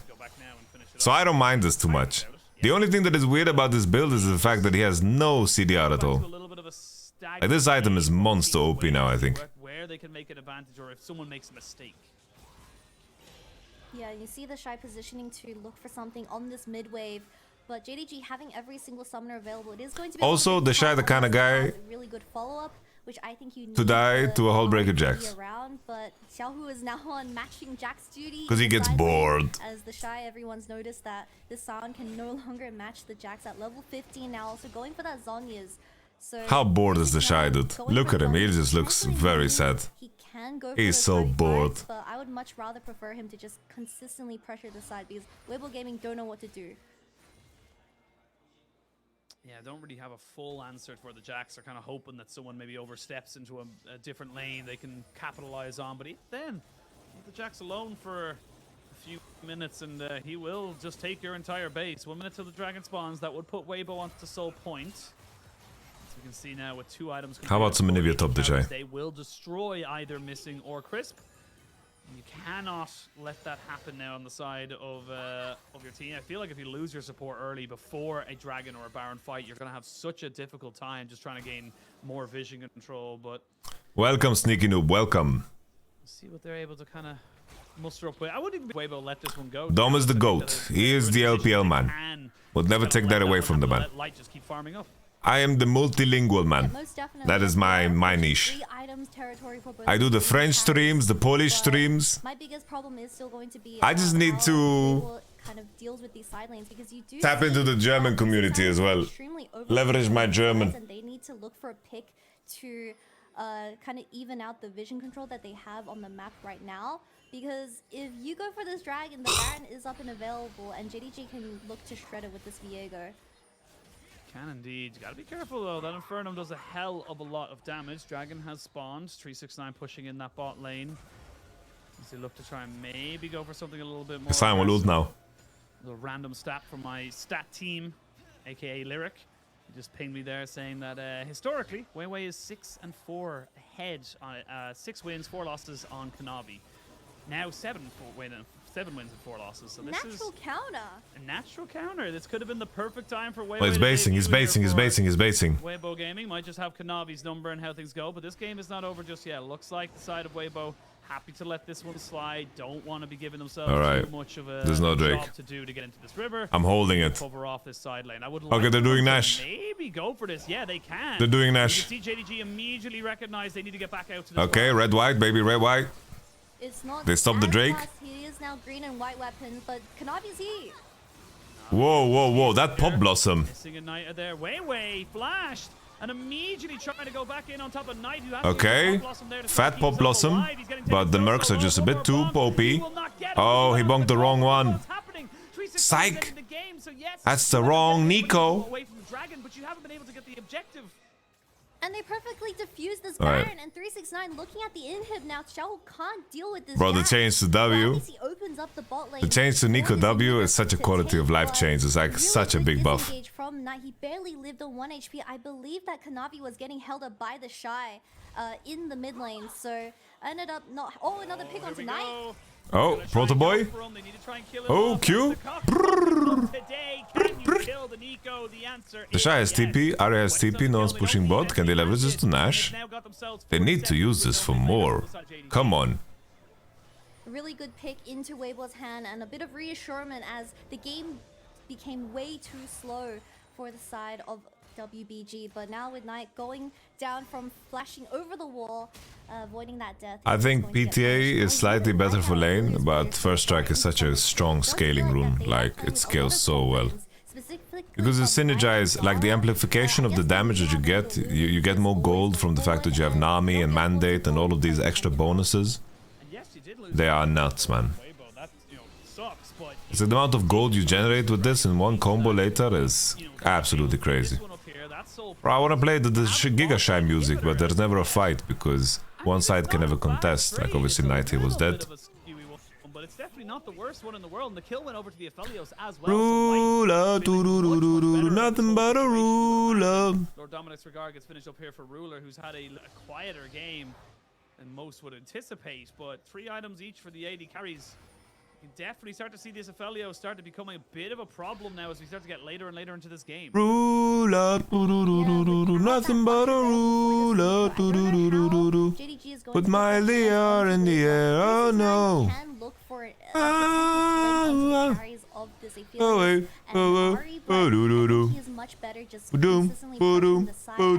JDG have the damage to instantly rush the Baron, however, so they have to play extremely slow. Just dancing around it is just fine, but WBG Gaming, they don't have a ward on this Baron just quite yet. Quite yes. They cover off the side lanes first. You can see Ruler moving forward and getting skitty pop boom. Skitty pop. Oh, $132. Did you see the First Strike money there? How crazy is that? And that's without using Gale Force. 132 G's, baby. He took their lunch money and is going to spend it on weapons. Cash rules everything around me. Cream, get the money. Dollar bill, yo. Going to pull the trigger to go onto 369 in the side lane. Now level 17 to. Thought most people went Storm Raid's the first on Lucian. I think that's bait. I think Essence Reef is better. I think Gale Force is better. I think Storm Raid's Lucian. Probably it's like good because the item is OP, but I feel like there's better items. The dragon isn't going to be considered just quite yet. Okay. 369 does have a really nice TP ward on the left. 369 is doing very well this game, by the way. He's farming so well. Farming so well. I thought he's gonna go like either a Black Cleaver or something else here last. Okay. Okay. There's the pop blossom to try and keep Knight alive. He will have to fall down just after it though. 369 will get Okay. inhibitor, but he loses the Baron. I didn't understand what the plan was here. And now he's running for his life, and this is where all the standing gold. You only had 2 turrets taken by Weibo. They can keep pushing forward. They can keep looking. Yeah, Kanavi was playing for steal, and just because he was playing for steal, that couldn't happen. There was no fight at all. As JDG, they lost control or vision onto this Baron. That's a monster throw, by the way. Down, and they didn't expect that Light had the white and green, so they just instantly rushed it. You didn't even see a TP coming out of the JDG. You couldn't really TP as 369, as the Shy just held on to this matchup extremely well, so he occupied him. And I just don't think JDG had the damage to deal with this. I feel Można donatować w Principolo? No pewnie. Jeżeli mówisz w donację, to jest na Principolo, to kupię Principolo za to. Polymorph coming out of Crisp also denies the Baron from Kanavi, and I think this Viego is once again we see today struggling to do anything in these T-fights and look for those resets. The thing, if Viego doesn't get the resets, he doesn't really have the power to affect these fights in such an explosive manner. Now you're dealing with Baron to be available right up until the Dragon spawns, which means bot lane is not a problem. You picked up a couple of more towers, so you're now up to 4. You've got yourself a decent amount of gold now onto your AD carry alongside. Can you speak Russian as well, Yamato? No, I can't. But I understand when, like, my girlfriend's parents speak, then I can, like, understand. Missing doesn't have a flash. 369 doesn't have a flash. These are big summoners that won't be available now for JDG as they look to try and keep понимаю. not playing badly. It's just Weibo's playing better.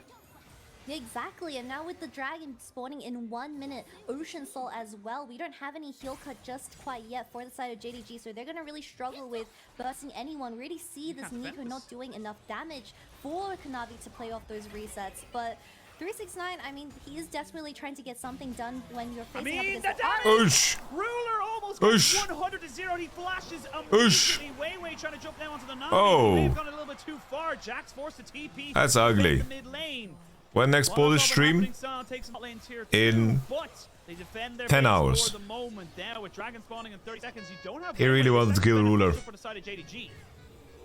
Thank you very much, Ghost, bruh.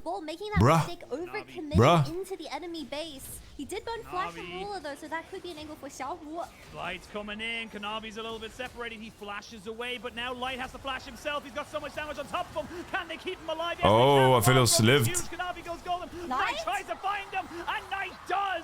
Crisp now next on the top. Okay, can we get a reset? Oh, he stays alive. The GA. Oh. That is huge from the Weibo AD carry, and they're not done just yet. Kanavi will be the next one to fall, and Weibo found themselves an opportunity even though they were 5v4. Jahu played this really good game. Like you said, Urshin, but Knight landing a 3-man ultimate doesn't mean anything. With that fucking Knight tried his best to carry this game. For the item slots, it does seem like Weibo Kraken instead of BT is a weird buy there in the end there for Lucian, I think. Really troll. But of course it doesn't matter. I don't know, 369 was so strong, but he was just so completely useless. It was close, but not close enough. And Jahu smurfed.